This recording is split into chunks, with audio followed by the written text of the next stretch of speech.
of Combo Breaker with the rise of Frosties. Yes. Or really the sort of ascendance of it. It's been around for a long time.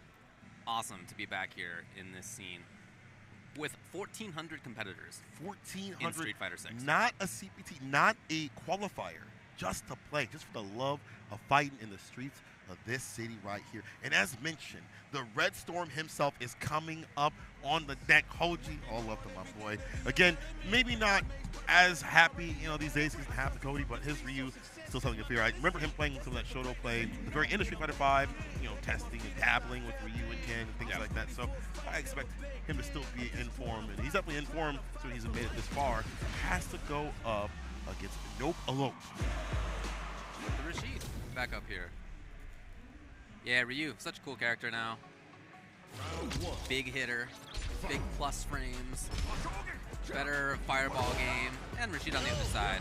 As we mentioned before, not a ton of changes, but still super strong. Oh. Deep follow up for medium punch. The corner here, and I do like the counter hit. Did not get the full conversion. Medium punch kind of works out better there. Gets the charge up. Denjin. Gets to choose whether he spends Denjin or not. The Hashokeki block. The scaling right there. Backing off, spending a lot of bar on that. 4 bars spent on fireballs. Oh, faked that time. That was tricky. And that's going to build up to like wasting that drive gauge. Happy Terry even more so. Maybe that might become a dangerous thing. Right. Big though. No drive gauge Smith inside of Hoji. Yeah, hoping that Nopealope tightens it up a little bit. Some of the errors he's made, I'm sure, are not typical ones for him, but you're up there on the stage. I know, man. I've been up there. It's not easy. Some over here. Behind it. Jab. Trying to find an opening. Use the turn. Oh. Perfect. Parry takes it back. Cool, though. Oh, drive rush right after. You mentioned those errors are coming into play right now. Level 3. Shitting sure you can. The second time that we've seen him do forward medium punch in an intended anti-air situation that I'm sure is not supposed to be forward medium punch. Oh yeah, you gotta say, man. Well, look, this game didn't end up going well. There's a little bit of a time left, not much. And you gotta feel for him, because these are certainly not mistakes. I mean, we're deep into round 2 pools, right? You don't get here as a jobber. Like this is good player territory. Real So deal. I'm hoping for his sake that he tightens it up a little bit. But again, it's easier said than done out there. Trade. I'm sure he's got the skills for it. Oh, here we go. Anti-air. He's just a little bit short. The knockdown. He can spike the backdash. No, Hoji. What a read. Stock the Denjin. Slide applied right after. Nice little check by Hoji, very aware of the situation. Take out the drive impact. You're so nasty for that, Hoji. Very interesting Ryu style. He's used some tools that I haven't seen other people use in the same ways. Here it is, Nopealope. Gets to do whatever he'd like. The setup is not enough for level 2. Not gonna need it. Follow up. Yeah. Too active on wake up. Got left with the fireball. Nopealope. Remembering why they got here, how they got here. Level Instant. 2. Round start. Hoji holding north. Definitely not what you want to do. Right? Duck underneath. Under the desk. Oh, side switch. Oh, that is that big plus now. +3.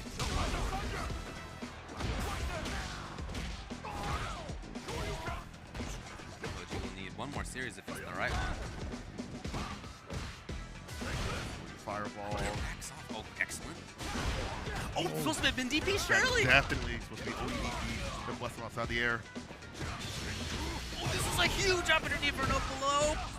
Not only damage, but Oki, he can get towards the corner too. He can maybe force. Yes, he does. Drive impact. And right before the bar at the bottom came back, pretty sort of rebuttal. Nopealope taking control of the mistakes that are happening inside of Hoji as well.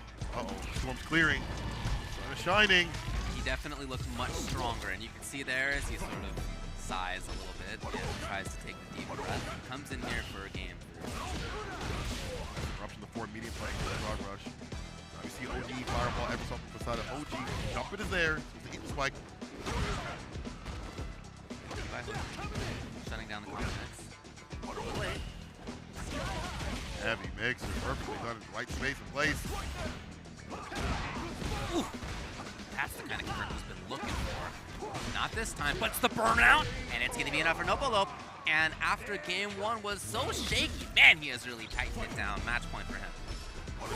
On the back foot. Crouching mini kicks left foot stand continuously. That's not a button we've seen work out as often these days. Dancing around that range. Yeah, now that's why we see the Rudy Fireball play through. Maybe empty throw. Okay. That is timing right there. I understand Spring's going to be definitely more important in this season. And smash parry. More intent. Press buttons. So hard to not. Jimmy situation. Gets the Tatsu. Overhead lands. Right reversal. He does get it. Oh, he's still fun. Wow, jeez. And Hoji gets back to a safe spot for himself. Maybe not for long. Hoping I've seen overextension by Nopealope on the low.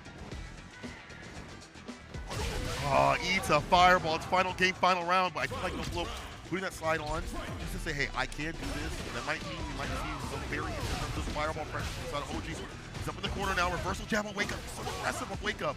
Take so many walk back attempts. They've been punished a lot by crouching guinea kick. Nopealope's in the corner. OG in trouble. The old classic trickiness. Trying to really open things up.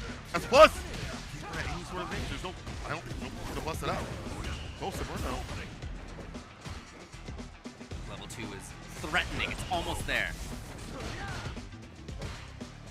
Anything is going to give him level 2. Hoji does not want to do it errantly. Oh no! Sweep Come for on, sweep. Fellas! What is going on? Yeah, Toronto doesn't get it done right now. Hoji's cleaning it up a little bit better. Up in the corner. Wake up back though. Nopealope. Level 2. Give him the forecast. Oh, this is a very hard spot to be in. Chip as well. Did he block it out? Prayer. Oh, we hold parry. We were wearing in the punish. Drive rush, stand fierce. Nopealope. What a match. In that match, you could really see the storyline of somebody who is strong and came in nervous and felt on that stage in game 1 that things weren't coming up as he was hoping that they would. Again, forward medium punch instead of anti-air twice. 3 or 4 big whiffed confirms that cost him big health. Some errant combo drops as well in that first game. And then tighter as it went on, looked better and better and better. Yeah. Unfortunately, on Hoji's side, as strong as we know that he is, he too, I feel like, had some of that same, not exactly up to what he can do. I've seen him play so well, and in that last game too, some drops, some funky reactions here and there. Well, that was Hoji. Yeah. But again, on that stage, it's like, it's on the stage. It's like the reverse. It's so funny that it was a reverse from both those players. It's like one got better and one got less, which is wild because OG's been on that stage before. But again, you know, maybe not accolade the Street Fighter 6 as much. So the sun is shining for Nopealope. They move on in the bracket. That's a bit of an upset, I would say, considering the names that we have in the pedigree that Hoji has attained. So what's up to Nopealope? You could definitely be a killer out there in pools and then walk up on the stage and just totally drain that. There's a lot of elements fighting games. It's not just like what you do in the match side too as well. Light shining on you. Well, I would actually punish that. Actually, I would punish that like this. You know, there's a lot of elements that will make you nervous and make you outside of your comfortability. So one of the best things about majors, to be honest, is that I love that. I mean, it's hard to be the player up there, but on the other hand, like that pressure is just something that, at least personally, I just don't feel playing in online tournaments, playing in ranked. Your boxers, you're just chilling it's out. It's a different situation. Oh, I lose, whatever. I'm just gonna take my dog for a walk. Exactly. Oh, I gotta make dinner after this anyway. Yeah. I got anyway, I'm good. We're moving into the next one. Who do we got? Mothman versus that is crazy black dude. That's crazy. Huh. Why I gotta say that? I actually talked to Crazy Black Dude yesterday. He was streaming while he was walking around pools and stuff like that. And I was like, what is your name, man? You're just trying to get us trouble, bro. Not me, though. I'm okay to say that. Let's see if he's okay up in this matchup. Though Mothman has had a lot of practice against the Kins. In fact, he's had a lot of practice overall. He's been traveling quite a bit. Level up. He's done top 8. DNS 9 top 8 as well. Definitely on the grind from Marvel, but now to that marvelous play in the streets of Street Fighter 6. I really like his Cammy. And I like Cammy's changes too. got some cool stuff, slight nerfs here and there, but she also got some extra tricks than she had before. She got extra safety. Stand roundhouse is now safer, which is cool. You can use it more without being too worried about getting punished up close. And stand strong doesn't push you as far away anymore either. Doing fireballs is kind of hard for her though, but yeah, that was made worse. Yeah, but right now Mothman has not had to deal with that at all. Crazy black dude. Man, why you have a crazy black dude like, hey, come on, bro, like you can't. You making it really difficult. One DP puts him up in the corner. All the dive kick is there. Punch counter with no false stand light kick. Yeah, too short. Aye. Nothing out of it. That maximum range. Trying to make jump in happy. Here's Mothman now. That was cool. Yeah, a little bit easier for her to get the charge drills, etc. I think there's 2 frames now rather than 1 or something like that. Perfect parry, knows the gap. Enhanced top for the Oki. Flashes up, baits out the ODDP. Thought he was going to take more advantage. He could have killed! Yo, no level 3. Or, wait, even Jim Ryan might have killed too. Maybe. He didn't spend any meter on it. The throw. He still can, however, Mothman can too. It's not going to be enough yet. Oh, so that's the new side switch option. Hey, okay. Doesn't end up mattering. CBD takes the round.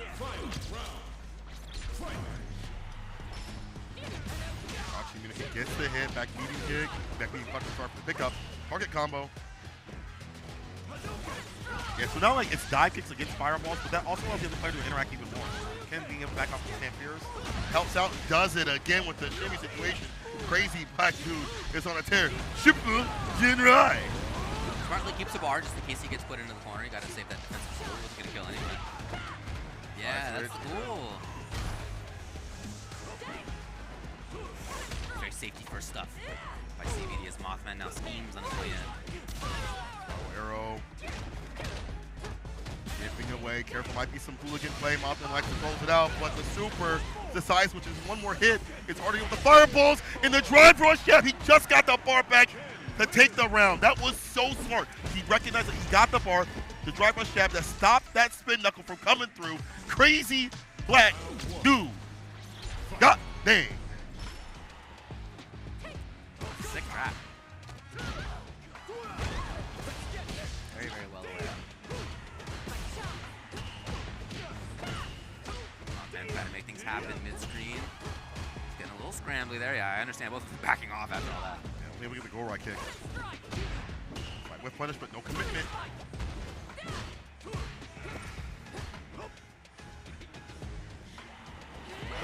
It's an opportunity. See, like, takes advantage. You really gotta space out where you're at for that spin up to come through. The idea of the fireball.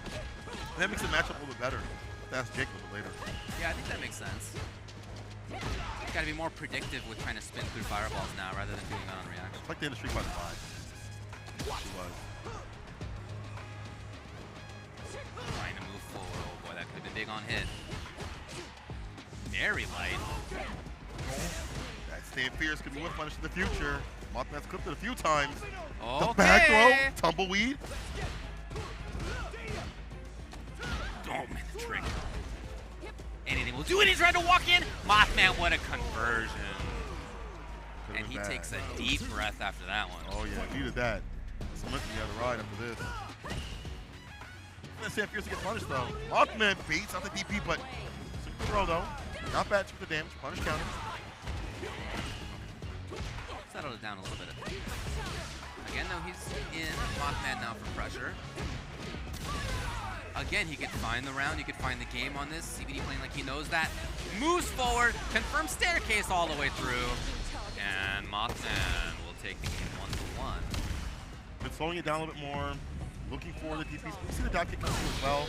But it's more, if I keep the pressure on, I don't have to deal with the fireball game. I have to like really acclimate to that. Maybe he doesn't have a game plan to deal with fireball just yet. And that's okay. Keep it nice and close and personal. Yeah. Allow that from happening. But slow it down enough where we find confirms we commit to drive rush right after super cuts and crouch medium punch and stuff. Game point both players. Mothman throwing up strong. See a lot of Mothman walking under attempted cross-ups and getting the Landsies punish on the other side. See if CBD responds to that. Excellent spacing. Anti-air. Counter it too as well. Puts right back down to the ground. Punish counter. No follow-up. But Mothman's can hit the poke. I mean, he has such a good lead. It's okay. Perfect parry back throw and play. You don't get immediate pressure as you once did. I really like that change. Yeah. It stops the idea or the continuation, I guess, of like drive rush throw and all that stuff like that. Yeah, you just gotta earn it a little bit more. Oh, the jump in against the immediate kick, too many pokes. He's one hit away. Mothman knows. Regular old dash! And Mothman checked for match point. Yeah, Mothman, you like that. You'd rather not deal with drive rush stand fierce. The switch up, I do like that for crazy every so often. This time it's drive rush, and again, a challenge for Mothman. He's ready. Catches the throw tech. It's like a walks back from the back door. This is the final round. This is the final. He wants this to be the end. Yeah, yeah. You're not bringing out tricks like that until the end. We'll see. We'll be a hooligan at some eventual point. He likes to open things up with it. It's a dive kick.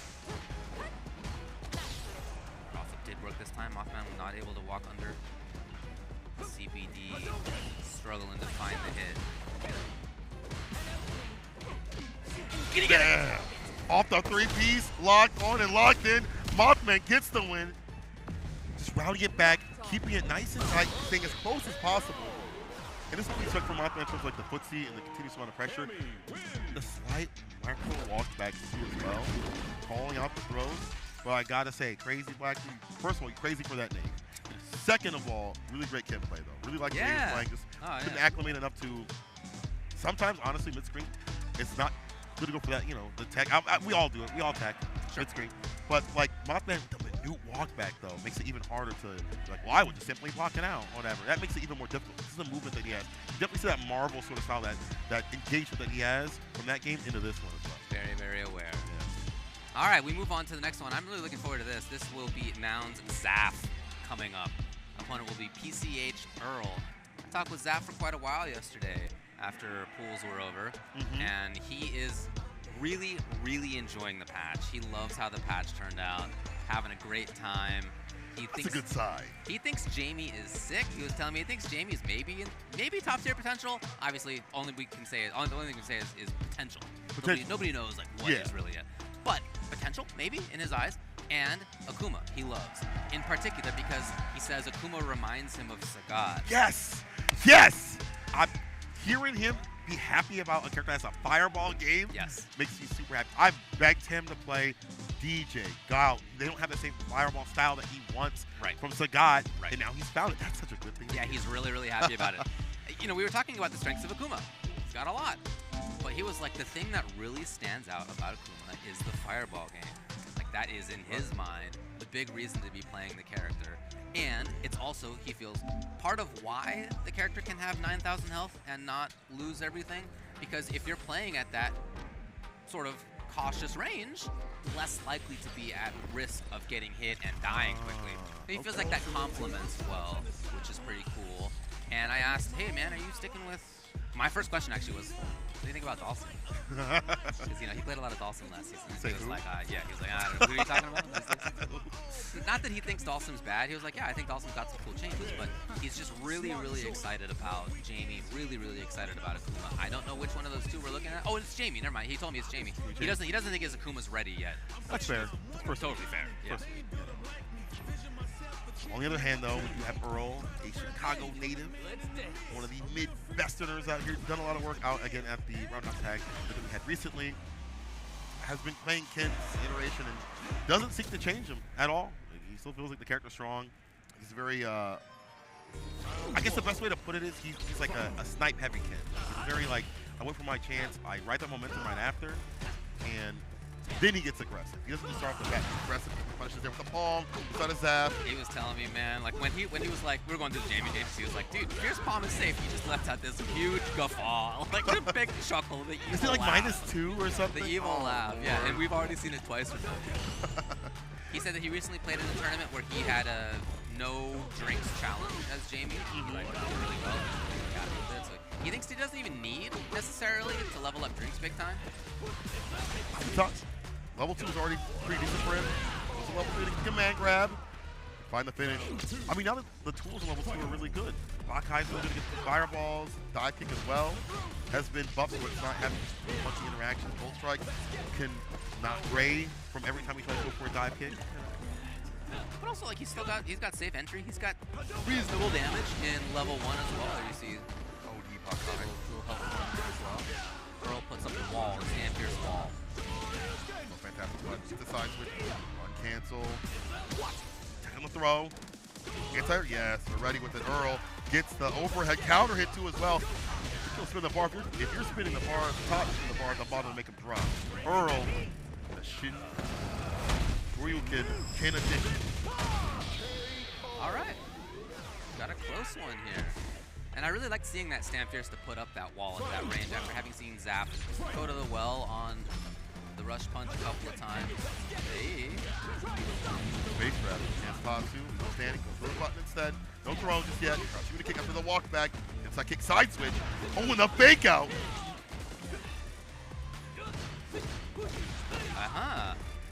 Going in. All right. You got it. Spin the bar. Yes, he will. Won't kill. Next interaction will. And burnout. So this is real bad for Earl. Right at the bottom. Chance to use it. Reset! Oh, Zap! You are pretty sick. You're pretty sick. A lab monster Zap out there. That was actually nasty.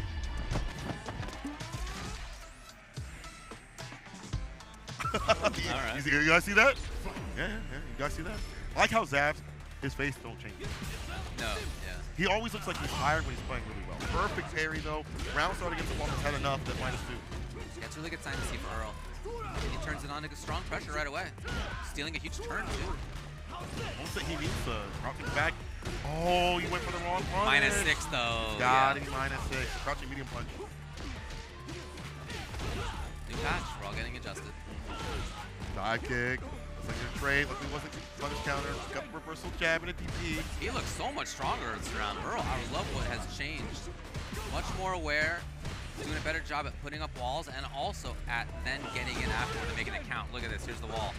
And just like that, right back in. He tries the parry, it's very common to see a button after that.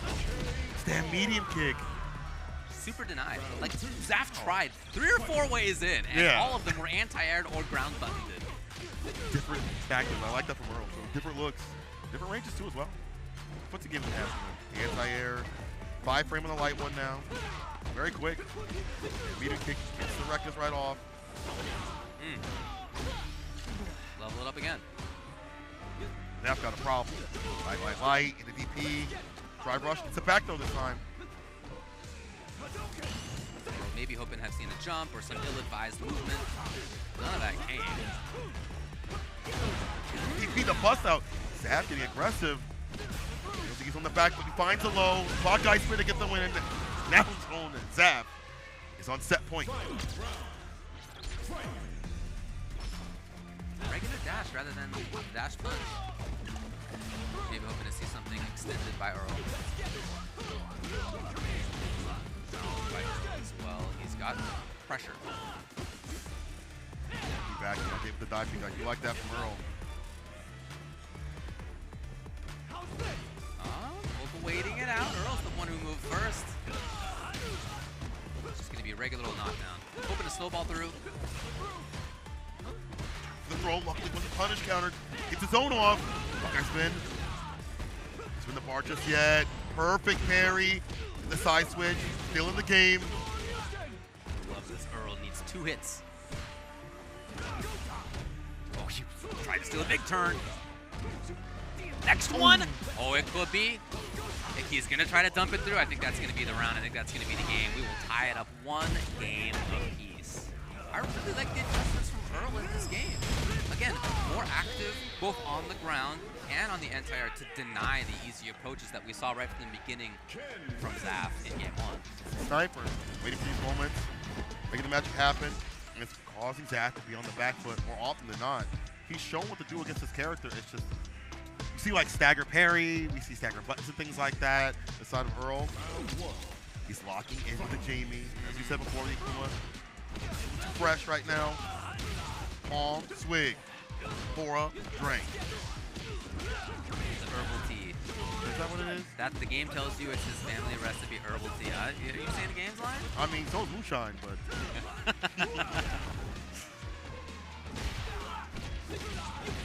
Back is again for the swig. Looking for the Oki or any sort of advantage. He just wants to get that bar up. The dive kick and the Buckeye spin. Fireballs. Double 2. Perfect parry. No follow up though. However, Zaf's in there. He chooses to drink all the way up. All right, hair loose. Perfect parry and a follow-up. Oh, it's a blue kind of thing. Even with the changes that have happened, they're eating the strings. ODDP, Zaf, drive rush overhead. He gets a link now. No more, so I should say. Hawkeye spin in. Drive rush overhead again, but the ODDP is there. Earl denies that. Oh, he walked in. And Earl, very, very nice conversion. It is enough on the final hit. Match point. And that was the round where Zaf first got into level 4. Still lost the round. Sniping out every so often. Tech does not connect Sam meeting dig. Not a counter it though. That's with the Jinrai. Anti-air's right there again. 5 frames a little quicker. This time you get under it. Gonna go into level 3. Come on. It's time to trick. Throw your bar back up. Another sequence. Yeah, gets a little extra. More Rick instead here. Oh no. Palm and a reset. Reversal jab again from Earl. The reason defense have been fantastic. It's not just parry. It's been like reversal jab, wake up continuously. He gets him just the DP. Jump light kick. He jumps out. We get the punish counter follow up. Earl looking great, strong, at exactly the right spot on screen. Zap in trouble. All right, needs something. Yep. You're stuck there for longer, and he took advantage of it. Level 2. Zap is still the one hunting for forward movement, even though he's got a nice life lead. See the way he's playing. Yes. And he jumps. Earl wakes up. Zaf put himself in that position. Here's Earl to try to end it. No. Palm, all you need. Can he get it there? He sends out the super you block. You about that drop. That is tip, no dip. And this is final game, final round. After Zaf put himself in a tough spot, Earl almost made it all the way back. It's a close one. Again, Zaf looking for the entry. Oh, he's been going for parry right after the overhead, so I do like that. Walk up throw. It's a back throw. In the corner you go. The dive kick, the call, the fireball, really. From Zap, a double swig. You got a problem. I'm the solution. Oh, in the parry. He's going to get some distance to get a drink. Huge! No, but Zaf's aware. Command grab. He's only been in level 3 a couple of times. He hadn't brought out command grab in the whole set. Command grab A again. little bit more. Earl, very dangerous. If he finds the right hit, he needs more. He knew it. Oh boy, the danger of those knives on crouching medium kick for both of them. Earl. For a punish counter. There it is! Oh boy, and he can get all the way through. He spends it. This is CA we're talking about here. And they have already started shaking hands. Man, what a set between those two. Earl making him sit down and shut up. At the very last round, Earl, the sniper with Kin, get the win. Again, he's looking for these moments, hunting for these opportunities. And even in the most strangest and stressful situations, able to stay solid. Backing away from that throw play. Earl protecting the mother base. That was great. No, he played that extremely well. You could see them celebrating afterward. I mean, I think you could see a bunch of things there. You could see, I think, part of why Zaf feels that Jamie has really strong potential. Right. Even if he's not at level 3 or 4. In fact, when he had level 3 and 4, I think he lost all those rounds. Maybe he won one of them. For the most part, he won when it was earlier. Now, obviously, you'd rather get more, but the point is that you don't necessarily need it, maybe as much as once you did, which is cool to see. And on the other side, yeah, I love the adaptations by Earl in game number 2. In game number 3, they even went more adapting against each other. You saw more of those changes. Zaf put himself in some tough spots. He got himself out of some tough spots. Love the match back and forth. Earl, very aware. You know, I mean, again, he needed that comeback at the end. He needed the patience to try to find that. He needed to look for the right moment for it, and he did that. Very, very well played. Yo, Earl, you're kind of nasty. And the stamp just like is like a really big proponent of that matchup. Like, you have ways against the fireballs. You have dive kick, you have Buckeye and stuff like that. Your normals are good, but that stamp here just outranges, and it still dumps out damage. It still has a lot of advantage in terms of like run cancel right after. It's still a fantastic button for that character. I think it got changed, so why not use it in the spaces where Zaf is likely comfortable, and that checked a lot of throws and things like that. So Earl now moves on over Zaf. That is a big upset, in my opinion, considering, you know, Earl is kind of newer to the scene. Is that right? Yeah, he's kind of newer to the scene. That's great. So in terms of like going to tournaments continuously, he's a little bit on the newer side, but he is definitely one to watch out for with potential. So you love to see that. Yes. Well, somebody who's been around for quite a while is coming up next. It will be FlashMetroid on the sticks, and Servo on the other side. Looks like she's lining up with JP here. Yeah. Saw Servo add Fly Quest recently with the JP before the patch, but have seen her also she's been cooking with JP, so she's a sick character. Good. Straight. Flash also, even when the things had dropped for Blanka, was pretty positive. He's like, I don't really use the tricky stuff that often. I like to play a very neutral-based Blanka. He's like, so the changes don't matter that much to me. Okay. The scaling to Blanka-chan, like, was it 20%, I believe, and the crushing medium punch being nerfed. He's like, that's fine. I'll just play better neutral. It's all right. Yeah, Servo got 49th at ECT, looks like, and 33rd at CEO Taku, and 385th at EVO, which is sick. That is top, what is that, top 5% or top 4% maybe even, something like that. David, I'm a come. It's really good. There are like 7,500 people there. Yeah, she's good though. I've watched her play past couple of months, I believe, like in TNS and other tournaments online. She's been fine offline, but right now, Flash, fantastic by the OD follow-up, and again, not phased by the nerfs at all. Quote unquote nerfs to Blanka. He has some buffs. He has some. He's the, I think, the Rainbow Ball OD. That was like a safe jump now mid-screen, so senior pressure. Consistent forward movement by Flash. Alright, she gets the challenge out. Nothing though. Kind of a scramble. Alright, you take advantage of that. Harassing against the drive gauge. Tap parry. Flash with the jump in. Medium. The block ball back medium kick. Drop impact. Yeah, they've been blocking so much. You too active on defense. Not a bad time to test it out. For the reward in level 3. The victory. Flash. Good game. It looked to me, I know you guys at home can't see, but we also have a live feed of the players. On quite a few of the decisions that Servo made, or at least the things that came out with JP, there were big shakes of the head. And it strikes me that like maybe it's the same kind of situation as we saw earlier with Nopealope, like very strong player, but like maybe game 1 is like a little scrambly up there. So I'm curious to see how game 2 goes. He's a very frustrating player to play against just in general. He's a very footsie-based player, but the way he's playing, where he's jumping at, makes it hard to like something that you'd like to. Side switch off the amnesia, puts down the departure. Look at that jump once again. He's been clipping a lot of these limbs. There's a nerf that happened previously with the stand fear, so it's hard. Challenges out. Now Flash without drive gauge. Oh, and low was the answer. Servo in big trouble. That bar at the bottom building, level 2 maybe not as strong as it used to be. Still a nasty level 2. There it is. Hunted for that a couple of times. As you mentioned, Flash has this different Blanka style than a lot of other players. You really see it coming in big time. Much more neutral focused, rarely shenanigans. Perfect parry dash, crouching medium punch. Yeah, Servo. Some distance. Maybe settling things down a little bit here. There's the anti-air trade. Flash will take this. Flash breaks from that heavy kick. Ooh, I thought it was going to be a mix-up too. You might be through. Level 3. Not the Blanka bite. Flash. That good old EX rainbow range. Nice. So Flash did what he needed to do. He kept it consistent. He kept it solid. Servo going to go down to loser's side after that. Love to see Flash out here doing big work as per usual. Always cool to see people playing slightly different style with characters. I feel Blanka is one of the characters that you can like most express yourself through.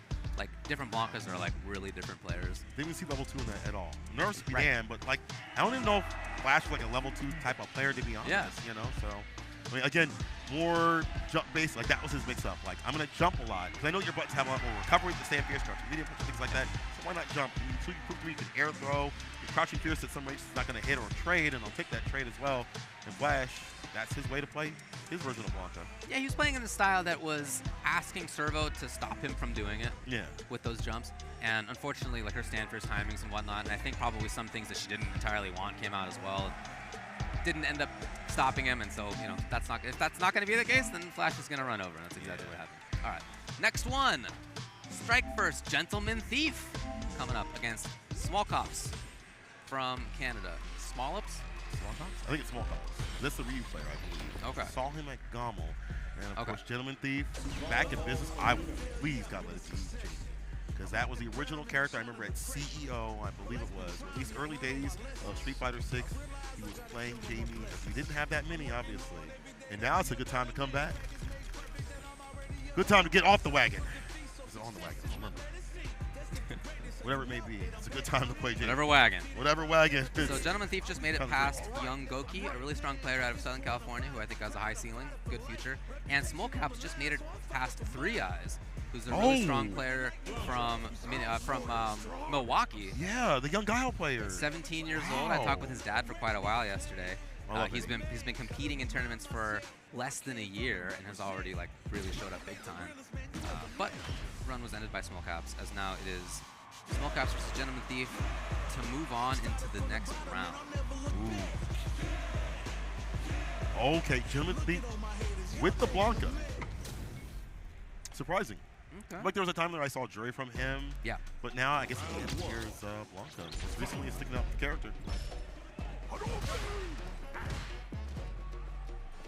Outside of, well, exactly that. Force slide. Exactly. But whenever that variance is going to come through when the vision gets stocked up, it's like even more variance you have to worry about. The space against the slide. Right, that's the normal fireball. Smolcaps put some OD on it. This DP. Gentlemanthief immediately interrupts. The dude. Oh, okay. Little guy. Once he's way off stage, he's out of there. Smolcaps has been a water. Fireballs. Oh! From an angle, the back beat kick hits. Back up in the corner of the throw. Gentlemanthief. He's hit with the OD. Smolcaps with the bust out. That was that dangerous range earlier of the fireball. Yeah. Do it though and gets a donkey kick from that distance. I believe it's been improved, but already green players were utilizing that as a poke tool at max range. Very difficult to punish and deal with when you're like jumping in. It's like the Ending Walker special. It's a great spot. As you mentioned, at max range at school. I think light wins faster, if I recall correctly. All right, backs off. He finds the hit. This man is dumping out damage. It's like a truck. Next hit to kill. Level 3. Think the side switch. All right, got a little scramble. Now, got to settle it down. Maybe activate. That's where he heads. Off the stand here. Into what? Are you gonna block? Oh my god! And our D already told you what the answer was. Just simply block. Honestly, block the situation. I don't have to throw. You just gotta take a bad risk. Yeah. But you know, sometimes you have to alter your habits. What you do generally. Even though it's like the first game. Not a bad idea. Smolcaps still has bar at the bottom. Level 3. Will be online at some point. Back in. I think he baited it out. Beats up the bar. Takes the health as well. Heavy kick. Damn fierce. Another level 2. Corner position. Now listen. We block. We block.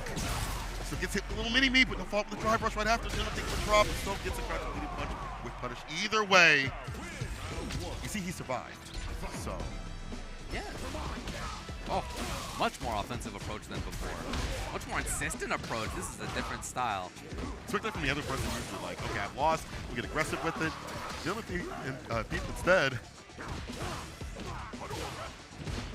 Still trying to keep it going. All right, well, Smolcaps is going to have the corner out of this. Set up there. Stand fierce. Crouching medium punch. Donkey kick. Oh, I love this continued aggression. Yes. That was certainly a situation where many people would have done wake up DP or wake up EX ball, that kind of stuff, up ball. Smolcaps read that that was not Gentlemanthief's idea. Standing off set point. Fake out against the throw with a heavy Kickstarter. Tatsu for the corner carry. Dash up the right after. Plus 3 action on the block now. Crouching medium punch, interrupt the Blanka ball. Crouching medium kick from the side of Gentlemanthief. Outside that corner.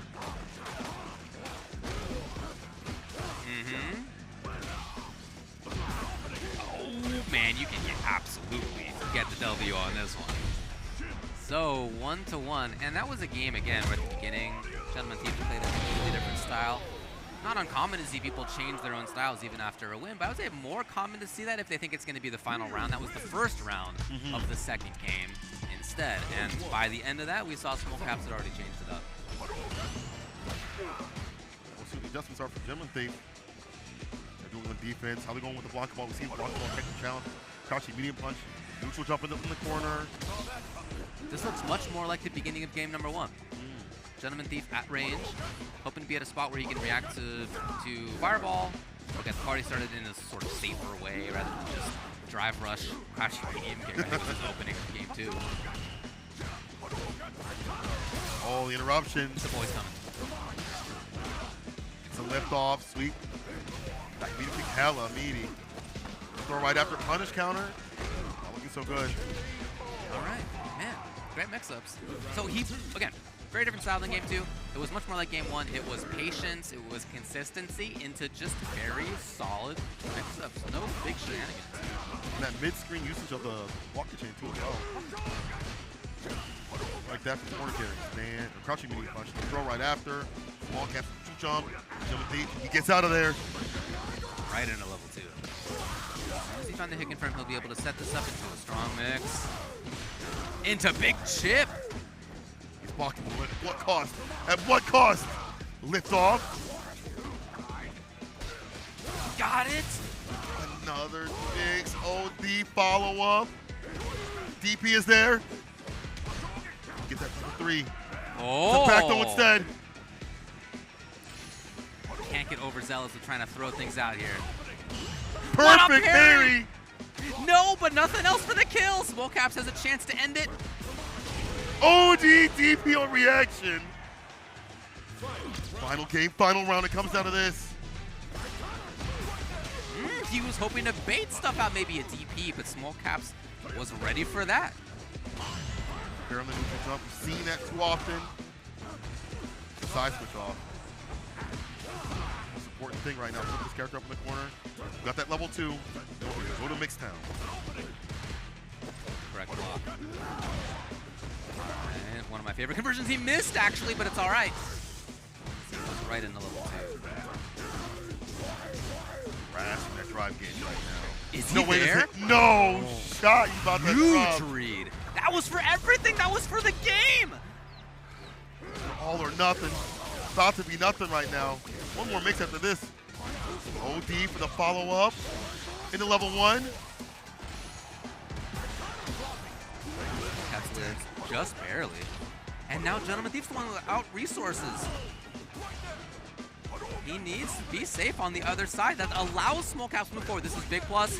Overhead! Smolcaps is moving through. Is he going to take it after all? What a comeback in that round. Even in that one round, what a story. As long as you have drive gauge, you are never out of it in this game. No matter if it's a magic pixel, a few hits away, you can still play as long as you got drive gauge. If that's why drive gauge in and of itself is like health, and it's the life resource of Street Fighter 6. When he did that level 3 and it didn't hit, he got punished into the corner. You know, I knew that that combo immediately wasn't going to kill, but I was like, that's a combo into mix. You might as well one just mix up for the game, go, bro. for the set. Like, I was really like, yeah. We're moving on. But amazing oh my God. play after that. The patience, the sort of forward movement, eventually finding his ability to get in there and start that mix-up series, right? Pressure series. Again, Ryu has more plus frames more consistently than before. Fierce, yeah. Forward fierce, stand fierce into heavy Hashigeki is now a better trap as well. And if the opponent's in burnout, as he was, that's all even more legit. And so you can use that to push them into the corner as he did. Just excellent awareness by Smolcaps. Moving on.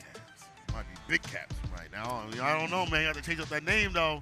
But good stuff. It's good seeing Ryu work, but not only just like, oh, he got buffs, but yeah, you can see how that character plays in his own specialist sort of style. Now, to move on to someone who's a very big specialist in terms of burnout, it's Noahtheprodigy, but I do mean that in a favorable light. In previous seasons, or I guess previous season of Street Fighter 6, love going to burnout, put people in the corner, and then take the W because Luke can play that lane style right after.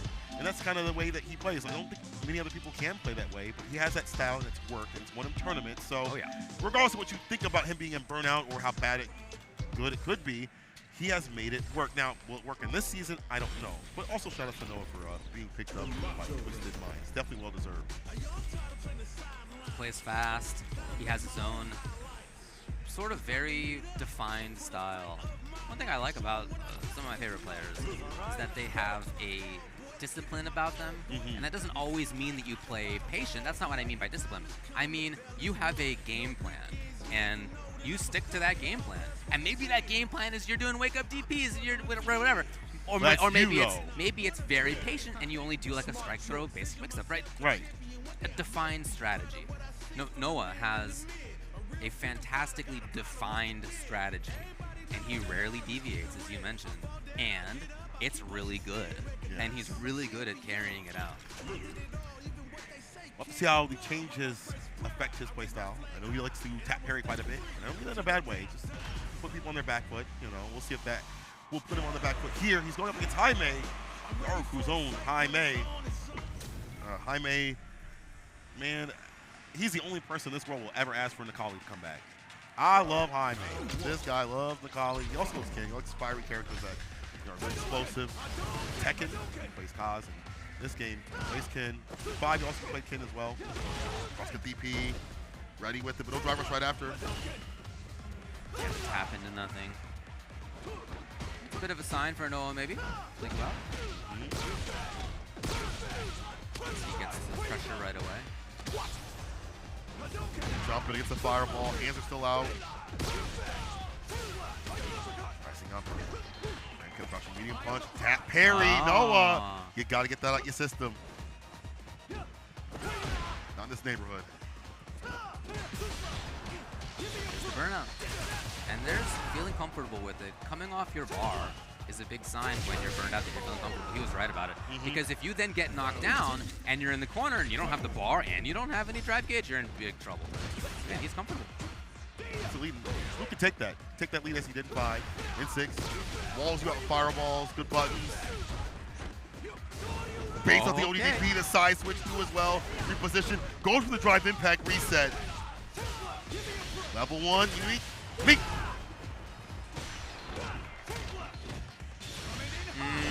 Perfect parry! That's actually worse for him. Yeah, it is. He I think actually he's can't styling. kill. Because it's scaly. That was sick. But you should probably clean up though. He was probably just trying to hold parry as you do, right? But his hold parry timing was too good. That was sick though. Even though it wasn't optimal, it was pretty sick though. When this game first came out, like one of the first days I did do that. Yeah. I thought I was a genius. I was like, I'm gonna parry your wake up DP. And as soon as I did it, I was like, oh, that was actually the worst idea. And you want to showcase their stuff, we see it right here. It wasn't optimal, but still able to get the kill. Noah on game point, as Jaime up in the corner, doubling down with these throws. A little late on it, but not the second one. Drop medium. I wonder if Oitatsu would give a little more corner carry to help out a little bit. Jump into too many fireballs, and that is still like a dive kick, and that is set point for Noah. He looks very comfortable. Again, he's sticking to that defined strategy. He likes to move forward. He likes to move fast. He likes to make decisions just like that one. Yeah, burn Burn himself out. Lead. This is just a classic Noah round. He's got the bar at the bottom too as well. And even though he's burned out, he still wakes up with forward jump. Again, I don't mean by a defined strategy of being patient or whatever. He knows what he's up to. Look at him. Yeah, this is purposeful. This puts Jaime in burnout, in on the back foot. In the corner, the charge up, the sweep on the feet, get the side switch. He's out of there. Dash! That was such a smart dash by Noah to escape what could have been a bad situation. Oh, yeah. Resets with the overhead. All right. All right. The overhead. Is that a mix-up? Is that a mix-up? That's just Noah being Noah. But I've been hit by the like overhead Noah. too, don't you worry. Yeah. No, good something on to move to the bracket against Jaime. Again, newly signed, Twisted Minds. Hope to see him at more tournaments just in general. I like seeing him offline, Yeah. He's obviously been playing for years upon years. He's been playing Marvel. You'll see it on his Twitter. If you go to his Twitter, he will remind you that he made Pluto and other players sweat at the young, tender age of 6 up to 9. So he has definitely been a killer out here in the streets of Street Fighter and other games for a long time. In SF5, I got matched up, and I'm from the same area as him, so I got matched up against him online all the time. In 5, he had a killer Mika. Yeah. And he played, just like you saw right there, and just imagine Mika doing it. Yeah, It was like the same exact game. Now he's got a fireball, and now he's got a reversal, so it's even worse. No, he's really, really strong. We move on now to Patryk versus Diablohr HR. My boy Diablohr HR, a long-time staple of the mid-best scene. Now, you might like this because the last time that he came up, this was during the Roundhouse tournament that we had, the Roundhouse tournament tag that we had about 2 months ago. He was playing Honda. Wasn't modern, but it was Honda. Cool. What do you think about Honda right now?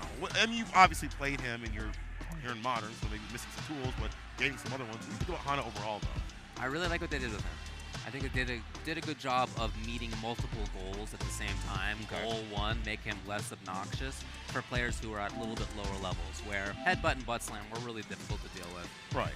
If you wanted to make Masters in the last season, I told everybody this, just pick Honda. Like you'll get through. Once you're in Masters, it gets tough. Yeah. But if you want to get there, easy. So that's changed, and then they made the solid stuff about him stronger. His Oki's stronger, he gets it more frequently. He gets more damage, he's got better buttons, he has better defensive options.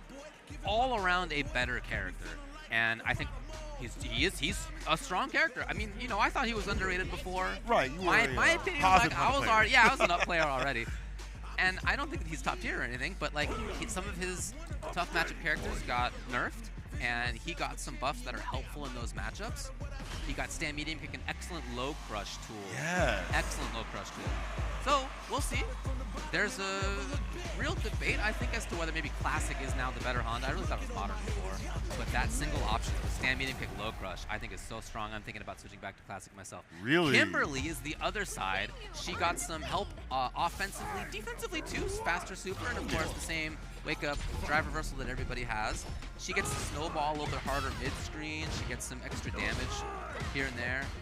Matchup that I've played a lot versus some really strong players, and personally felt was pretty even before. So I know. I'm not sure how this is going to go now. Lock in and watch this. Might fight a little later. OG headbutt. There's a punish on the slide. Oh, man grab. It's 2+. Oh, you're right. 2+. Okay, because driver's medium. Air to air. The stop sign. Oh, the stolen turn. Now that is -3. Previously it was -4. So you're not punishable on block, but you're also point blank, and the opponent can always press the button if they want. But sometimes they're not gonna. They're gonna try to steal their own turn. Interesting little mix-up around it.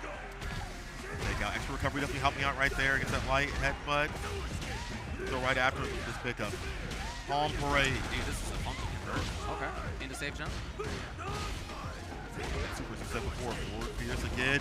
OD butt slam gonna win, yeah. Chunky Stew. God, we're looking really good. Yeah, he active dog. Used to play Bison on the Honda pick. You want to switch it up though? Kimberly gonna switch it up? Back to Kim.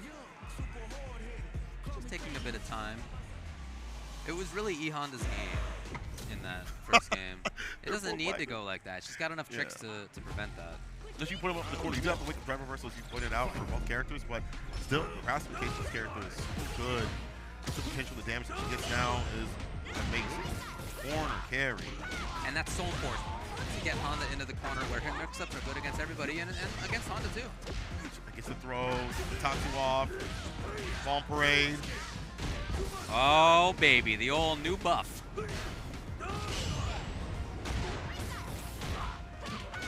Gets the scoop into the corner if you'd like. Yes, indeed. Oh, too far.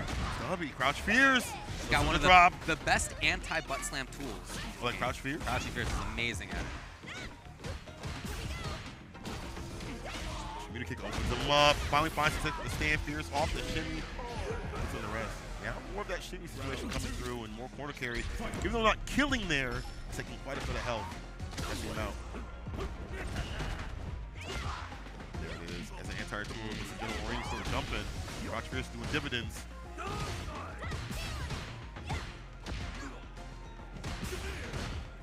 Off. That is a punish there.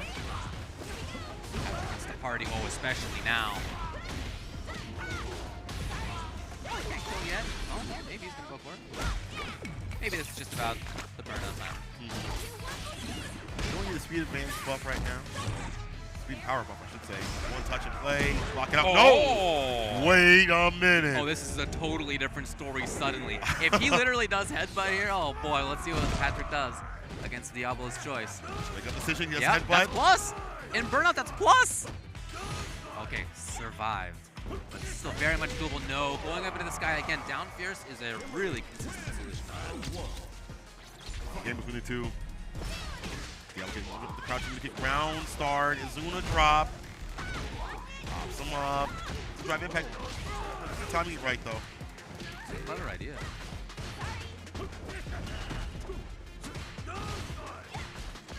Yeah, interrupting.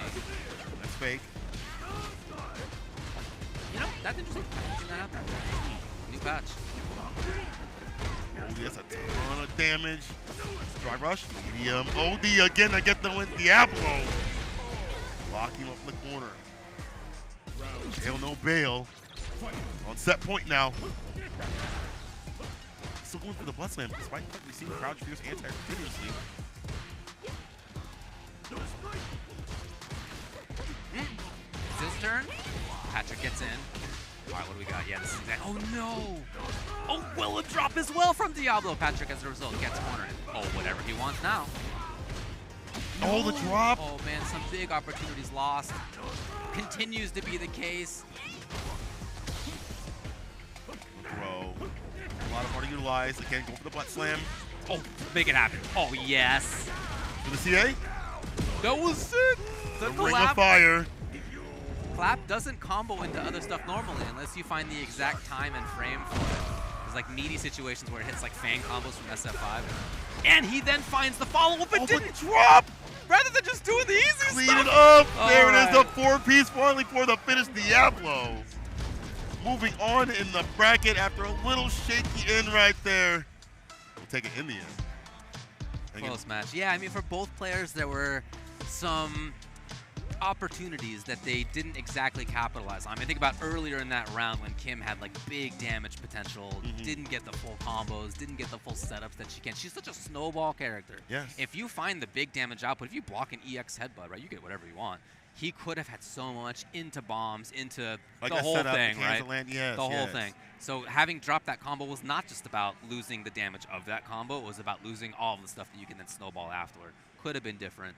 Shout out to Diablohr for making it happen and for getting the clap combo on stream. Yeah, that was for you, I think. That was for you. Very good work. That's great that we get to end this block with a Honda as you go in to play your block soon, too. Let me tell you, man, I think Honda's good. We'll see. I think he's good. All right. Well, that's it, people, for this block. People, after the break, stay tuned for more Combo Breaker 2024 action coming right at you.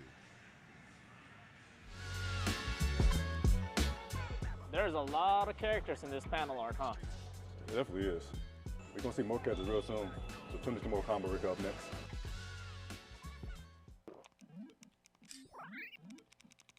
Red Bull gives you wings. Chipotle's Chicken Al Pastor is back, and it's fire on every level. Fresh chicken, hot off the grill, mixed with Marita peppers, a splash of pineapple, and fresh lime. It's where fire meets flavor. Chipotle's Chicken Al Pastor. The wait is over. 10-0 is launching a host of brand new designs inspired by your favorite fighting game titles this week during Combo Breaker. The Akuma Heaven Premium Capsule includes both a windbreaker and sweatshirt, which sport the famous kanji on the back so you can strike that pose wherever you go. Or channel your psycho power in this new edition of our iconic Burning Sprite hoodie. Kick off a new era of good-ass Tekken with the first appearances of Jun Kazama and Reina alongside this Fist Meets Fate long-sleeve t-shirt design.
The Combo button from Hitbox Arcade, designed for customization.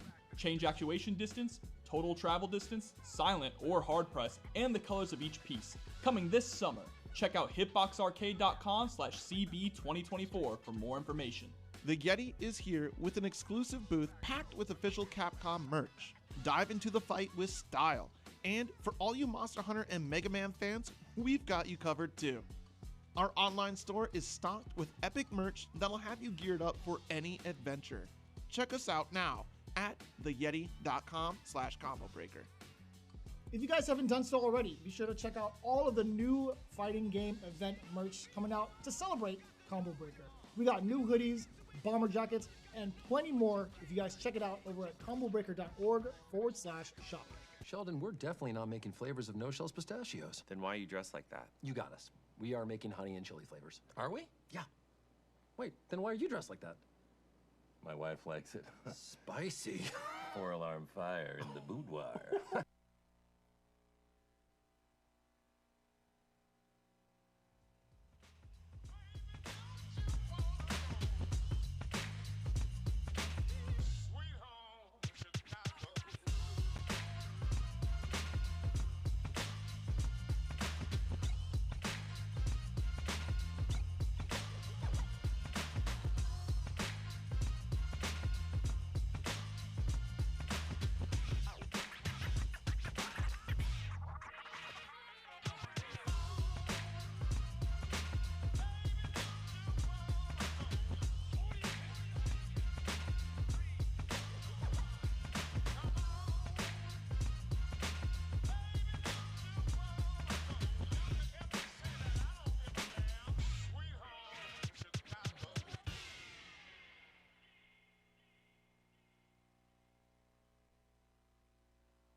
some of the up and coming stars. So definitely a fun part of the tournament that we're up to right now. Right, it's one of my favorite stages of tournaments. Is in top 8 it's great. The player's going to be awesome. But something about like the qualifying 4, top 24, top 8, that qualifying stage. Yeah. Is my favorite because there's just like a feeling of sort of nervousness of you don't know what's going to happen yet. Yeah. Anybody could beat anybody, even more so than in top 8 when it's like just the best players. You kind of know what's going to happen in a lot of situations. Yeah. You don't know what's going to happen in this stage, and that's really fun. Yeah, and it's also that point in the tournament where like some of that stuff that people might have been like quote unquote saving for nationals, they start bringing it out. You know what I'm saying? They don't bring it out in pools because they don't want to reveal all their cards, but just if it's to qualify and it's that one little trick up up their sleeve that they got, they're gonna bust it out. Here's a great example: JAK, last year's champion. Now that was Street Fighter V, but you know that he's been sick throughout SF6 as well. And Dafeetlee on the other side, who's been a really strong competitor in who knows how many games, including in Street Fighters, of course. Yep. And in this game is he's got a bunch of characters up his sleeve. Yesterday we saw him qualify with Akuma. I know that he's got a Jamie. I know that he's got a Chun. I know he's got a who knows what else. Luke, Ken. He plays. But he's the type of player that he's been playing long enough that he can quickly pick up characters at this point and be at the least like above average proficient with them. So like if he needs a certain character for a matchup or just to like not have to think too much to get through a bracket or something, like he's definitely that level of player at this point. Yeah. And little bit of lore, these guys are actually roommates at this tournament, so let's go. A little bit of a room kill who's going to sleep on the couch. What a jump time! Yeah, straight with the jump in right there. I'm not familiar with all of the changes that Chun received in this new patch, but I remember hearing that one of her fireballs might have gotten a little bit more recovery, so might come into play if that somebody could fact check me on that, but if we might see the result of that playing out in this match. Well, already it's been big jump-ins by JAK. He's going to be able to get the kill on this. Yeah, getting so much damage. saved super. What a guy. Yeah, nice little way to save the meter right there. Went for the reset after the fireball in the corner and grabbed him right away. He has this very intent forward-focused pressure always. That's his game plan. The 2 big jump-ins in the last round, the start of this round too, really a sign that he's making that work here too. Yeah, we're only about 10 seconds into the second round, and already, you know, he's working on about a 35% life lead. So good stuff to JAK, maintaining that pace, really, you know, setting it really early. Our data range here, where if he finds the hit, he's going to kill. Dafeetlee knows that, and is trying to be a little patient here. Not going to end up working out. JAK already through. Game 1 is already over. Yeah, and just like that, you know, we saw Dafeetlee reel back when he got hit with that overhead a little bit. You know, it's one of those things where, like, you kind of question yourself, like, I feel like I blocked it right at the moment. He has great reactions. Honestly, Yeah. I played against him a bunch. He's got great reactions. So the fact that you get hit by an overhead is more about the mental stack at that timing than like, can you just react? Yeah, and another thing that you know, he's been playing Chun for, I'll say, the last few months, pretty much as his main, and but she did see a nerf in her back walk speed, which might be affecting like maybe some of those ranges where he might have walked out of Juri's low forward or something like that. Like, it's probably going to throw him off just a little bit. So it's going to take some time to fully adjust to the changes, you know, especially with a character that, you know, when you're on the nerf end of the stick, you know. So JAK is so smart. He has not jumped in this round. Okay, there it is. Finally, after he has other things set up. But having seen that he caused Dafeetlee not to throw fireballs and to sort of focus on this different aspect of things, looking for answers, his ground approach instead in the last 2 rounds has been the go-to, and he's made it work. Yeah, and immediate changing it up. Yeah, and another thing that just mentally that you know, JAK has going for him is, like, as you mentioned, he was the winner of Combo Breaker last year, so just in his mind is like he wants to, you know, for himself, like, say like, oh, I can do this again. So he's coming into all his matches with that mentality, like, I should be at the top once again, you know. Yep. He very well could be. Looking like it right now. Come on! He hadn't thrown a fireball all last game, and you jumped at the first time that he did? Sometimes you're just right. But yeah, that looked like a little bit of a drop there from JAK, because he had the hit, and it looked like he was trying to confirm it to the level 2, but just barely missed it. But didn't pay too much for it. And still got the round. Made quick work of his roommate. Somebody's gonna sleep on the couch tonight or on the floor or something. Hit the deck, as ICF would say. The thing you gotta think of for Dafeetlee is you threw 3 fireballs in that set. Yep. And there were multiple rounds where you didn't throw a fireball at all. Yep. And in those rounds where you threw a fireball, you got jumped over and jumped in on each time. Yeah, yeah. And that's preemptive. It's not reactive. JAK had to just take a guess, and he was right. Yeah. And in the rounds where there wasn't a fireball, he was cold as ice, staying on the ground, knew that he could approach that way as well. You know, yeah. When you get read that way, it's just going to be really, really difficult to get the W. Yeah, JAK was a, you know, he's a very fast-paced player, as we saw right there. You know, he made that like a little bit of speed run, but it's just that he's a really kind of like a rhythm-based player. Like he gets a feel for the other player's rhythm very early on, so he just probably recognized, like, oh, at this space there might be a fireball here, and I'm just gonna, you know, see what happens, and it worked out most of the time. Totally so, right. Yeah. Wow. All right, now we move on to another one. Oh, okay, another big one. This will be FlashMetroid versus Ajax Fidelity. Coming up next.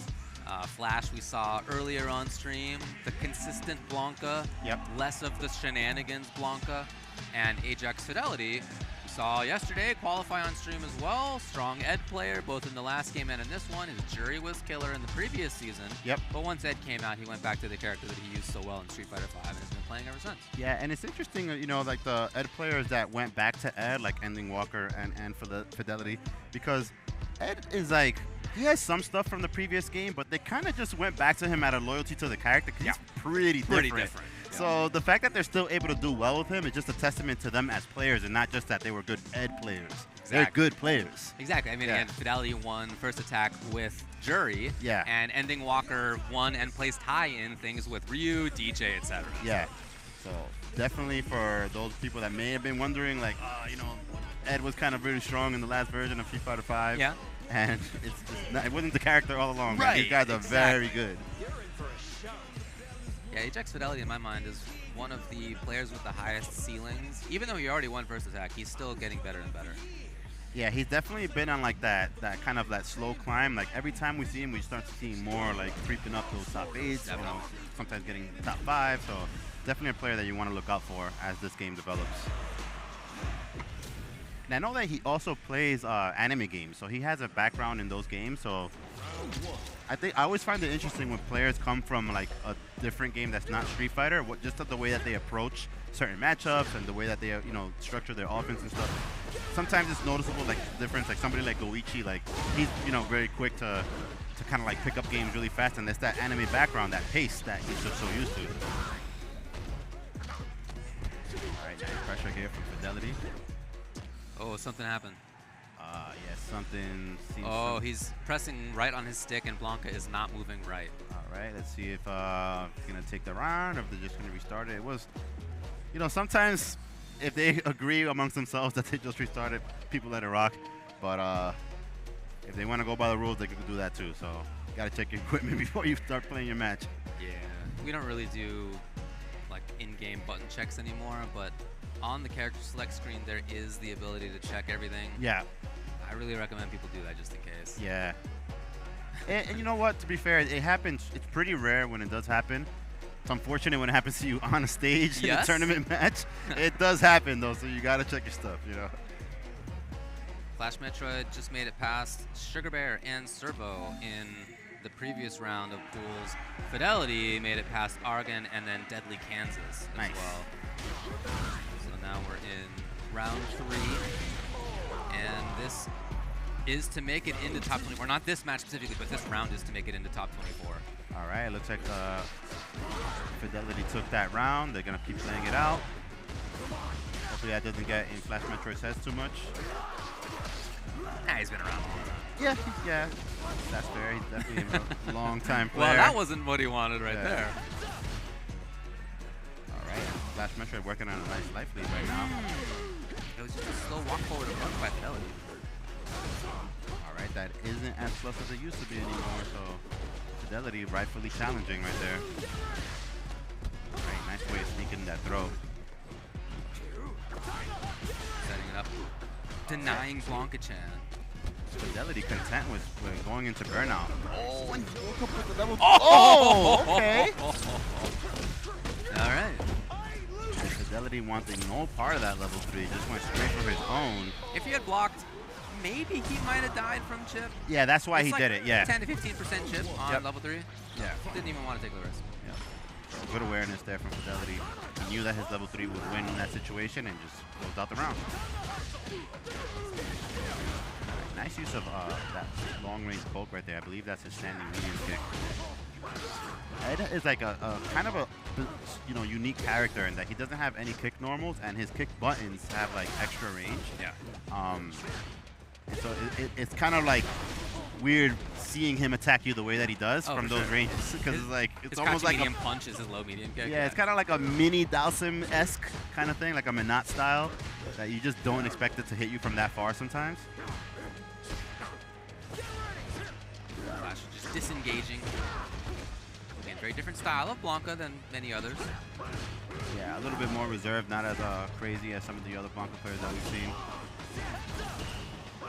But still a very experienced Blanka player nonetheless. He's been playing Blanka since like CVS 2, so I'm sure he knows a little bit about this character. Oh! After that whole round, I really liked what Flash was doing throughout most of it, but Ajax Fidelity found it in the end. Yeah, nice conversion right there. I like when players have the awareness to like spend all their drive when they know that it's going to kill. It's kind of like a staircase effect. They start with like a light attack or a medium, and then they kind of progressively build up to a bigger damage. This is the first time that I've seen him use level 2, and didn't get too much out of it. Oh! Could cost him. Now he's the one in the corner. He had a chance to get a big punish right there. Probably couldn't even burned out FlashMetroid, so could be the start of a turnaround. Okay, FlashMetroid opting to just stay there. That's a situation where I feel like Ed is new enough that you can tell a lot of players are just not familiar with what to do in that situation after he throws you in the corner. Like they kind of, it's like they're kind of guessing. Like, do I wait here? Do I? Well, I think what you're supposed to do is parry when you, so that if you get pulled back, you don't get pulled back as far. But just like that, Fidelity, before I could even finish my thoughts, he's already finishing the game. So moving on is Fidelity. Great play. In that round, again, you guys at home couldn't see, but FlashMetroid was just kind of like jamming on his stick and just shaking his head with this like disappointed smile. Yeah.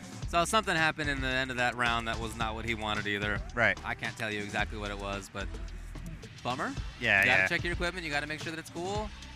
Yeah, and it could have been one of those. Yeah, sometimes what happens in those situations is like, once you have that initial malfunction with your equipment, and even if it gets like fixed, it's still in your head already. You're like, right. you know, you might not feel confident, or if you miss something else, you might second You're guess. questioning. Like, was it the stick? Was it me? And then it's just like extra thoughts in your head that are not the match. For sure. Yes.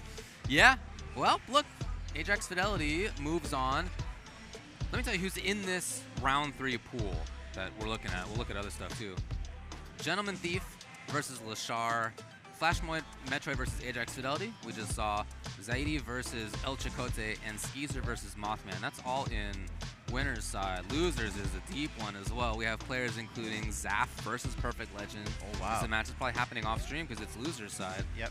A lot of other strong players in that one as well. If you would like to check it all out, you can go to Start GG and just search for Combo Breaker. We're now in pools P. So P101 and P132, I think, are what we are trying to get through into top 24.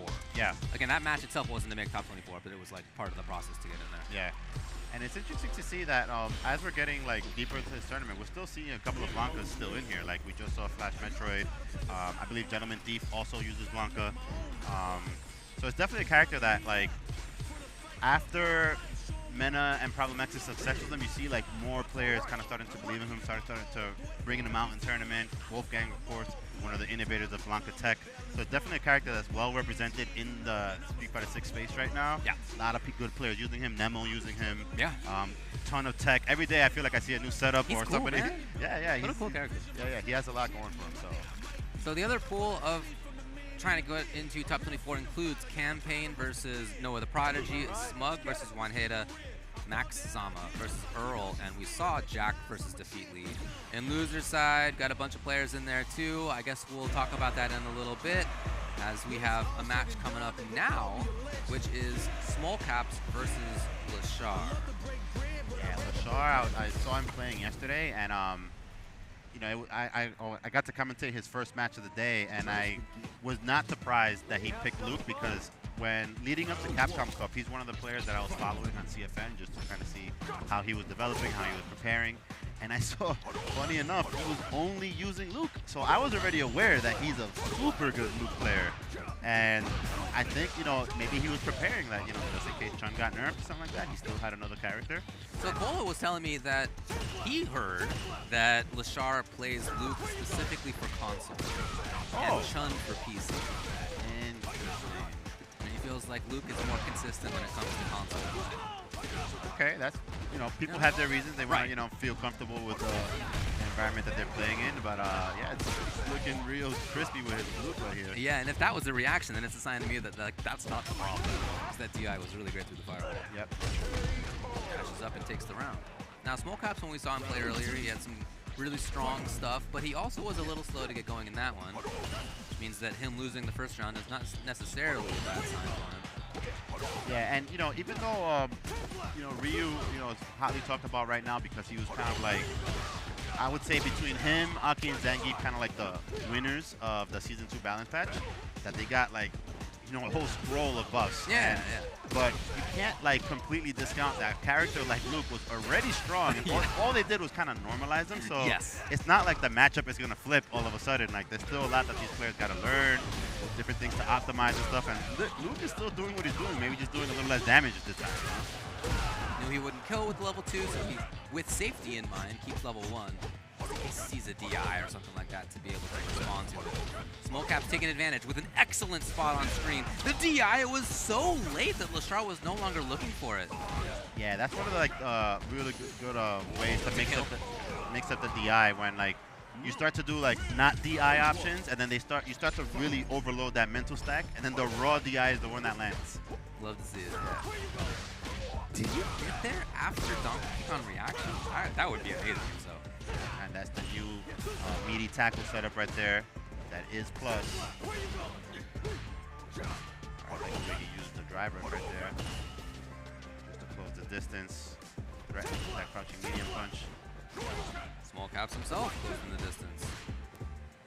Trying it out lightly, not overextending. Hasn't jumped. Stayed on the ground.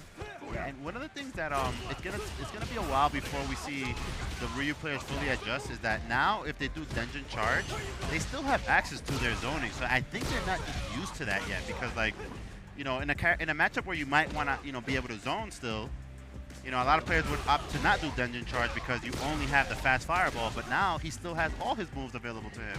And we haven't really seen Smolcaps really sneak in those dungeon charges, which like completely just buffs him in every way now. Yeah. Yeah, really cool changes that they've made. Now there's the burnout. And Ryu can really pester in the opponent's burnout. Lots of chip sequences, huge plus frames. He can also have EX and level 1 on the screen at the same time, and that may be a big deal here. Yep. Wow, that was fully chip.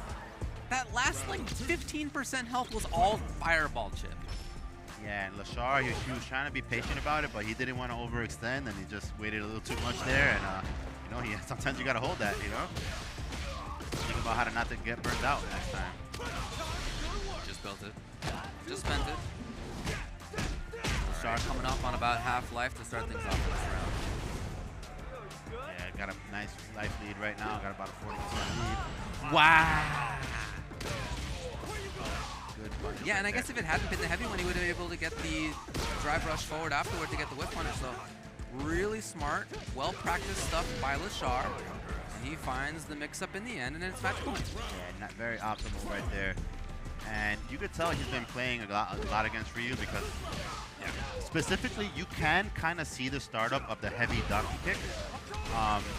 But a lot of players just are not ready with an answer. Clearly, Leshar has practiced that. You know, he had a full punish ready immediately. That said, Smolcaps is still 2 hits from taking this thing with such a heavy hitter that he's got on the left side of the screen. Still not jumping, still trying to play this safe ground game. And we did get to see one of the Luke's buffs in effect right there. He comboed into a standing heavy punch into the charged light knuckle. So definitely Leshar is aware of the changes. Looks like he's probably been practicing and big damage on this. He should be able to take it with the level 2. Just like that, Leshar moves on. Quick, dominant play.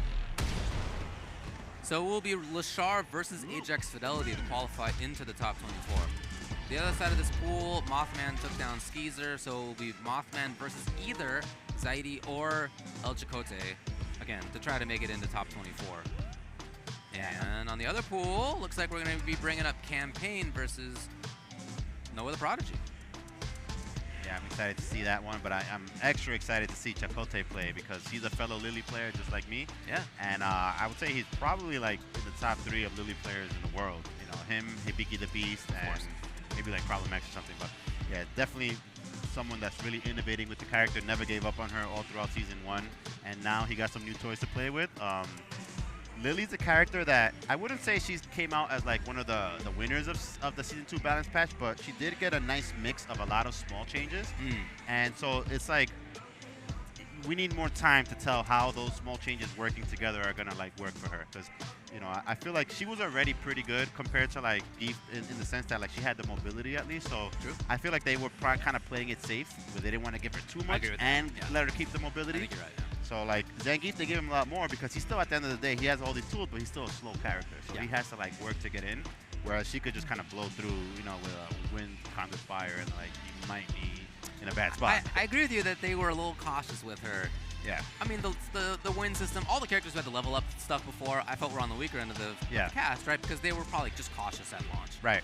Now, after having had a season of that, they've buffed Jamie pretty substantially. Yep. Mano and Lily a little bit as well, of course, but you know, not a ton. I think that they're still being a little bit conservative there. And when you have a player like Hibiki who did really great things with that character, and like nobody else in the world did the same level of stuff that he did with that character, right? It's hard to know how to balance a character like it, in my opinion. Is that just Hibiki being a genius? Maybe. Yeah. Is it the case instead that like there just aren't as many strong players playing the character, and like that's the reason for her not showing up big time? Yeah. I mean, I don't mean like as a personal offense to say that, but you know, like that's sort of my feeling about Honda as well. It's just like hard to know how to balance those characters that may not have as many strong players. It's harder to see what their true potential is. Yeah. So I'm not surprised that they were a little light on it for. Yeah, and it's also one of those cases where in Street Fighter 6, like the difference between the top of the top and what some may say the bottom of the bottom is not that big. Agreed. So, but you know, when it comes to tournament play, you know, the really strong players, they're gonna gravitate more into the characters that are in that upper half. So it doesn't necessarily mean that those lower half characters are not that good. For sure. It's just that like if they need every little advantage that they can possibly get, like, you know, they're not gonna go to the Hondas and the Lilies. Agreed. They're gonna go to the ones that have those 2 or 3 extra tools. You know. Absolutely right. So. All right. Well, I can tell you this: Wanheda beat Smug. And so it's going to be Wanheda versus one of these two on your screen, either Campaine on the right side of your screen or Noahtheprodigy on the left side of your screen on player 2. Nice. Who plays, again, that's going to be to make top 24, but they got to get there first. Yeah, and I would say that, you know, currently in my opinion, Noah is probably the scariest player to play against just because he plays so fast compared to almost everybody else. Like, a lot of players just can't keep up with that pace. Oh, for sure. And the combination of him doing that with Luke as well is just like, it's so obvious that he's really good at overwhelming people really fast. So this man is running the ranks of ranked play in my neck of the woods. Let me tell you, man. Like, I can tell you from personal experience, it's hard to keep up with him. Yeah, so like, just like that, like if you let him get going, he's like a unstoppable train. Like he just, you know, Mena kind of has a similar style, but I think it's like the craziness aspect of it. Noah just has it dialed up just a little bit more. No, agreed. An excellent read there. Jump. Here's a whip punish. Decision to go for a raw drive impact right there. I thought he was looking. Really like the Aki changes. Happy to see her up on screen yet again. A lot of strong, consistent stuff for her, as well as some shenanigans that she's gained. All right, interesting that he didn't opt to go for the back throw right there. Oh, okay. Can he get there in time? Oh man, he kills.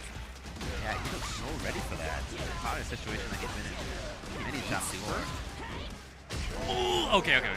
He saved it. Yeah. He didn't want to spam. I feel like we both grimaced there because we know what could happen if you just give Noah a chance.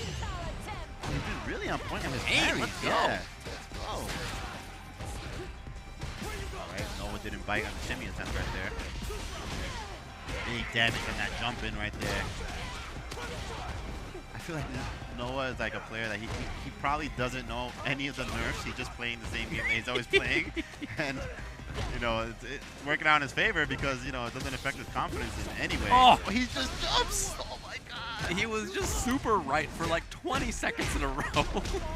The jump to start that sequence off, all of the mix-ups in between, the jump at the end to get the kill in the game. Yep. Yeah, Noah, he's just so persistent. Like, you know, that when you play against a player like that, at least from my perspective, it's like, okay, you get hit with a jump in sometimes, you're like, all right, you know, I threw a bad fireball or something, but then like you get hit with 2 more jump-ins and you just start like questioning like everything. You're like, oh man, like he really is just jumping on me. Like, yeah. And you can tell Campaign's got a lot of strength too. Yeah. He waited specifically to throw the fireball there until it was the late Watson anti-air. You love that. Yeah, you could definitely like sense the caution now from Campaine. Yeah. Being a little bit more reserved, kind of spacing himself a little bit further. And there's that change right there.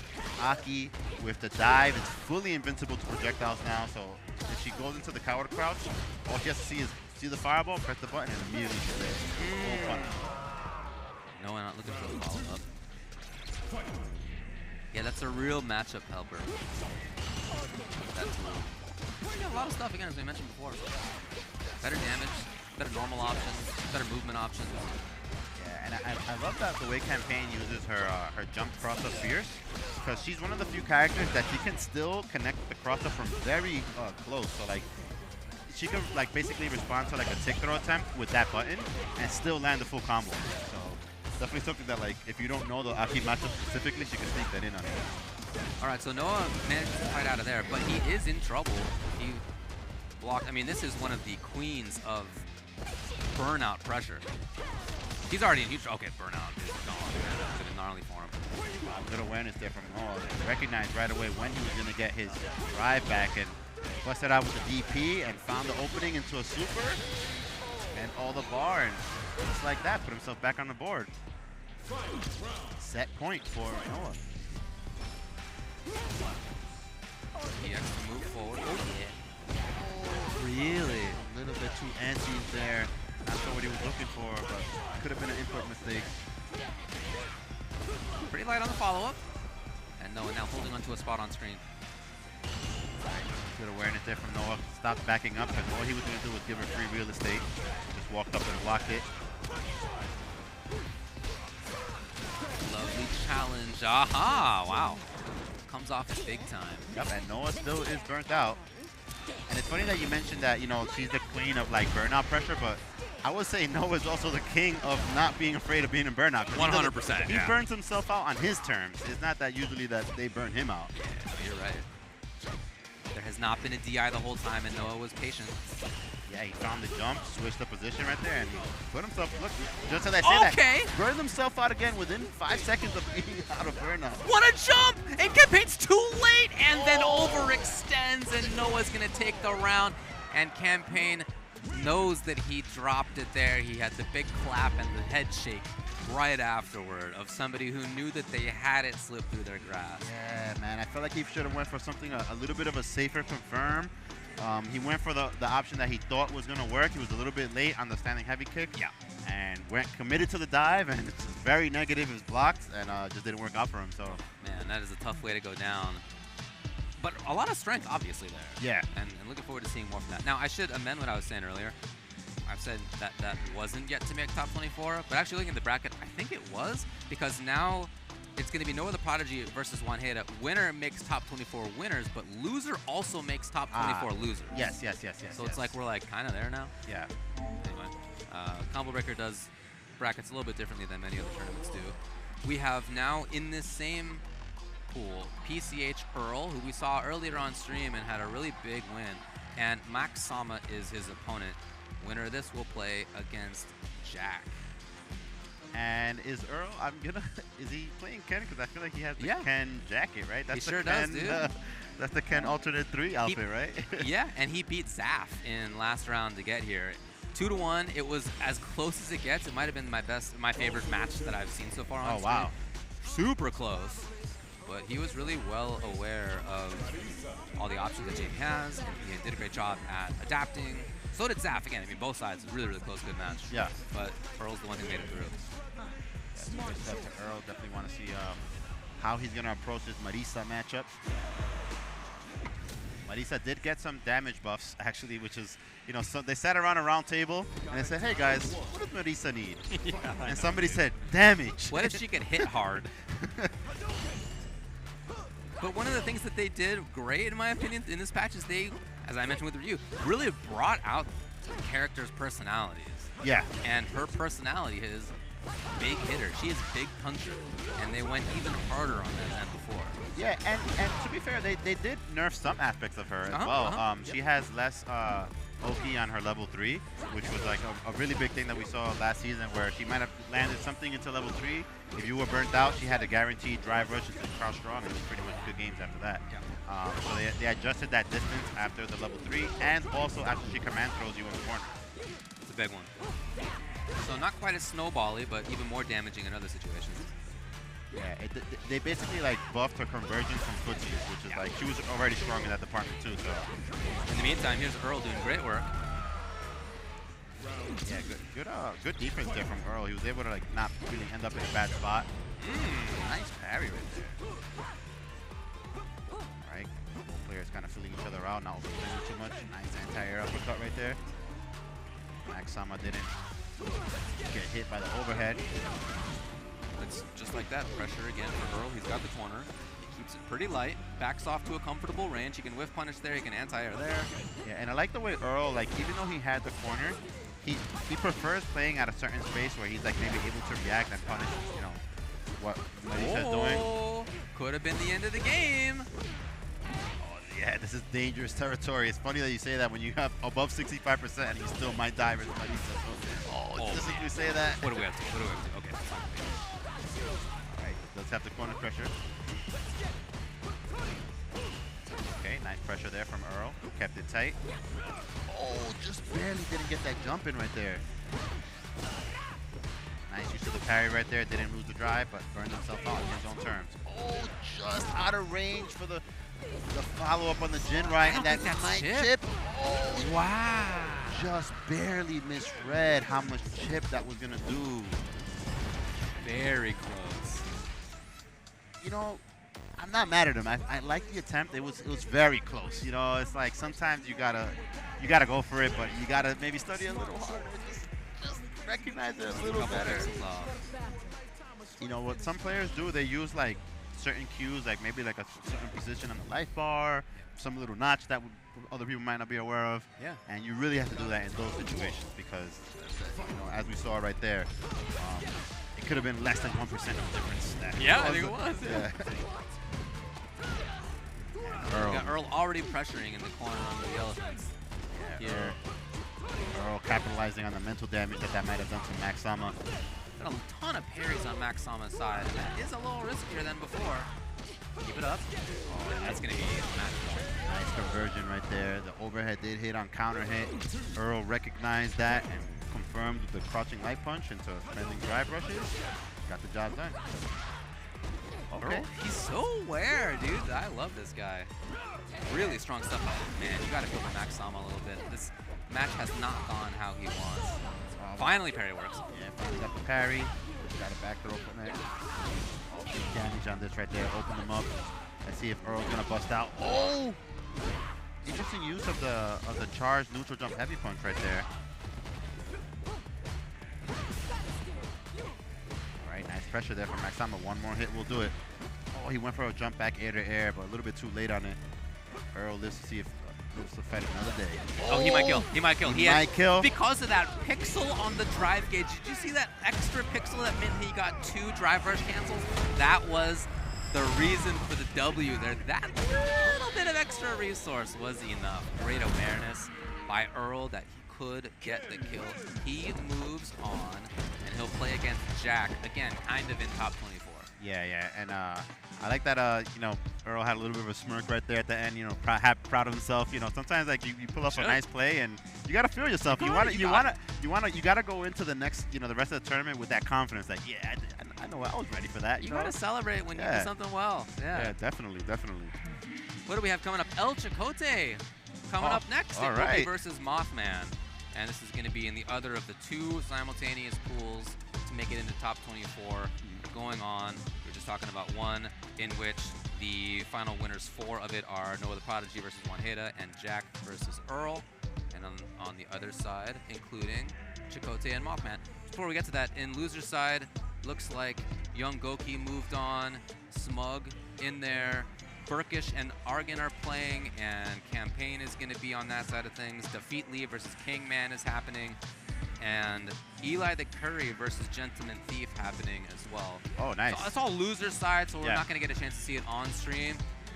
Look, man, if you want to watch all those matches, I can tell you where to do it. It's in person at Combo Breaker. That's where to do it. Yeah. When I'm not on commentary, oftentimes what I do at big events like this is I just go watching all the stuff that's going on out there. You're the lurker. You're I lurking around all the pools. Yes. Crowd surfing. All the stuff that's on here, this broadcast, I can watch that later. Yeah, Those matches are preserved. The ones that happen out there are just dust in the wind. If you don't catch them, they're out of there. And that's one of my favorite parts about big tournaments. Yeah, and sometimes those are some of the most hype matches that only a small select crowd might be the ones to, you know how that history went down. So I want to talk a little bit about the Lily changes because Elchakotay, you know, one of the top Lily specialists of the world. Like I mentioned earlier, she got a mix of a lot of small changes that in tandem working together move her up, maybe not like too high up the tier list, but she just has like a lot more answers for little like micro situations that before were kind of really tough for her. So a big one being her standing light kick. They reduced the recovery by 4 frames. So previously, like, you know, every character in this game has a 4-frame attack, but hers has very short range and it didn't combo into any medium attacks on counter hit. So now she can, like, if she decides to challenge with her 4-frame, she can combo into a standing medium kick and then get a meterless knockdown with a light counter spire. Whereas before, if she decided to challenge with her stand light kick, she had to do a down jab into OD Condor's Fire. So she had to spend meter. And it was just like, you know, it put you in a situation like, do I have to spend my meter? I'm getting mauled. Like, I don't know what I should really do. Do I guess jump? Like, but now she has like stable options that she can go to, which is kind of in line with how the rest of the cast like challenges in those situations. So. It's a really good example of how what seems like a very small change actually has like significant impact on how the character's strategy goes. All right, might have been an execution right there from Elchakotay. He just got a really close range Condor's Fire. Mothman able to recognize it, got a punish. And right now, Mothman's turn to play. He has Elchakotay in the corner, waking up with the wake-up driver for it, so we haven't seen too much of that in this tournament. Yeah. That is only -6 on block, so, you know, if the players haven't labbed their punishes for that. We actually have seen people drop punishes on it. Yeah. Oh, sneaking in the command. Yeah, definitely. Stole a turn right there. And already dangerous. Oh! He could have Holding on killed to there. it. I think he was already committed to going for that option, but if he would have done a drive rush, he could have killed with the level 3.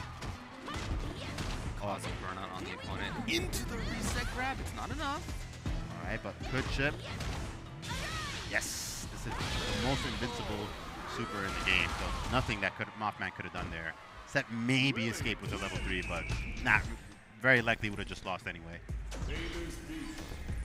And one of the things that's really strong about that level 2 is that while it does do less than average damage for level 2s, but she also can do it in the air. So in those rare situations where like she might get anti-aired with an invincible move or an invincible super, she can like react and do her own level 2 in the air, and then like, you know, you gotta it's something to think about when you have to anti-air her. Different utility. Yeah, it's cool. And this is a matchup that is a little bit tough for Lily, just because she doesn't have invincible wake-up options. But that's another situation that got better for her in this patch, that her level 1 super is now 10 frames started. So most characters used to be able to just do like a meaty light attack and be safe from her waking up with a super, but now they can't do that anymore. They have to think about, you know, does she have meter? You know, it's like another small change, it's 3 frames change, but it does have a big impact. As in the meantime, Elchakotay, dominant neutral game, in there on mix-ups, and almost all of his mix-ups have worked out. I don't know if he's gotten the command grab, but it hasn't actually landed yet. And big damage on that combo right there. A little bit too far with that crouching heavy punch from Elchakotay, but nice challenge right there with the crouching jab. Again, 100% on these command grabs. Mothman spends 2 bars to get out of there.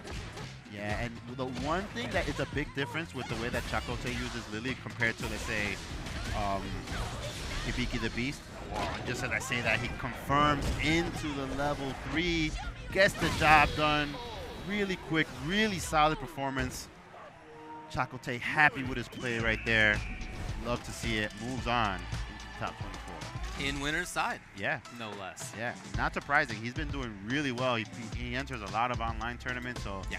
You know, when somebody that plays as much as he does and actively competes in a lot of tournaments, he's just more comfortable with more situations. So like, it kind of like bridges the gap between like matchup difficulties and stuff, where if he's more familiar with the situation than you are, he's more prepared, you know? So it's like, he's gonna have that answer. Yeah, that not makes gonna sense. be nervous or anything like that. Yeah. So. All right, what do we got next? We have, I mentioned we might not see loser side matches, but actually, we are gonna be going down to loser side, where we will have Strike First Gentlemanthief versus Elithecurry in round 3 losers. Let me see if we are close to making it into top 24. That may be why we're looking at this. It looks like the other matches are getting close to that, so this one probably is too. Yeah. Doing the bracketology live. Yeah. One of the things that's a big difference with the way that Elchakotay uses Lily compared to Hibiki the Beast is that Hibiki the Beast almost never anti-airs with crouching heavy punch. Is that right? Because he does DP instead. And Elchakotay is the opposite. He almost never anti-airs with DP. Yeah. He just always tries to go for the crouching heavy punch.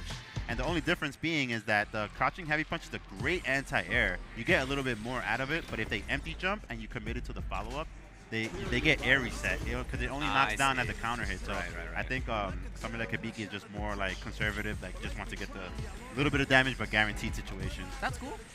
Yeah. Different personalities. Yep. Now we have Elithecurry, left side of your screen is going to be on 2 players side. And on the other, Gentlemanthief. When Eli made it out of pools, qualifying match happened on stream. He won with Akuma, and he popped off as only Eli can. I don't know if the stream caught most of it, because he's up on stage and wasn't mic'd necessarily, but he was talking about how, to make it short, how strong he thinks Akuma is. Yelling up there about, do you know what this character is? Like, he really strongly believes in Akuma, and even though the character's only a few days old, already looking good. Yeah, and I can see why he would think that, because the character, right out of the gate, they just gave him an amazing combination of tools. Incredible. I love that mix. Really? Wow. It almost looked like he confirmed that. I think so. I think so. That is an incredible round right there. Big confirm. He got past the Blanka Chan with his roundhouse. The funky mix-up of empty jump into command grab. Like, it was all there. Yeah, definitely something, the command grab, something that a lot of players are not going to be ready for. It's like, it kind of reminds me a little bit of like running bear grab or Blanka's jumping grab, but it's like, it's harder to see the startup of it because it looks like he's going to throw a fireball. So a lot of people are going to get grabbed by that, I think, early on. Oh, he went for it. Okay. Not a cheeky right there. Went for it from pretty far. But I do like to see that, Elithecurry believes in the character and, picking him on just 3 days. It's not easy to do that. Mix-up's all worked out for Gentlemanthief once he got in there. 3 bars to start. Again, 9,000 health character means that way too close to be bringing that out. Oh, and I'm surprised that even at the max range of the light Tatsu, still able to get the sweep. So it looks like when they designed them, they really had that in mind, that they wanted to give him a consistent follow-up after the light Tatsu. Eli, what do you got? DP's there again. He's going to run the table, and he's going to do exactly that. Just kept it nice and simple, using the drive rush extensions. Didn't even go for the level 3. Wanted to get as much damage as possible before it. And yeah, excellent play right there. Looked very comfortable with Akuma for being a character that he only, 3 days with him, No big read on an attempted mix-up like Demon, or just no bother. Yeah. Very consistent, solid stuff. Yeah, and he already has that Shoto player foundation. Like before Akuma, he was playing Ken, and the running joke is like a lot of the former Ken players, they were just really Akuma players all along, just kind of waiting for their guy to come. So Elithecurry might be one of them. Clearly looking very happy with the Akuma. Yeah.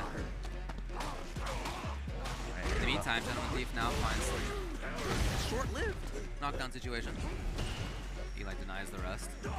Look at the very walk-focused play of Eli. Like, he was willing to walk up pretty far.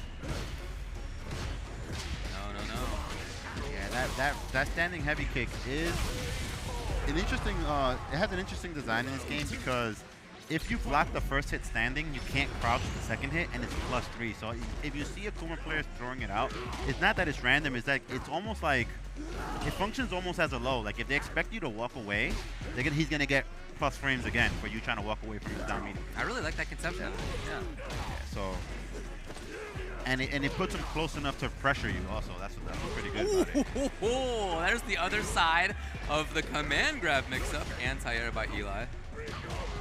Yeah, and I'm sure that eventually we're going to see like even more damaging options when they don't do the command throw. They're probably going to do the launching kick into like a charge fireball or some other crazy damage. So definitely a very scary situation to be in versus Akuma. He starts mixing in the command throw stuff. He's walking high, and again, Gentleman goes to the wall. He's noticed the same. Eli's very walk focused. No! All right. Throw right there from Gentlemanthief. Alright, nice use of the parry. Oh! Elithecurry a little bit too happy right there to do that ODDP. Gentlemanthief being a little bit conservative with how he's pressuring, even though Akuma is burnt out. One more confirm. We'll do it for Gentlemanthief. Akuma is a low health character. The low. Instead of the overhead, Eli may have stood up the block. So, 1-1. Yeah, good back and forth for both players. Both Gentlemanthief is very good. He was he used to use Juri actually in Street Fighter 5. So it's interesting that he's not picking her this time here. Oi! He just got past. Be able to get a strike throw mix if you'd like to. Alright, that opts for the throw. Dash up, probably get another one. Oh, nice backdash there from Elithecurry. He had the same read that I made. Gentlemanthief did go for the second throw right there. Interesting choice right there. Went for the air-to-air jump strong. That duck. Gentlemanthief's gonna have to spend a bar. That's alright. It's not the kill. I thought versus this 9,000 health character. Yeah, that was it for sure. That was interesting. I thought for sure that was gonna kill. Gentlemanthief again. This is loser's side. You know, the Curry's costing him a little bit with the spots where he's choosing to use that heavy kick. Again, you gotta think about it a little bit harder. You know, it's not the right place to use it all the time like that. He's been punished about 3 to 4 times now. Sometimes it's one of those things where it's just like maybe it was in his muscle memory where a lot of the people that he happened to be playing against were stand blocking it and he just got comfortable using it. Gentlemanthief. Oh, not over yet. Oh, nice jump back jab. It's not an option you see too much of from Blanka. Ah, the wall is put up by Gentlemanthief, and he moves on Elithecurry, eliminated. I will say, though, 4-day Akuma. Not bad, yeah. You made it here? Yeah. Good work. Did good very future well, there. yeah. It was a good future. And had it not been for those adjustments from Gentlemanthief and some of those, you know, eminently placed standing heavy kicks, right? Eli looked pretty good. He looked really good in the first game as well. It's just, you know, some adjustments that he still has to make, but definitely, like, you could start to see the blueprint starting to form. I think that's true.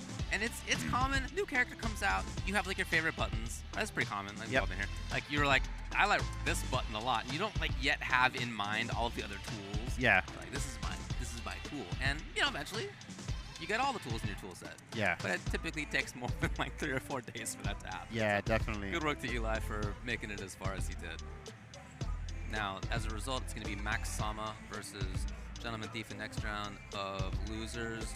We're going to be looking for a few matches coming up in a little bit. In the meantime, let me tell you who we have left in these pools. So to make it into officially the top 24 in either winners or losers will be Noahtheprodigy versus Wanheda and Earl versus JAK. That should be a good one. And then in losers side, this is not yet to make into top 24 of this pool, but we'll have Smug versus Audio 33, who just took down Young Goki. We have Burkish versus Campaine, who we saw do so well with the Aki just a little bit ago. Kingman versus Dafeetlee after Kingman took down Diablohr HR. And then Macssama versus Gentlemanthief in that loser side as well. That's pool 132 if you want to check it out. You know where to go. It's all on Start GG. See what's happening. We saw Elchakotay already make top 24 winners. Yep. Mothman, having lost there, now is in top 24 losers. Leshar versus Ajax Fidelity. That's going to be a sick one. That's to make either winners or losers in top 24 as well. And then in loser side of that pool, FlashMetroid versus Akira and Smolcaps versus Zaf. That's going to be a fun one for me to watch. Yeah, that's going to be interesting right there too. Apology Boy just beat Skeezer in loser side, and Walnut Cons, never mind, moving forward as this is live, we're literally refocused right now. Triumph versus Zaidi is in loser side as well. We'll see which one of those we can get to in just a little bit. We're waiting for the next ones to come up. Might be a little time until that does. Yeah, Triumph looked really good when I saw him yesterday. He was using the modern Luke. He has a very interesting approach that where he actually uses a mix of, sometimes he uses the modern tools and sometimes he does the normal one. You can tell sometimes with the damage difference. So it almost feels like the same character, but with just like more just more tools in the box. You know, part of why I'm playing modern, man. I think it's good. But yeah, no, I've played against him quite a bit online. Really strong player, just fundamentally sound. Yeah. Very strong player in this game and in other games too. One of the best Rumbleverse players, I will note. Interesting. He was. And he's going to have to play against Zaidi, who's been doing some great work in this bracket too. Yeah, it's been cool to watch. Really cool character diversity. I don't know that it feels like to me we've had any one character seem overrepresented. Yeah. Feels like it's been pretty. Yeah, we've had a good around. mix. Yeah, we've had a good mix of the, and hopefully that continues into season 2. Hopefully we'll see some of the more characters that we didn't see too much of last season. Yeah. Like your Lilies and your Zangiefs, your Hondas. But yeah, that's this is that balance patch season. It's the time where people are still trying to figure it out. People are optimizing. Some people are brave enough to do it. Pick a new character or something. That they just some new strategies, do it right in tournament. And some people are a little bit more conservative. They'll just kind of stick to what they know. Yeah. So it's interesting to see like what approach they take to. That's where I am too. I'm trying to figure that all out on the fly. I know you are too. It's been a lot of fun over these past few days. We're going to take a short ad break, and we're going to be back with more matches here at Combo Breaker very shortly. Stay tuned.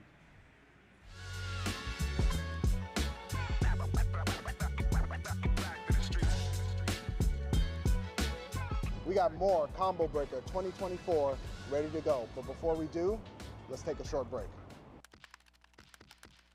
Red Bull gives you wings. You're really making all of this by hand.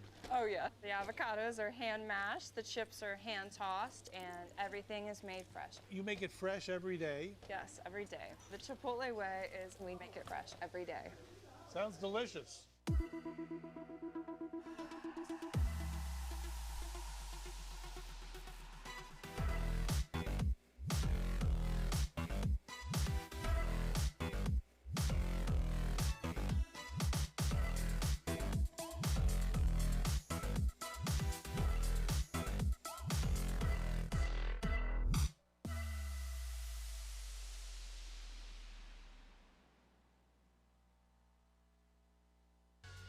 Get ready to level up your wardrobe at Combo Breaker.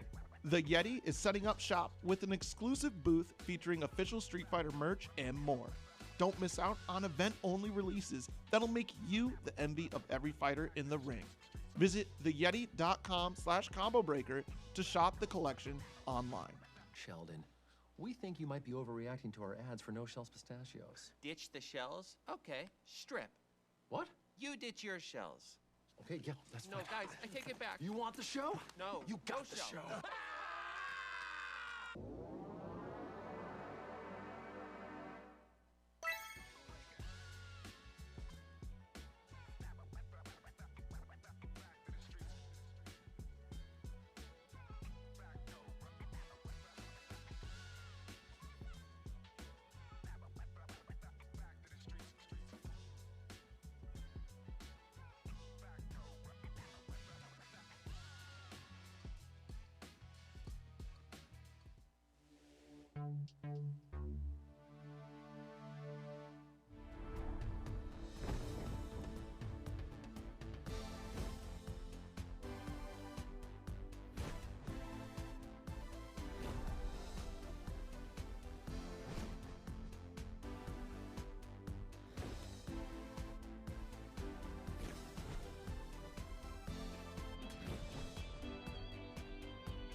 If you guys haven't done so already, be sure to check out all of the new fighting game event merch coming out to celebrate Combo Breaker. We got new hoodies, bomber jackets, and plenty more if you guys check it out over at combobreaker.org/shop.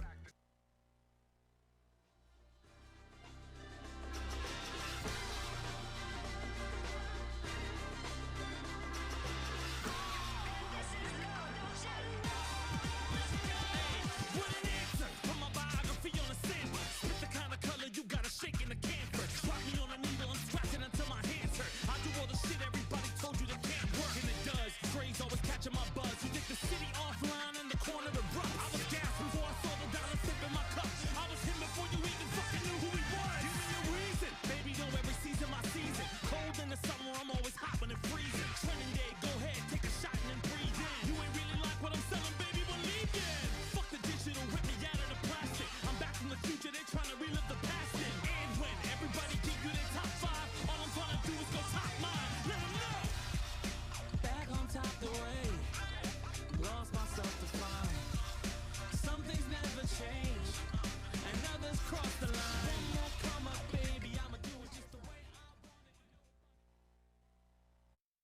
We are back with Combo Breaker 2024 Street Fighter 6. We're starting to round out the matches with these players to get into the top 24. We saw some great matches with a lot of variety of characters. You know, this is a new balance patch, Street Fighter 6.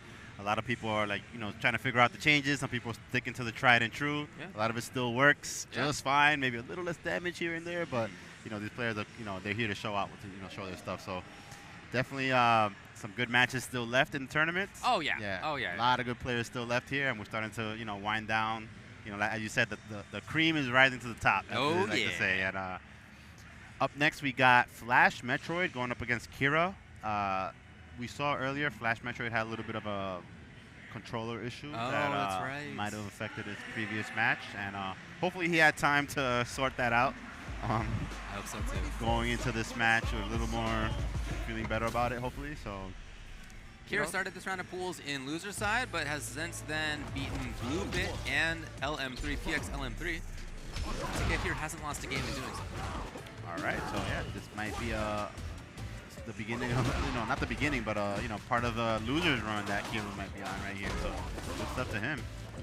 Still making it deep in the tournament. Reaction. Right, we've been seeing that for about 30 years now. I know, right? Alright, nice back throw right there from Kira. Hey. Wow, very good with the drive rush into the DP. Okay. Still gonna get hit, yes. Wow, tricky stuff right there from FlashMetroid. It almost seems like he was perfectly content with getting hit there because he knew that little man was protecting him. Yeah. Got your assist. Nice early spears. And FlashMetroid doesn't do that very often. Yeah. Reversal EX is not really his go-to strat, but there it was effective. Yeah, he busted out, and I like the way Kira challenged right there with the lights. That's an old OS that you do versus Blanka, where you press a light attack at the timing where he might land from a light roll, and if he does a heavier roll, you just block, and if he lands, you could probably jab him out with whatever he tries next. So also been doing that for 30 years. Yeah. Oh, baited out the heavy DP, really being a bad spot with this level 3. Oh, okay, option not do it. Okay. All right, definitely gotta finish the job now. He got so much from that safe jump right there. I know Kira's probably gonna be thinking about that. You know, it's gonna make you second guess whether you want to DP the next time. And one of the power of safe jumps is not so much that you get guaranteed pressure, but it allows you to do fake setups too. Yeah, for sure. Yeah, if you start, you know, changing it up a little bit, you could start doing some stuff that like might not be real. Empty jump grab, empty jump low, that kind of stuff. Yeah. So EXDPs still work against safe jump setups sometimes, if it's not the actual safe jump. Oh, nice conversion right there. Oh man, that's cool. Into the boy. Just sparkling out there waiting for his turn, and his turn comes. And he helps out, getting the match point. Good awareness there from FlashMetroid. He saw that Blanka-chan was bouncing around right there. He had the conversion ready. Oh, jump back. It looked like he might have been going for instant air ball, but didn't have the charge. We saw the button come out. All right, and Kira definitely aware of the buffs. FlashMetroid knew that he was probably going to be more antsy to throw fireballs once he got the Denjin. Anyway, so he can set up the little boy. Did he just run the other way? He said he wanted no part of this I'm fight. out of here, yeah. You guys are fighting on an aircraft carrier? I'm out of here. Maybe not all Blanka-chans are built the same. Yeah. Almost malfunction. That would actually be cool if they were to do that. Like, 1 in every 10 Blanka-chans just goes the wrong way or does something else. One of them just explodes. That's like his take on the randomness of mini files, right? Yeah. Oh, he went for the level 2 right there. There you go. And FlashMetroid looking very comfortable that time. Unfazed by the controller issue that he had the last time. And, you know, it's not to say that he only lost because of that last time, but it was definitely in his head. It definitely affected maybe some of the decisions that he made. And now, you know, I'm sure he had enough time to get that sorted out, and he looked perfectly comfortable, totally fine. Was completely ready to deal with Ryu right there, even Ryu with all the buffs. Yeah, and that's the thing. Sometimes when a character gets changes, people automatically assume like, oh, he's gonna jump up to the tier list or whatever. But if they're if all they adjusted was something that the character was already doing, but all they're doing is just getting more damage out of it, it might not change a lot of the actual interactions. And that matchup right there, like, Blanka's still going to be able to slide under fireballs. He's still going to do a lot of the things that he was always able to do. It's just that maybe it's a little riskier to do some of the other options because of the damage that Ryu has now. So he moves forward. Now FlashMetroid will have to win one more match to make top 24 losers. That match to do so will be FlashMetroid versus Zaf in loser's side. We'll see whether that gets on stream or not. Can't guarantee anything. We're going to go back to winner's side of the other pool. This will be Ajax Fidelity from Puerto Rico against Leshar from Korea. Yeah, definitely one of the matches that I want to see out of this batch because both players look super strong in their matches to get up to this point. So, you know, Ajax has a little bit of a different take on how, you know, he approaches Ed. And, you know, Leshar, you know, we know him for the Chun. This tournament, he decided to go with the Luke, and he's looking very surgical, very clean. Yeah, when I saw him do perfect parry versus heavy donkey kick, but do parry into hold into drive rush versus light donkey kick, I was like, he's definitely doing his homework. You're prepared. Yep. That's the kind of tech where it's like, you have to be super good to use it. Like, you may know the tech, but like, to be able to actually react with that consistently as a solution to it is something that is not going to be for everybody. Yeah, and as I mentioned, you know, leading up to Capcom Cup, I saw him practicing only with Luke, at least on CFN. And, you know, it's for moments like this. Like, eventually, if you're practicing a character that much, you got to try it out, you know, and what better place than a tournament like this? Like, you know, you got to see, like, is this a viable option for me? Like, you know, if I put him out in the field against different play styles, really strong players, under pressure, and he's doing it. You know, he's so far it's working out for him. So really a testament to the type of player that he is. After all, it's not a CPT event, and there are lots of players, so the pot bonus, the pot size is pretty substantial, but you're not like risking CPT points. Right. Yeah, so definitely a good decision for him right there. Luke and Ed, the characters that we're looking for. Ajax would like to talk about the earphones, it looks like. In the meantime, yeah, I agree with you on his Ed. Ed is a character as well that I feel like lets you really express your personal style with him. I feel like every strong Ed player I watch has a little bit of a different take. Some have more of target combos, some have more of mid-range stuff, some like to pressure more, right? Some like to move a little bit more.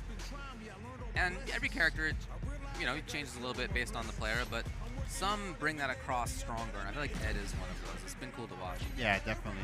Some people like to, you know, go for the throw mix-ups with the charge snatcher. Right. You know, so. Charge into cancel forward into, you know, blow up parry, that kind of stuff. Yep.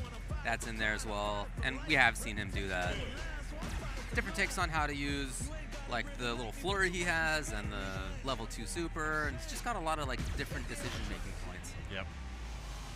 And Leshar, one of the things that's like he has going for him with the way that he's just using his Luke, like he has a KOF background, which is a game that you have to learn 3 characters, you know, and you have to learn to fight against 3 other characters, you know, so you're fighting multiple matchups all the time. So that's definitely something that plays to his strength.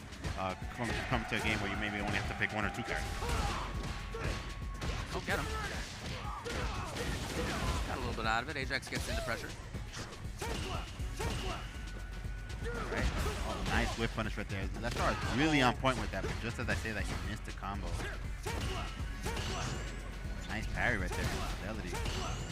He's so on point with those. I know. Went for it again right there. Both players trading fireballs. I like the way that looked right there. Oh, really? Yeah, it looked like Leshar maybe tried to do a DP, but got a dash instead. We saw movement out of him, but he dashed right into a jumper. Walks forward to gain a little bit of extra meter. Let's see what he decides to go with here. Right, went for a throw. Fidelity rightfully tech that throw right there. Got his full drive back. Fidelity's so well. Oh, he's reacting there. Right there. He's gonna go for a level 2 probably to get the corner. Just goes to kill, it looks like. Yeah, level 2. Doesn't even need to be anything particularly fancy. Or does it? It did. I thought he was gone. Wow, that could have been bad. It's so scary when you burn all your meter and it doesn't kill, because you really just have no other way to keep yourself safe after that. And if your next offensive decision wasn't correct, you might be the one on the back foot. getting burned out and dizzy. Oh, good awareness right there from Leshar. He saw that the drive impact was a little bit late. Answered the drive impact of his own. Straight into the level 3. It's not going to burn him out, but it's going to put him out very close while he's building his own drive back. One more string will do it for him. He waited. Yeah, maybe want to throw off the perfect parry timing just a little bit.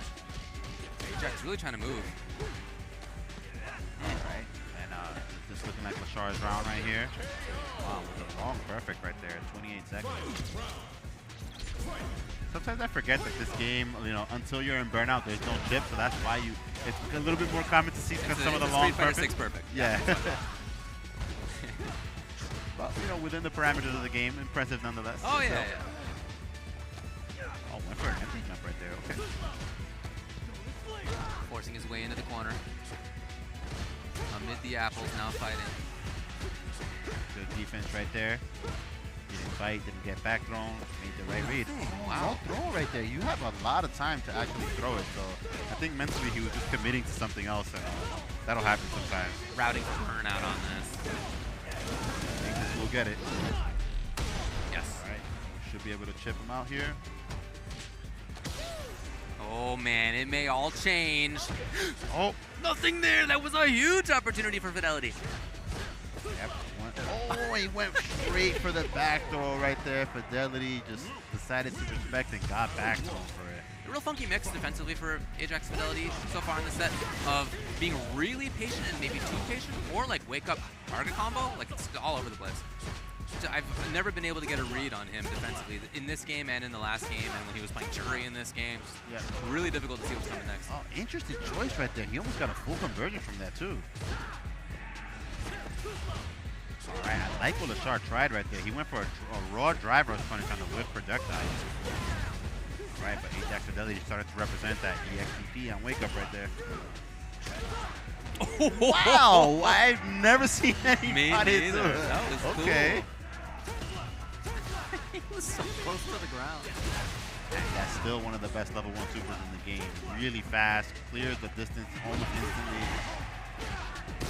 All right. Keep it with the heavy knuckles, double that. Oh, the meaty tackle, I forgot about that. They're doing that now. That is plus now. And good to see that you get something out of it as well. Yeah, he went for the DP, yeah. Wow, I don't know how I feel about that change, man. I'm thinking about it, I'm replaying it in my head. I'm like, wow, that means I gotta take potentially a meaty every time I... Oh boy. Well, hopefully you could like parry it or something. Actually, Leshar's already done the mix-up of run into no follow-up, yeah, expecting parry. It didn't work, but that's what I think the mindset was. Oh, good, so late. Good timing on that jump in right there. You gonna go for the front tackle again? Yep, there it is. Plus.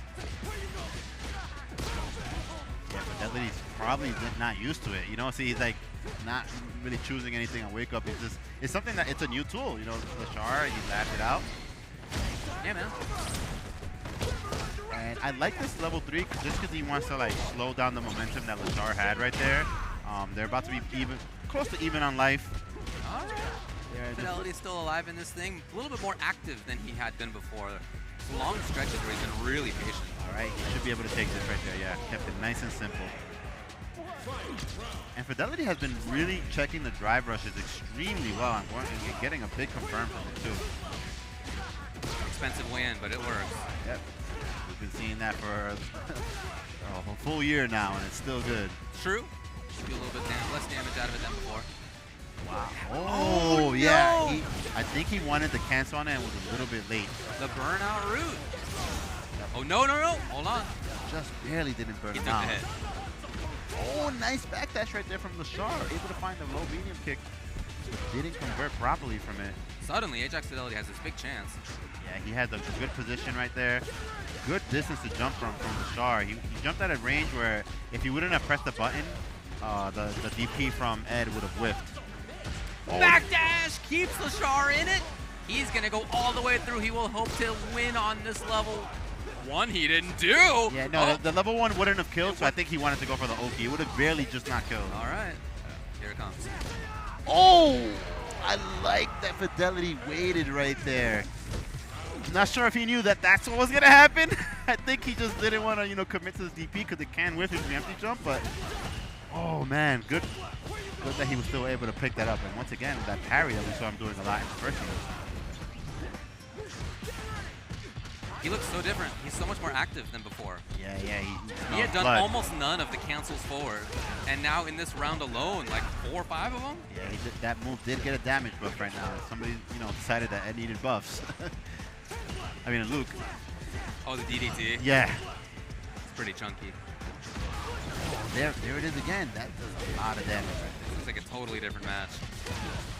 Oh, went for the DDT again. You can't back roll this. He does get a mix up this screen from that. Definitely one of the best things that Luke can do when he starts with a light, if he doesn't need the corner carry. A little too far. Ajax now having backed off. Yeah. Really punish, it said, in Ajax Fidelity. Seemed like he was on the way out in game 1 now. In game 3, he's up ahead. Match point. Up around. And looking healthy on the meter. Has the life lead right now. Found the whiff punish. Confirmed. Has about a 25% life lead. Stretching it out to about 40 now. Oh, and Leshar opted to go for the level 3. Just wants to even it out. He's going to take the life lead maybe by just a little bit. But now he has no super, so he's not going to get, the big damage as what Fidelity has available. He's trying to get the kill. Yeah, he should get the kill right here. Yeah, he's well into the yellow. When it's a regular level 3 and you do about maybe an extra 5% in that yellow range, it's definitely going to kill. Yeah. And it did. What a change. Again, you go back and look at that first game, how patient Ajax Fidelity was. He backed himself into the corner a lot throughout that first game. We didn't see any of the rush forward at all, to my memory. I don't think that we saw a whiff punish from him. And then you look at that last couple rounds, he was moving forward consistently. He got 4 or 5 big whiff punishes that were super relevant in damage and in getting Oki and corner pressure and all that sort of stuff. It's a really different style. Leshar, a little bit more whiffing than he had been before. Those whiff punishes aren't for nothing, right? Yep. Ajax got that in part because Leshar overcommitted in the way that he hadn't been earlier in the set too. Yeah. And it could have been that one drop that he had earlier when he went for the jump and he did the air knuckle. I'm sure he wasn't like really too sure what was gonna happen in that situation. And as soon as Fidelity took that round, he just shifted gears instantly. Seemed it. Yeah, definitely. That was exactly right. Earl and JAK now up. You know JAK and how strong he is. And if you're not someone from the area, you may not know Earl, but I was talking with St. Coley, he was talking up Earl big time to me. And so far, that's totally playing out because I really like the adaptations, the pressure that we're seeing out of Earl. His awareness is very high. The character knowledge as well. When he was playing against Zaf was bringing out the level 4 Jamie, whatever the extra target combos he gets are. Like the weird stuff that you don't even see very often. And Earl parried one of those. He saw the first hit and he was like, I don't know, I know it's coming. He parried it the first time. So it's just like a sign that he knows what's coming. Yeah, that's good. It's definitely a sign of somebody who's really prepared, and that's why he's, in winners right now, kind of qualifying top 24. Good stuff to him. As expected, it is the Ken versus the Juri. And, but, talking about Earl, but JAK has been looking super good. Oh, yeah. We saw him make quick work of Dafeetlee, and I don't think a lot of people expected that match to go down like that. That was a very strong result in JAK's favor. Consistent call-outs of exactly the right timings on things, excellent mix-ups. It just basically all fired up. Yeah, and right there, Earl, I don't know if you saw that match, but he has to be careful with his fireballs. JAK will test you. Starting out with grounded movement, so here's JAK. Oh, he went for the perfect parry. Maybe try to catch the extension on the Jinrai right there, but Earl didn't do it. Nice, went for the low right there. Kept it simple. Combo into the DP. Oh, he found the hit, but didn't combo. Oh, come on. On his counter, yeah, he was so ready right there. That was excellent. And again, he did the standing heavy kick, got under the jumping attempt from JAK, and ready with the standing right punch. Not quite enough, but anything to do it. Right? Just kept it solid. Yeah. He has like really tight pressure with his Ken. Like, anytime he ends a sequence, it's like he almost knows exactly what's going to happen next. Like it's very layered offense that he has. Oh, gotta be careful. Can't be whipping that against JAK. Oh, with the walk-up throw. Shades of Daigo right there. He took a stroll before he took that throw right there. I'm sure JAK felt a little slighted by that. Sometimes when somebody does that to you, you're like, it makes you jump on your seat a little bit. Like, really? Word? Okay. Just walking up on me like that? Okay. And JAK responded accordingly. Good stuff. Both of them really setting the tone. Dashes right in there. Wow. You know, he hadn't before in the previous 2 rounds. Round start drive rush. And it looked like Earl did try to check it. It's just the timing that that JAK did. I think he might have like slightly delayed the drive rush, and because it punish countered the low medium kick attempt right there. Hey. Nice carry right there. You do got to represent that as part of your defense sometimes. Oh, he threw the back throw. Okay. Not what JAK was looking for. Walks up just in range of crouching medium kick. He will take advantage. Yeah, and good awareness right there. He could have done another drive rush, but it would have burnt him out. So, you know, he's going to take whatever damage he can get, but while still maintaining his meter to stay alive for the rest of the round. Oh, caught in the air. Good JAK, conversion level right 3. there. That was sick. They both already know it's over. Both of them cracking the knuckles. Yeah, and good awareness there from JAK. He did it from super high up. I would have been scared to do it in that situation of you know, in case of a drop or something. But he's a Juri specialist, and he's the one on that stage, not me. So good stuff to him. Immediately knew what he was going to go for when he went for that air-to-air and closed out that first game. But it was a lot of back and forth, though. They're both kind of like matching each other's pace right now. But just as I say that, JAK gets 2 big whiff punishes right there. Different start, and now with no super. Oh, bad Earl. spot. Earl, okay, he gets out of there. Yeah, It was a dangerous spot, as you said, but now in mid-screen. Okay, still bad news for him. JAK finds the moment. Should be able to close out this first round. And that's what's scary when you don't have super and you're burned out, because the minute that you try to go for any kind of offense, they're gonna be testing you with DI. So smart stuff from JAK right there. Oh, look at that. He went for the EXDP. Didn't want no part of that mix-up. Earl trying to hold on to this farther range where he can react to drive rushes. However, he moved forward in just the right moment. JAK also moved forward, put himself at the perfect spot. Yeah, and I like the way that JAK has been using the drive rush jab, and he converts it to the crouching medium punch into something that gives him the knockdown. Oh, and he chose to burn him out. He still has a good amount of level 2 left, but it's not going to matter because now he's the one getting hit. Nice backdash there. Oh, here it is. Big punish. Right. JAK needs more. Oh, good. He jumped out. The movement. Low into nothing. Survived. Oh. They're so scared of each other. Look at this. Trying to stay away. Right there from That's Earl. extremely dangerous mid-range. Earl's right about it. Yeah, Earl recognized the situation just a little bit more right there. He knew that he put JAK in a situation where he could have died from a throw. So he went for the bait on the EXDP and put himself back in the game. Very light pressure. He backs off to what he maybe feels like a more comfortable spot. JAK is able to fight through it. Yes, on reaction again. JAK with the button timing right now. We saw a lot of counter hits, and now that was a solid punish counter. Oh, he wasn't ready. He pressed the right button. He was just a little bit late. All right, Earl has to back off, but he doesn't want to overextend too much because we saw what happened last time when he was burnt out. He got hit with a raw DI. Oh, and he could have canceled to the level 3. We see him. He had a little bit of a smirk. Maybe he did try it, but you know, might have hesitated just enough. Did he get it? Oh, he got the... That's actually okay for him. He gets a little bit more. Yeah. He gets Oki here. And he does have drive, and now JAK is the one that is burnt out. Earl looking to bait. Yeah, Earl did get a little bit of a blessing with that last drop earlier. Blocking those means that the drive gauge comes back faster. Is that enough? It's not. He backed off. Oh, patience for both chips a big problem now for Earl. Oh, DP with the finds DP, it. jab DP. 1-1. Oh my God, JAK can't believe it. that's the option that Earl chose. But you know what? It was a pretty good option because had JAK jumped or done something else, like extended a button or something, Earl just wanted to get like an active hitbox out there that beats a lot of things. Yeah, because if he played too defensively, he could have got chipped out. And now, just as we saw with the game with Fidelity, they win that second game and then they just turn it up. Look at this. This is like a completely different Earl right now. He's playing a little bit more aggressive, going for the meaty overhead. Right. Smart spot. JAK just using the OD fireball right there to create some space, and now Earl has to back up.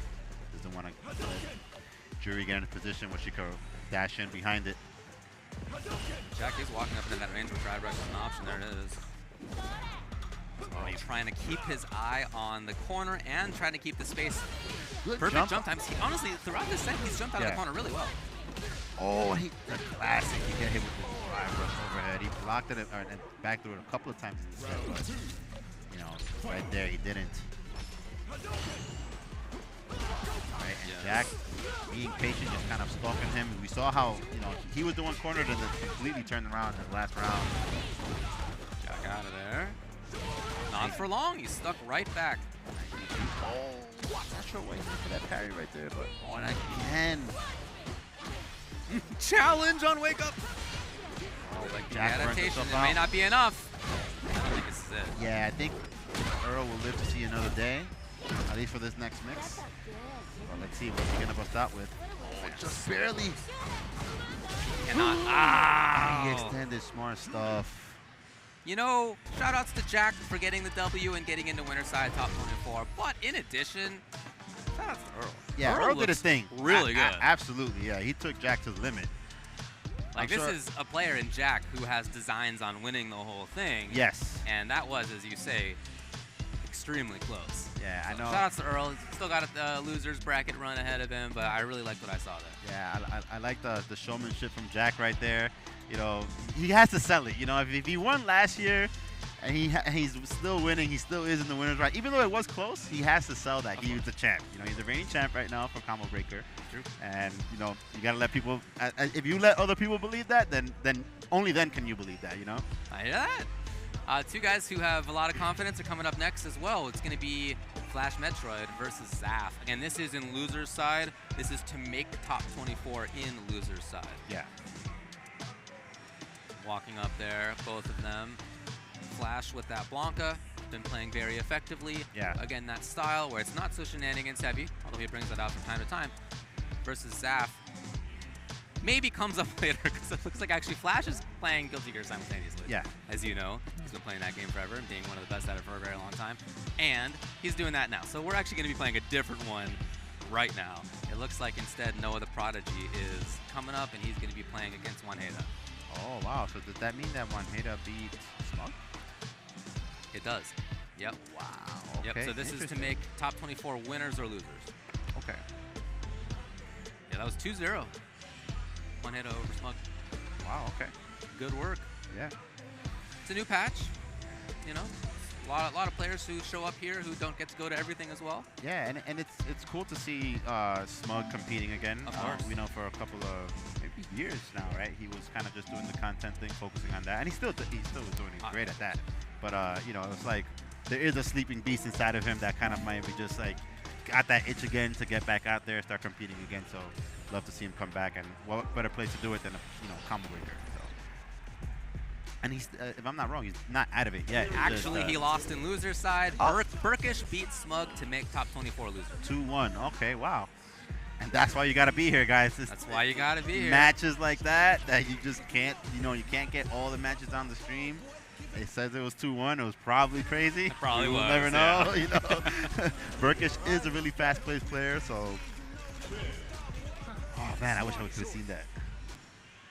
Well, we're gonna get a good one coming up next with the fast player as well. Yep. Noah on the left side of your screen, 2 players side. We got Wanheda on the other. Ken. Yeah, and I love to see that they're both young players. Noah, probably one of the players that we've been seeing for the last decade, and he's been playing since he's like 8 years old with Marvel 3 and all that. So, it's really cool to see that. He's still evolved to be one of the strongest players in the country right now, in my opinion. So, right now, Wanheda playing on Modern with the 10. Noah just barely out of range for the standing heavy punch punish. He went for the, it was the right decision, but a little bit too far. Going for the charge heavy punch right there, Wanheda. Oh, but he burned himself out, and this is very scary now. Nice shimmy right there from Noah. Let's see, Noah's gonna put some pressure, get that free chip and damage, maybe bait something out. Right. Nice turnaround right there from Wanheda. He was fighting out of the corner, burnt out, and still took the round. It's not something that's very easy to do against someone like Noah. Wanheda looking very good right now. Modern 10. Okay, but just as I say that, Noah got him to the corner already. Went for the throw loop. Wanheda didn't bite on the second one. All right, side switch. DP. Kept it nice and simple. All right, and Noah, good awareness right there. Decided to wait for the potential neutral jump and was able to get out of the corner as a result. Oh, nice throw. Wow, he reacted to the direct impact like that, huh? Okay. Oh, nice. He did a standing light punch to beat the Dragon Lash right there. Oh, and right there, Wanheda was actually 2+ with the low forward drive rush to grab. And that was because Noah was burnt out. So you have to delay your throws when the character is burnt out because you're actually so plus on that one drive rush. Immediate kick into drive rush that you have, couldn't get the throw right there. Alright, but Wanheda still looking good in round 3. Has about a 40% life lead right now, connected into level 3. Noah's played in Burnout before. He knows what it's like. Yeah, he's the Burnout king in my opinion. As he shows right here, immediately recovering well, jumping at it just the right moment. Yeah, he's not gonna fully get it all the way back, but one more block string and he's definitely get it back right now. Yep. Right. And just as he gets recovered from Burnout, immediately goes for another drive. Love it. He's got his style, he's got his strat. At one bar, oh, and he will take this. Nice awareness right there. No one taking the first game right there, but Wanheda looked very good in that first round. Wanheda playing very conservative, very kind of a slower pace style, but it's a little bit, they're kind of like polar opposites, I would say, in the style that's being represented in this match right now. That fireball range was an interesting choice out of Wanheda. You think about what the upside of that fireball was, a little bit of chip? Yeah. I don't know. The downside of it is that Noah jumps in and you die. Yeah. I mean, you have to do it sometimes, right? Like you have to, you can't not throw fireballs there. Yeah. It's just a great moment for Noah. Yeah, Noah's definitely, he has great reactions himself, so he might have just reacted to a little bit of movement, decided to go with the higher damage option, and it paid off. So Wanheda taking some time, thinking about what maybe he could do better in the matchup here versus Noah. It's not just that you're playing against Luke, you're playing against a very particular Luke who has a very particular style and whose hands can't stop moving apparently. He's still inputting a whole bunch of stuff down there. Okay. Oh, they look like they might have played a round. Kind of fast forward. Yep. All right, probably missed a little bit of that first round right there, no problem.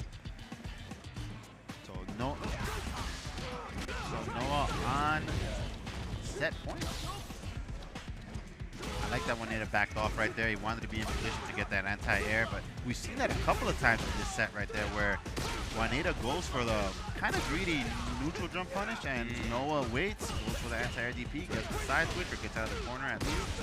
Man, Noah just always feels like he knows what's coming next.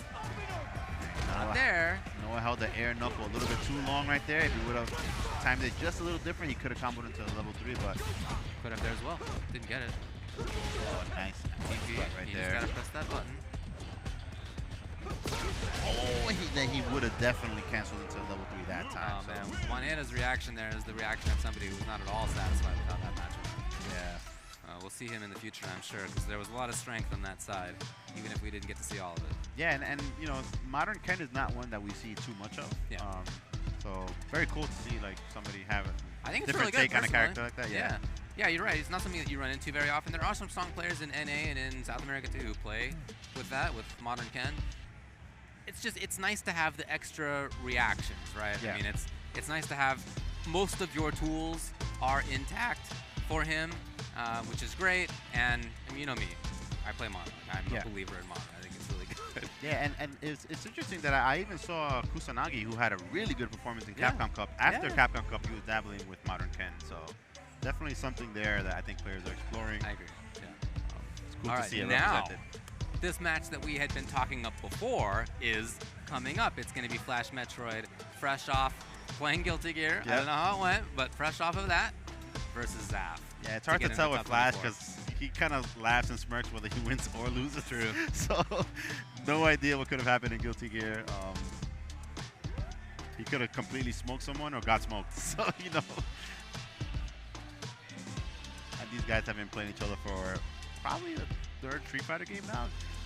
Zafrino made a name for himself kind of in Street Fighter 4 with the Fei Long, and then really made, you know, kind of developed as a player and, you know, started traveling a lot more in Street Fighter 5 with his Sagat. First time I met him was in, I would say, something like 2012-ish maybe. Around there. He was going down on the bus from Boston to Virginia for Civil War. Yeah. My buddy Robin, Renegade, was running Civil War. I was down there too. So I was taking a bus from DC to Virginia myself. I happened to be on the same bus. And so we got to talking there, he and his crew from Boston. That was the first time. He was a young guy. I mean, you look at him now, he's not an old guy. He was a young guy there in 2012-ish, something like that. But already you could really see like the fire in him and the drive and the different perspective than many other players have. Yeah. He's a really cerebral guy when it comes to his approach to the game. If you watched his stream, it's not just about fighting games for him and improving there, but it's like improving generally. He's got like a really good perspective on how to think better overall. Yeah, and it definitely translates in his play and the way that he approaches fighting games. Definitely, you know, he learns more about himself than I think from wins and losses. So it's always cool to see how he develops in that regard. And and he also was doing that in during the era where NLBC was like really hot with the offline tournaments, like before COVID. He was coming down, driving down every single week, a couple of hours each way. Sometimes sleeping in his car, you know, just to make it out and, you know, level up with some of the strongest from the region. Yeah.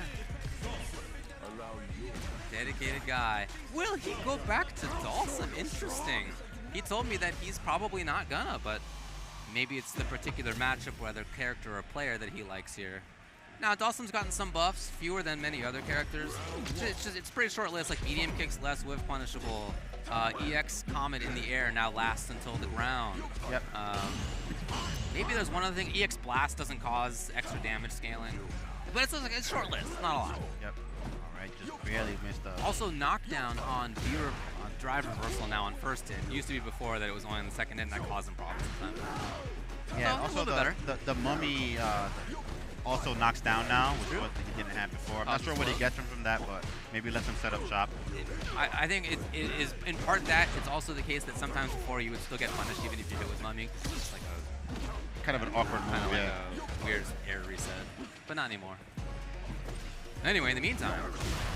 All right, fireball right there. Goes for the back heavy kick anti-air.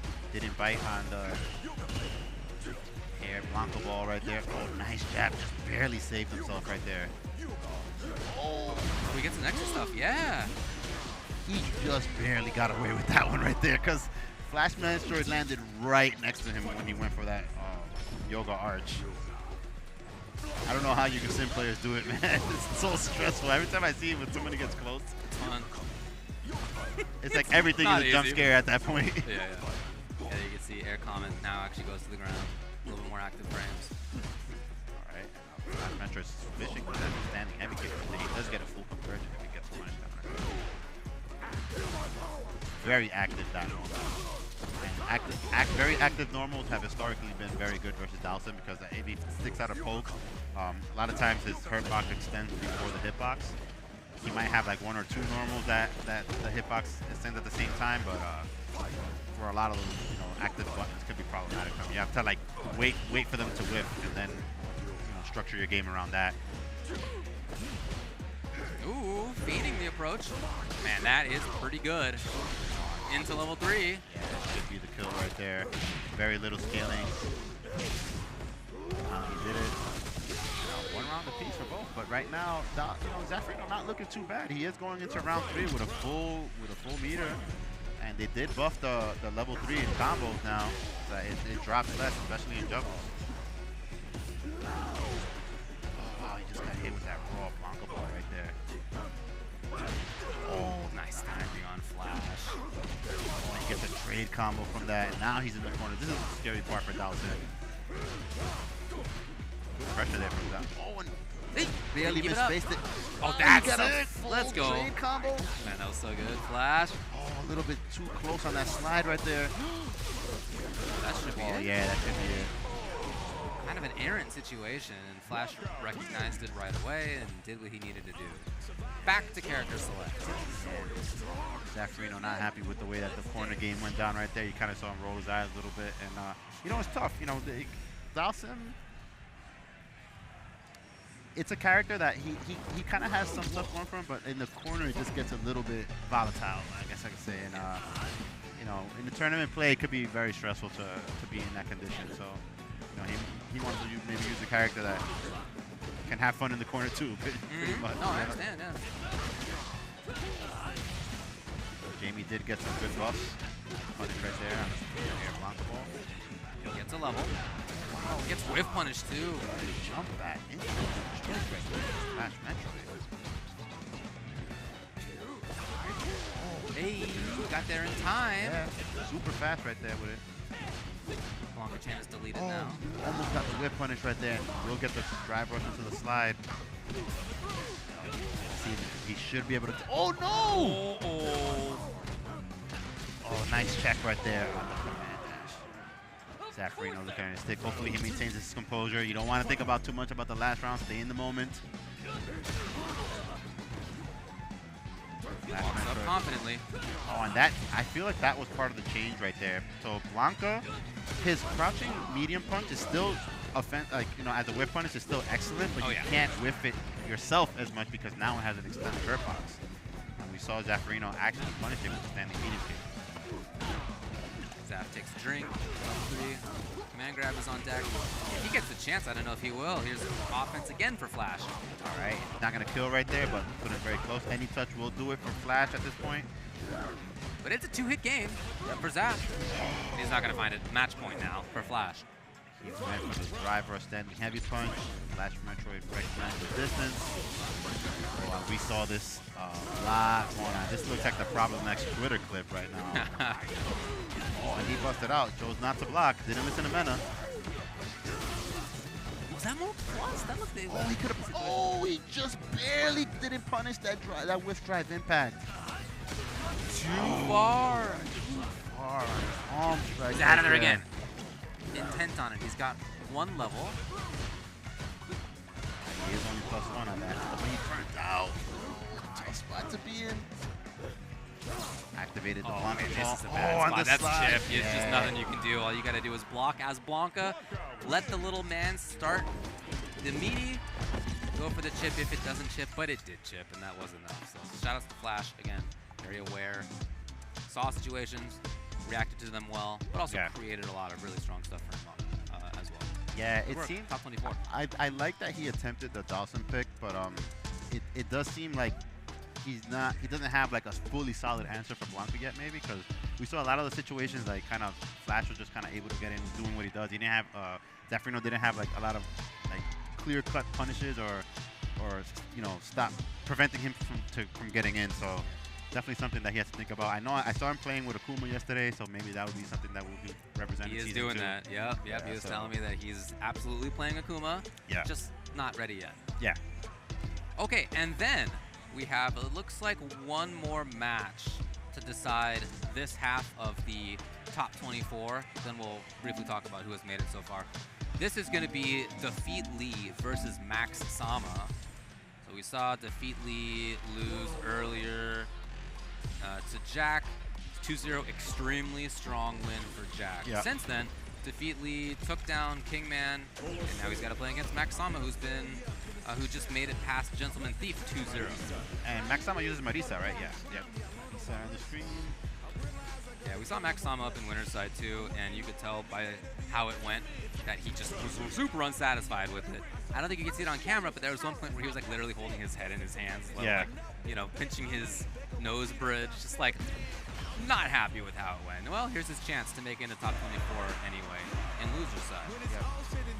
And this is a matchup that we saw at Red Bull Kumite with Leshar going up against Big Bird, and it looks like Chun really has, you know, with the walk speed, ways to kind of really get around the approaches that Marisa has, but Chun-Li's back walk speed was actually nerfed in this patch, so it might actually play into those micro situations where, like, you know, she might have been able to walk out of a Superman punch, or low or something like that, and now, you know, doesn't have that available.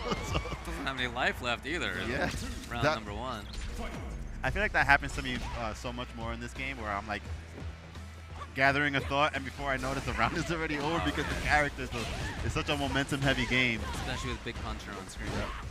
Threatening to double perfect right now. If he finds the next hit, literally, that's what's going to happen. Dafeetlee in trouble. There it is. No perfect for you right there. He's going to have to fight his way out of the corner. Not overextending too much, but it is a bad spot. One more command grab will do it. Oh man, you see Dafeetlee kind of fixing himself in his seat after that one. He like held his lower back and kind of like arched it, like physically hurt him. Yeah. But back to Chun. Yeah, I feel like that Marisa's command grab like does damage in game, and it also does mental damage just because of how brutal it looks. Oh, nice use of the Superman punch right there. Oh, missed combo right there. Dafeetlee ready with the jab challenge. Nice challenge with the down jab right there. Macssama hasn't really needed defense yet per se, but this side of his game, not just the offense, but the neutral game and the putting up of a wall has been really strong. Oh, went for the charge Gladius right there. Are we gonna see more command throws? Super interesting Marisa timing pressure, different button sequences than a lot of other people use. All right, doesn't have to risk too much now because Dafeetlee is burnt out. Yeah, kept it simple, went for the throw. Really good pressure, consistent stuff. All right, so Dafeetlee on the back rope now. I feel like I haven't seen Dafeetlee do what he wants to do yet. Just like that, made the wrong read on the parry, got thrown 2 times for a punish counter both times, and another parry. Oh, jump. All right, what do you got? Now, maybe Dafeetlee gets to settle down. He doesn't have a lot of drive gauge, though, to do very much with.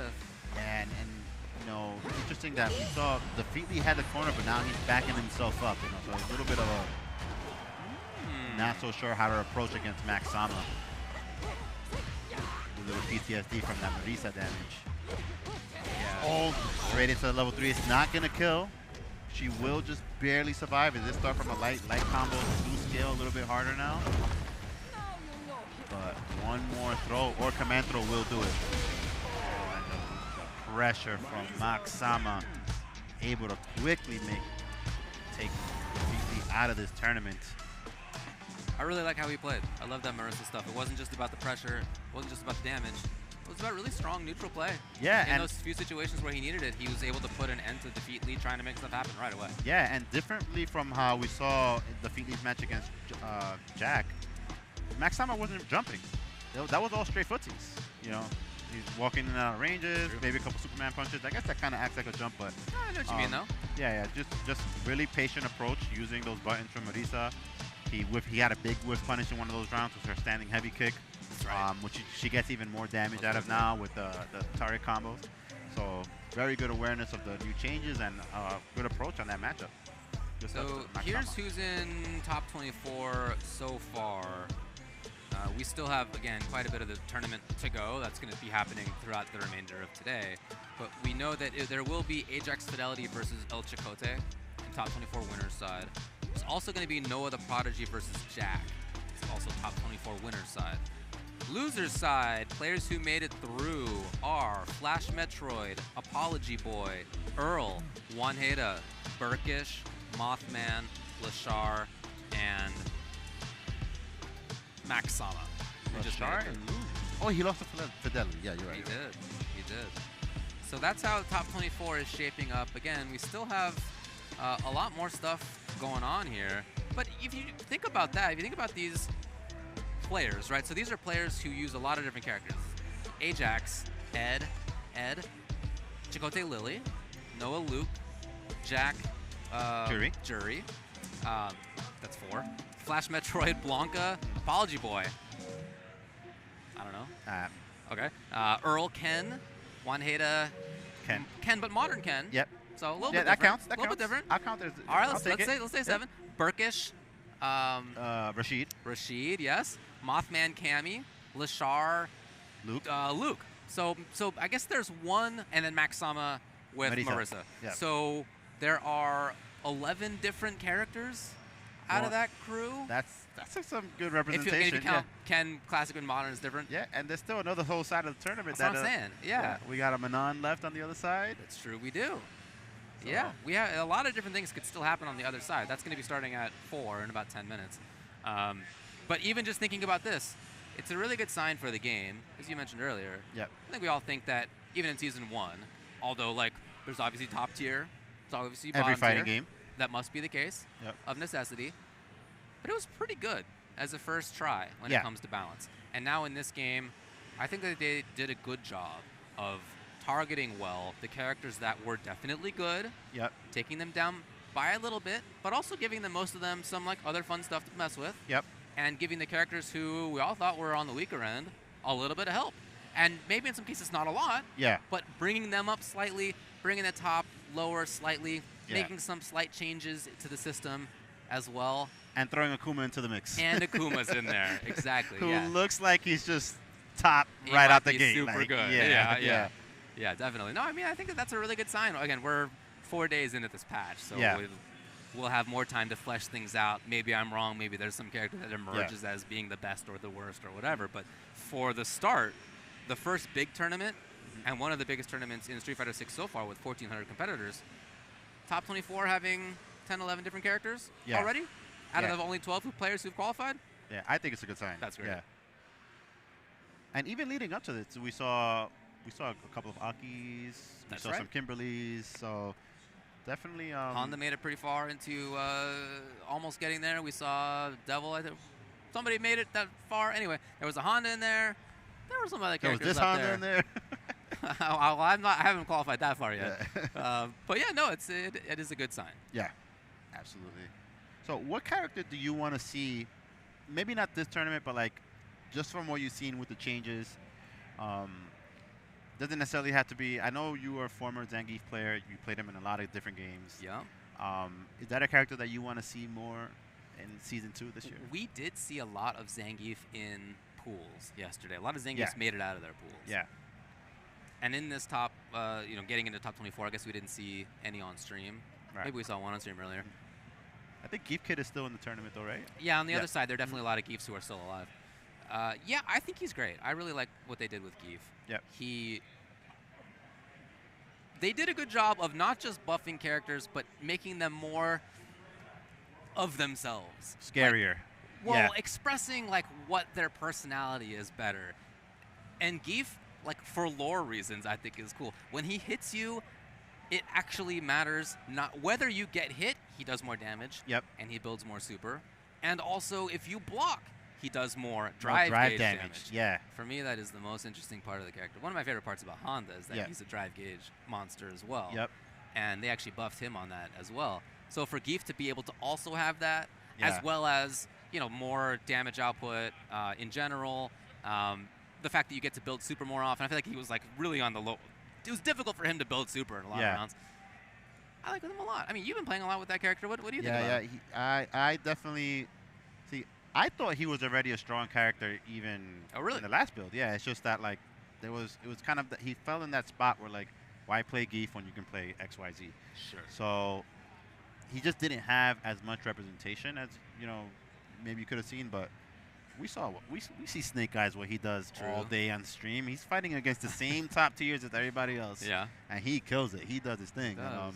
And I'm sure now that he has a little bit more juice, we'll probably see him come out more. If he wants Itazan, I saw on a couple matches that he's been on Geef the He whole put time. up a really good video that was translated into English, so if you want to check out Itazan's YouTube channel, you can do so. It is translated in English as well in subtitles, where he was just like cheesing over the fact that Geef got all these buffs. Like he's like finding them out live, and then he finally sees the patch notes, and he's just like, you know, super excited about it. No, that's going to be a lot of fun to watch. But I feel like that's the case for almost every character, that there are a lot of new tricks to play with. Even if your character got some slight nerfs, there's a lot of cool new stuff out there. We'll see how it all shapes up, but that is the first half of qualifying into top 24 for Street Fighter 6. The second half is going to begin very shortly. Stick around for that here at Combo Breaker.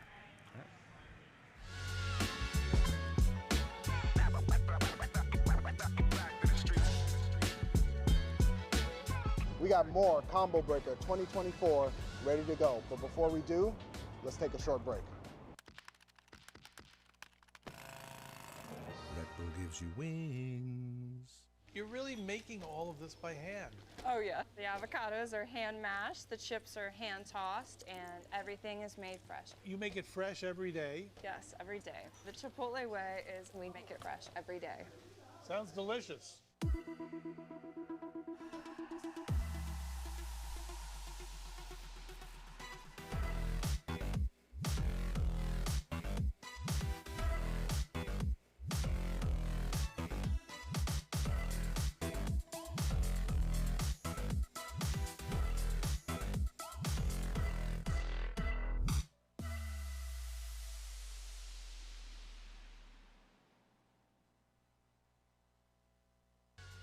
Get ready to level up your wardrobe at Combo Breaker.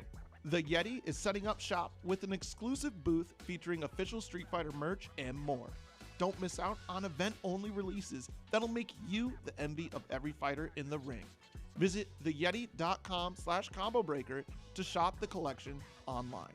Sheldon, we think you might be overreacting to our ads for No Shells Pistachios. Ditch the shells? Okay, strip. What? You ditch your shells. Okay, yeah, that's No, fine. guys, I take it back. You want the show? No, You got no the shell. show.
If you guys haven't done so already, be sure to check out all of the new fighting game event merch coming out to celebrate Combo Breaker.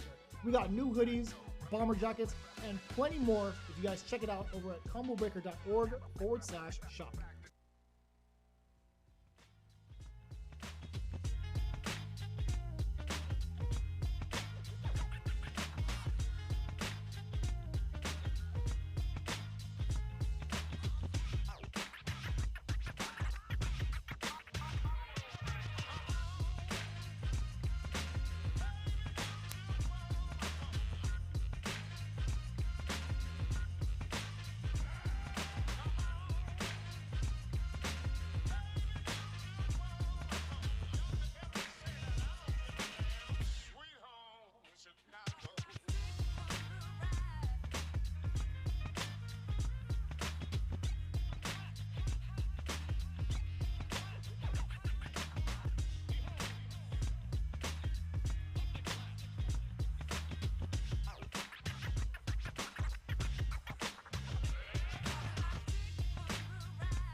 You already know what it is. Welcome back to Combo Breaker 2024. Man, this is a reunion of a lifetime. I've been telling you this since day one.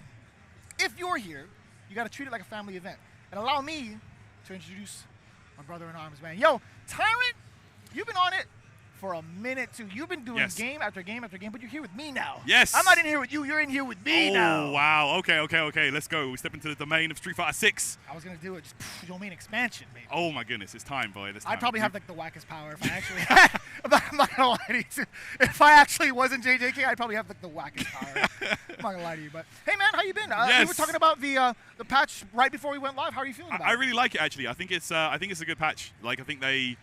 the stuff that they changed, they compensated for in other areas. So let's say like a top tier got brought down slightly. They gave them other stuff as well. Apart from maybe Dee Jay, he got kind of he got kind of hit hard, but like a little bit. I mean, most characters seem to be in a pretty good place right now, and like lifting up some of these lower tiers, bro. Jamie is absolutely feasting. Ryu, even Lily got some cool stuff. Zangief, like Aki, like all these characters got some really cool stuff. Yes. So yeah, man, I really like the patch. I think it's shown us some great variety so far in Combo Breaker, and I'm looking forward to seeing a lot more as we go through. And speaking of variety, we haven't really seen the big Akuma breakouts just yet, which is understandable. It's only been like, what, 3 days? Yeah. I gotta ask you, what are your expectations with that character? Yeah, so with Akuma, it's really hard to say because like we don't really sure, we're not sure where he stands. Like we don't know. He seems strong on paper, right? Yeah. But you've been around the bush for like how many years now? Like you've seen like the history of Akuma. Yeah. We've been here, man. We've been out here. We've seen Akuma. Like usually, like when he drops, like when he dropped in SF5, people didn't even think he was that good. But then that's the classic, yeah. Yeah, and then we saw how good he became over time. So it could be the same here. But I think right off the bat, everyone's saying, "Yo, he looks pretty damn good," if I'm honest. Gotcha. So, but yeah, I know like Dafeetlee made out of his balls in winner's side with Akuma. I'm not sure. He just fell short. Did he? Yeah, he played against Macssama with Chun-li, and he just oh damn. Short. Okay. Macsama's he's been killing it though. He's been killing it. Let's talk about this game now. Yo, Mag, I see you, baby, versus Bingus. Yeah, man. So Marisa and Dee Jay, two characters that actually kind of got like pretty changed up. Marisa has different routes for big damage. She does have a viable wake-up option now, so the rest of the cast that doesn't have like an uppercut, right? Yeah, absolutely. I mean, having that wake-up to reversal is obviously very useful, especially a character that can slaughter you in the corner like Dee Jay. But right now, let's go. Mag's gonna work. Drive rush in. Oh man, here we go. Not like this. Because she needed more damage though, right? Like, Of course she did. Why not? Absolutely. Yeah. Oh! Personally, I wanted to see the mayhem. I wanted to see like how. Nice. Drop him down. Yeah, Quadriga. More than enough damage. Yeah, I don't mind the bursts of damage that Marisa does get. Yeah. Because if you get hit, you probably deserved it. I agree. They kind of like tweaked her slightly, so when she does get hold of you, they took away some of her Oki options, right? Yeah. But in return, she's hitting you even harder. So, and I like the fact that they made these target combos that weren't even getting used, viable. Yeah, like her heavy kick target combo, Cammy's target combo, even Juri's. Like a lot of characters got that nice buff. Yeah. We see a lot more from Marisa, that is for sure. Oh yeah. Speaking of which, Bingus talking about Dee Jay now. Damage output, at least for that combo, is a decent amount. Sure, he's spending a level 3. What does he get out of it afterwards? It's going to be pretty much the same. But overall, right, he's not going to be as explosive. Yeah, that's right. Like, I feel like some of his juggle routes got toned down slightly. Like, he has to spend a lot more resource now to keep his combos going. Okay. But I feel like that's a fair trade-off, Like, if you're using all your resources, you should get a lot of it. It's been a lot of mixed reviews, right? It's like I'm reading off of Yelp in regards to what Dee Jay has been doing. A lot of Twitter is like, Dee Jay's fine, bros, we got this. Others are like, you guys have chopped his legs off. Like, it's so weird, man. It's like, I don't know whether or not to eat at this restaurant anymore. You know what I'm saying? There you go. Like 3.5 stars. 2.5, if anything. And I feel like, there's a lot of characters that maybe people are looking at now and kind of maybe overreacting a bit. Like I saw like Blanka get in the air, Blanka ball -2 on block. A lot of people are kind of like, yo, that's it, he's done. You know who my favorite, which person has my favorite Blanka opinions? Flash? He's about to drop an entire thread right now. He's about to drop the album. I saw it. He was cooking this morning. Oh yeah, he's around. I've seen Flash 3 times. Yeah, he's about. Yeah, man. Okay. Oh, all right. You're dead, bro. This is dead. Like easy as well. Oh, there we go. Yep. I didn't know that you could so you could charge like the roundhouse too, but if you commit to like the second part of it, it's like a true bust. Okay. I didn't realize that. Yeah, I mean, I've never seen, again, this is like my first time really seeing this target combo. Yeah. I'm not gonna lie to you. Sure, I've done like the voice lines for certain moves and normals and stuff. I still have never seen this move. Can I be honest with you? Even at our profession, how many times have you seen that move? You know what I'm saying? You're not wrong. That is, I mean, you're going to see it now. It's been buffed, but yeah, before it was not getting used. No way. I would put $100 to say that Jammers didn't know the name of that move prior to the buffs. At least the second part, the kick. You might be surprised, but damn it! I'm out on it. Oh. And so is Bingus. He's out of his life. Yeah. To be honest with you, yeah. Mag has just been he's been a staple for his community for a very, very long time. He understands what needs to be done. He's a very big student of the game. Absolutely. He's doing a great job working out against him. That's right. He was Birdie in Street Fighter 4, right? Street Fighter 5. And he was in Elena in Street Fighter 4. Yes. Oh, wow. Yeah. Yeah, he was good. He was good. Okay. All right, trying to get that hit anyway. I think it's kind of okay. This could be the start of something huge. All right. Gets that knocked back towards the corner. Oh, big jump in! That was so awkward of an angle. Yeah. Oh, yeah, bro. I tell you what, the knee shot now is such a liability. Like, they gave it punish counter. You can punish counter it basically straight away now. Yep. So, you know, it's a lot scarier to go for that. But this is going to be dead, yeah. If not very close. Okay, barely on a pixel here. And look at the Oki now, look. He doesn't really get that much from it. DJ gets up a lot quicker. Even if you were to DI and early normal, you still wouldn't get anything. I think it's only plus 14 now when it hits, so it's like you can't really get anything. Oh, you got the rhythm? You got these? Oh, no way. Let's go. That did invited zero damage. Invited to the cookout. Oh, nice. Clean. Got the clean. The same out. Clean. There you go, boy. Lovely. But that was actually like kind of messed up. That damage was like weird. It wasn't, yeah. So the DJ's level 2, the change was like when you drop it early to go for a follow-up, the meter gain is severely nerfed. No. So similar to Chun, you know how Chun has her thing now Level with the meter 2, nerf? Yeah. Same with DJ. Dude, that hit towards the tail end of his knuckle. Did you see that end of his counter hit? Yeah, that was crazy. Plenty of time to link that crouching medium. Oh, not again! Knee shot is actually a mad risk now. That's the kind of shot that's like similar to Malord at this point. Don't take it. Do not take it. Yo, I don't care what anybody with the bug says. in the bottom? No. Bruh, ain't no way. Oh, yo, straight away, level 2 again. 2 times? Oh, he gets to bring a friend. Oh, there you go. He gets to bring a friend. Bring a plate. Yes, sir. Yo. Oh, man. Dangerous right now in Burnout. I'd party with Bingus. Yeah. If he got the level 2 down straight, 2 times in a row, yeah, you know he's cool. Partying with Bingus. And, bro, like, these whiff parries are so risky now. Do you see how much meter is, like, taken away? You're dead? Also, like, bang! If you were to get messed up by it, if you get punished counter by it. Yeah. You're grounded for a lot. You're grounded for a lot longer, and your throw hurt box is severely increased. It's wide. It's huge. Like Zangief can grab you from like round start. Almost. I saw that. I saw that comparison. Yeah, it's kind of crazy. But there we go. Mags will advance through. I see you, baby. Let's go. Yeah, Mags good stuff. He's always been like his stock has always been climbing, I feel like, over time. And now that it's like season 2, I think he's going to have a pretty damn good time with some of the changes. Obviously, he got his W with Marisa. But in regards to like CPT, I'm very excited to see like where his path takes him.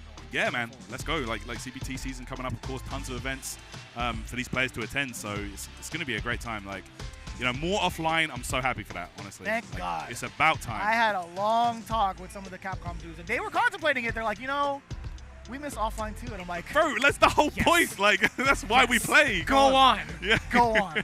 I'm glad we could actually like mention it now. Now, the fact that, you know, they put that out there, they put that information of like which majors are going to be offline. Actually, there were some new ones that kind of like took me by surprise, like Cream City Convergence. I did see a couple of dudes with that T-shirt out there. I do want to pick their brain and be like, yo, man, what are you guys about? Yeah, that's I'm very excited that they have a spot. Yeah, that event's new. Kings of the World is a new event by. I mean, the people. It's a new UK event, but the people running it have been like running events for years and years and years. Shout outs to the twins. You know, those guys are legends. It's always the twins. It's always the twins. They got their hands in everything somehow. They're out here, man. Like they've been doing this for a minute. So yeah, you know that's going to be a great event.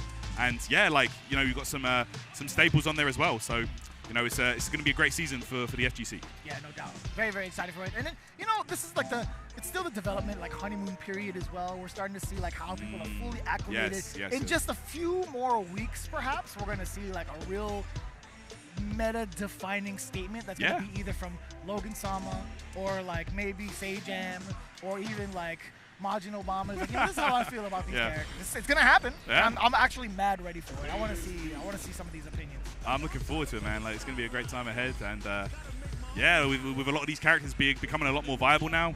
You know, who knows what we're gonna see? To be honest. Yeah.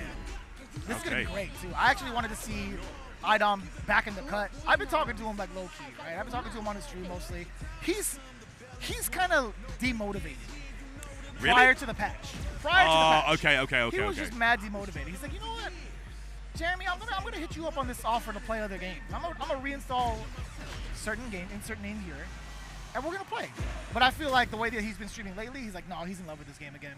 Yeah, like especially if your character gets improved slightly. Like I feel like Manon, she's a really difficult one to buff.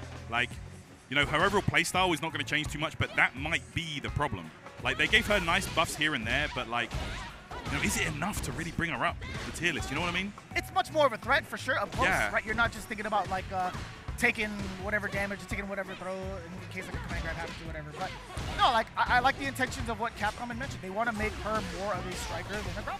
Yes. That's totally fine. And but giving her new routes, a bit more damage and things like that, and you know, slight tweaks here and there. There we go. And of course, like she was universally buffed by the wake up drive reversal. So you know that helped her out immediately.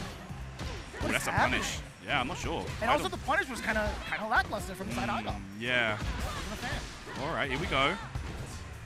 Okay, Sensei is in burnout here, but you know, keeping those stocks healthy. You want to keep fireballs on the screen as often as possible against Manon. That's going to be no. If he pressed the button before the leap, I would have thrown my hands in. Like, what are you doing? Yeah, her level 2 improved slightly. The hitbox, of course, a lot more consistent now. Sometimes you would see them just drop out randomly. I think, you know what I mean? Like if you try to use it as an anti-air or whatever. It's like, why? I know. Ooh, that was mad fall across medium punch. Good confirm. Yeah, and I'm liking that. That's so much damage. You got yourself a medal. Such a critical confirm. That's right. idom slowly but surely building these medals. That's where you got to be careful because that level 3, the CA got buffed as well. Yeah, you get to add on the damage from the medals. That's right. It's crazy. Going in at 3 at being at the round deficit could be such a changer. It really can. Ooh, sit him down. They're a lot more consistent now with the anti-air. Thank God. Yeah. She really needed it, for sure. And this is going to be level 4 and a kill. No, not dead. Ooh. Oh, okay. idom was in burnout there, so playing with fire, to be honest, but we're back. Here we go, final round. Yeah, some people kind of like react to it if they have like the meter, if they were to maybe like drive parry or even like drive impact. Just can't be doing that, but I don't think Sensei had enough life in him to do it, so it was a good call. Sensei, okay, ooh, nice, grounded punish there on the jump. All right, forward throw. Man, he is hot stepping right now, level 3. You know, he could have killed there, but I mean, this is going to be close. I don't think it's going to be enough. Sensei. Yep, idom going to be alive here on a pixel. Oh, tried to close it out. What? You are a madman. Oh no! He's gonna do it again. You know that, right? No, not like this. No, he can't, bro. No, that's a punish. And he had the punish ready. Only -6 now. You got to change your routes. She was all right. She gets still medium punch regardless. Yeah, Juri gets good range on her 6 frame button. So. Ow. Okay. Ooh. Damn. That was mad far. Yeah, that was clean. Like There's a punish counter by the nails. Ooh, sit him down. Command grab you. 3. Again. Oh, what a block. Good block. Could have got punished there, but just chose to escape out the corner. idom, though, closing it out with the level 1 super. Very nice. Not going to play around with it. Could have gone for a route to get maybe an extra medal level, but other than that, I think him just going for the kill, totally reasonable. Sensei's not messing around, so get that sense of urgency. Spend it while you can. Yeah, Sensei's looking really good. Yeah. That was one of the nerfs, actually, that Juri received. Crouch medium kick out. Her box lingers, yeah. And I like that, you know, they've done that to a lot of moves, but it's like, okay, you know, we want the game to be more like, you know, clean and neutral. So I don't have any problem with that. Having that, dude, if that was like season 1, that would have been like bliss. That would have been so good. Yeah, maybe we'll see a different Capcom Cup champion. You never know. No, I don't know, man. I feel like Uma's gonna be powered up by more VTuber gear. You know, he's gonna turn into like an IRL VTuber. It's just gonna be the monitor and just like a pair of hands, and it's him. Like, you know what I'm saying? Like, does anyone know if Uma's actually been playing since Cup? I don't know, but all I've heard is that he's been dropping tons of cash on different VTubers and different merch. Big donos, Yeah, left and dude. right. Tier 3 subs dropping. I gotta introduce him to my friend Vicious FTC, dude. Eventually. the newest VTuber on the yeah, block. dude. Yeah. Come on, man. Oh, Bro. man. All right. Moving on in there, too. Oh, that was a little preemptive from this item. I feel like Sensei thought he was still going to remain grounded. Oh, no. Yeah. Oh, my God. I thought he was going to get stunned. I love how idom backed off there because he knew that jump was coming, bro. Okay, here we go. All right, the most simple of simple combos there. Let's see. Yep. Okay, regular grab. A little overzealous on that medium, no? Maybe trying a bit to extend a bit much there, but here we go. Literally. Scary. Sensei. Why He's making not? So many good decisions. I'm not going to lie to you. Gonna have to get some stock sooner or later though, but there we go, idom with the patience. And it's hard. It's very difficult because there's a lot of forward advancing moves with Mano, and idom hasn't been shy about it, just like that, right? So I understand Sensei trying to jump forward, but now he's going to get the big startup. No. There you go. Juri's gonna Juri. Does drive rush in to get her offense going. Ooh. Damn. Smart. I like that. See, okay, Sensei's actually changing it up now in terms of his drive rush approach. That was stand jab. It was a counter hit, by the way. idom was trying to press. That's right. You usually expect Juri to go for the medium punch, the medium kick, but yeah, Sensei mixing up his options here. Oh, that's gonna be level 3 on the way, maybe. No, just uses to approach. Okay, frame trap. It was a little hard for him to justify, but now I don't think he'll get that chance ever again. You're dead. Look at the combo there from idom. The buff's in effect. I still remember, I just got flashbacks of when he dropped that last part of the combo during his CPT run online Oh, to level 3, and he lost. He got eliminated off there. I'm so glad he fixed that error. He even went on his stream immediately afterwards, and he just like did the drill like 20 times. He's like, yeah, that was just me. Sometimes you have to do it, man. You need to, like, execution errors. You can't be having that at this level. A guy like idom, as a former cup champion, got to be having those down. But yep, there we go. Does take it and stays in the winner's side, as expected. Yeah, but that was close. That was mad close. Sensei. Couple of rounds there. I haven't really seen Sensei before. I might have like kind of glanced over him over in the brackets in terms of like online, not CPTs, just online weekly events. But yeah, I never really seen him like get down like that. That was mad close. Yeah, good stuff though. Like, good showing, and if he keeps playing like that, hopefully we see some more of him throughout the bracket. You never know. But yeah, the games keep on going, guys. We're gonna keep on moving here. But thank you for tuning in. SF6 here at Combo Breaker. It's been a great event so far. You've been having fun? Big chill, it's so good, man. It's dangerous too when some of the food places. I'm always surprised when it comes to like the food choices out here in Schaumburg. I was gonna say Chicago, but it's Schaumburg. Yeah. And I'm like, dude, there's a Korean fried chicken joint like right down the street. Really? And right next to it, there's actually a pretty decent ramen spot that was like, it's run by the dudes that actually used to work at Tsujita, which is also pretty big in Los Angeles. I'm like, you guys actually upgraded here. Okay. I was pretty amazed. Yeah. I went in on some Korean fried chicken. Yeah. It knocked me out like crazy. Bro, sometimes it just hits. You gotta do it. Give me the oil and the crunch, bro. I don't care. I'm down for all of it. But are you buying into the pizza? You mean the deep dish? You mean the pie? Bro, it is literally a pie. It's like yeah. It's just there's so much bread. It's like a cake. It's cake. It's a I think it's an Italian birthday cake. I feel like. Yeah, you know what bro. I mean, I'm down. I'm super down for it. I had like 3 slices. We actually had some of that to do like the shoot. What is that, dude? That is nightmare fuel. Hey man. Yo, Garfield, you good? That's that's Garfield at home. Garfield at home. Damn. That's anime Garfield. I don't know who that is, man. Wow. By the way, smallest. What is he? Have you seen that? That is the Micro's Micro. Yeah. My fingers hurt just watching him do it. Yeah, that's crazy. Like, damn. Okay. And the thing on his lap is like bigger than most arcade sticks or like hitboxes. So it's like it's like a laptop stand. Yeah. All right. It feels a little counterproductive, but you know. Let him cook. You know? He should have brought a keyboard. Yeah. Like that's what you're seeing that a lot. Like I'm seeing a lot more liverless controllers. Like, you come to these events these days, and it's like, damn, like arcade stick players are almost a thing of the past. I'm not gonna lie. You notice he's got the Leshar. Setup where his arrow keys. First of all, he's running arrow keys. Yes. And his movement is on the right hand side. I'm seeing that. Yeah. That's kind of sick. That's crazy. It's like Dragon stuff. Yeah. That was how Seth Killian used to play, wasn't it? He had his hands crossed. Yeah. It blew my mind every time. The first time I seen him do that at Family Fun Arcade, I'm like, hey, what? What are you doing? I wasn't gonna be the guy to be like, hey, what are you doing? Because I was young. I was just watching in amazement. I'm like, how is he doing that? Which made me feel stupid because I'm naturally left-handed. I'm like, I could have done this the whole time. What? Well, we learn something new every day. It is what it is. Jackie Peanut versus Die Goobus. Die Goobus? I love that name. I know. Out here with that muscle mommy. She's back. All right. Wow, okay. Interrupted there. Oh, yeah. Ready for that. Gotta be looking for those, yeah. Oh, my goodness. Gladius does so much drive gauge chip. It really does, yeah. Did they increase it, by the way? You know, it wouldn't surprise me. Like, a lot of characters got that, actually. You know, yes. they didn't want you to block in this patch. Yeah, it felt that way. Yeah. And, dude, when it happens with like projectiles and stuff, that feels even worse. Yeah, like there's so many moments when you have to block projectiles. Guile got that buff on a lot of his on the booms. You know? I didn't know he was -4 now on all of them. Yeah, Guile. That's messed up. I had so many more experience for that. Yeah. I'm not gonna lie to you. I looked at you and I held back so much. I'm like, oh shoot. Don't pull a St. Cola at Oh no! IWO. How did he know? How did he? I couldn't tell you. Die Goobus with the big perfect. I like that. Nice. Yep, good stuff. I had to bring that one out, boy.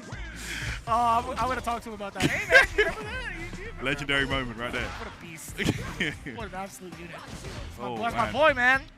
There we go. You learn to love him. Oh boy. Look at this, the buff, and now all the way down. Look at this. Give me an info. Okay, that's fine. Jackie P, extended, hard earned. What? Gladius and Rebuttal? Oh, that actually hurts. Like, it hurts me when I see that. Oh, that's dead. Goodbye. Bro, the fully charged Gladius? Oh my goodness. Out of there. Jeez. Yeah, she hits insane. Oh, beautiful Superman punch. What the hell was that? Yeah, what the hell? That was literally like half drive gauge immediately. That was half drive gauge. We're 10 seconds into the round. Jackie P sitting in burnout. This is not good. It wasn't via Noah Solace. It wasn't Noah the Prodigy style where he put himself into burnout. Dead. It was Die Goobus. This is a speed run. Oh no, drop. Oh, you know what? Garfield asked for an offering. He's like, I need more normals. John, I need more normals. Oh no. Dude, he's bloodshot eyes. Bro. That's creepy, dude. Yeah, man. Yes. Oh my goodness. I don't know where he got that from, but that is cursed. I don't think that's really Garfield. He Nah. probably got it at like a swap meet. That's why he's Garfield at home, bro. Yeah, it's got to be some like Ratatouille effect where he's actually playing instead of Die Goobus, right? He's the Goobus part. Yeah, I see you. It makes sense. It makes the most sense. But yeah, no, man, it's very impressive. You see a lot of like players come out the woodwork, and it's always like a real big festival when it comes to offline because you don't know who's who. When you prep for these events, I'm sure you do what everybody else does. You kind of glance over the brackets and try to spot out the familiar names. Yeah. Majority of the time, it's just like, who the hell is this? There's a funny looking name. Who is this guy or whatever? Yeah. Sometimes like it might be someone you might have seen online, or you think, oh, I kind of recognize that name, but I'm not sure. And then you never know, man. Like in SF6 as well, like people are grinding this game, and it's it's scary. Everybody's a threat almost. Everybody is a terror. And if you're asleep at the wheel at any moment in this game, you could be finished. We talk about this a lot when it comes to like playing on ranked. Everybody is a liability. Like there's so many different ranges of master that you can encounter, and you have to be ready for all of them, right? That's what pool play is. Yeah. You're not wrong. Ranked. You are. And you don't have the choice to leave mid-set. Yes. You can't one and done. No. Not allowed to. No. If you did, you'd probably. Well, you're gonna get DQ'd, one. What? Two, you might get jumped. I'm kidding. Totally kidding. That's why I don't actually mind just playing a lot of ranked play online, because you get such a a variety of opponents. You're never gonna play two play styles the similar way in a row. Like it'll always be you might play a crazy guy, you might play a very reserved turtle player. It's very interesting like that. Yeah. But yeah. It is good to have like both of those play styles or like a variety of play styles in mind to kind of construct your routes and approach. That's right, because that could be tournament. It could be the same one. Oh, we got Joey coming up. Let's go. Yeah, the classic, formerly known as Mojo Joey. Yep. What a beast. Now it's just Joey. Don't look at me in the eyes, man. I said your name once. He's such a sweetheart, by the way. Oh yeah, Joey's awesome. Yeah. Yeah, man. I had a nice talk with him about his run over at Street Fighter League Season 1, by the way. All right. Real fun guy. Joey versus Fromatos. Yep, switching over to that Manon, of course, did play Rainbow Mika in the Street Fighter 5, and I guess Manon kind of fits the bill almost. Similar styles. When the game was kind of available after Capcom Cup for the last one for Street Fighter 5, Joey immediately hovered over to Manon to play. Yeah. He was just in love with the character. I had a feeling, you know, we might see, you know, Joey, idom using this character, and here we are. Yeah, Okay. it's just an archetype, right? Yeah. Or archetype. Oof. Meanwhile. You know, Fromatos, I don't blame you for that. Oh. Nice. Cross-cut Okay. DP. Beautiful stuff. You don't see that every day. Go. At least in rank. We've been talking about characters that got changed slightly, bro. Jamie is feasting in this patch. Beautiful parry, by the way. That was so good. He's trying to leave rank. Yep. Rage quit. Yeah. To be fair, I'm also mashing on start by the time like I figured out that I'm dead. I'm just, all right. Yeah. We're going next. Okay. Yeah. It's fine. It's the inevitable death rule. One of the canons invented that over at EVO, 2010? Somebody paused during a Zangief level 3. What is it? Ultra 1, excuse me. Oh, that's fine. Yeah. Like, if it's an animation, I don't have a problem with Of it. course. And the canons are like, nah, man. That guy was dead anyway. We're calling it the inevitable death rule. I'm like, what beast? I like that. What a beast. I like that. Jesus. Level 3 incoming. 4 medals on top of that. Yep, so it will be a bit more than it usually does, but not fully maxed out. Still, though, it's a great chunk of damage for Joey. Trying to close this out now. Oh, wait a second. Fromatos jumping out the corner here. Oh, could you have gotten more off the counter hit? Oh, That's what I wanted to see. This is horrible for Joey. No meter at all. Burnout in effect.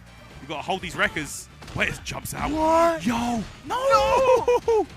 You have you're to dead. spend it at this point. Yeah, there was an option for Fromatos to get in between the string a sneaky DI to get the splat, but it's Fatality. too late. Yeah, he's the only, I feel like him and Cammy are the only two that actually like murder. You die. You're done. That's it. I mean, Luke's kind of up there. Yeah, probably. And I guess now Akuma as well. Yeah, not probably. That's for sure. Yeah. Cool. All right, here we go. I think Aki. Aki, well. oh yeah, you're done. You're done. Yeah, it's like the screen literally turns red and black. Yes. She's not trying to show off a Jordan commercial. For sure. Mm-hmm. Nice. Cross-cut again. Fromatos. Very clean. Mr. Toze. That's crazy. Oh, speaking of toes, that roundhouse is so messed up. It's very scary. It's the new era scissor kick. Yep. Beautiful check there. That's that medium punch. Such a good button for Manon. Goes so far. Ooh, the snake's moving. He recognizes the game. Okay, a nice anti-air from Fromatos again. Oh, tried to back that shimmy. Joey not biting. Yo, you just did it? I think he's fine. Yeah. All right, so my question is, did my eyes deceive me? Did I see Fromatos throw out an early crouch jab to halt his momentum? Yeah, I think so. Right? I think so. Yeah. That is that's a good strategy to do for sure. You know, trying to bait out the opponent. I was thinking to myself, I'm like, didn't Drive Rush have a little bit more like animation to it? So that was really excellent. Excellent call from Fromatos. Surprised we haven't seen the. I was about to say the drive reversal on wake up from Joey. You know. I haven't seen it at all so far. I mean, we're in that phase where it's like, you know, a lot of players are still kind of getting used to the mechanics. Truly, yeah. For this season. So, all right, nice. It does make sense. It does make sense. At the moment, I don't think we're gonna see it for a while. We'll see.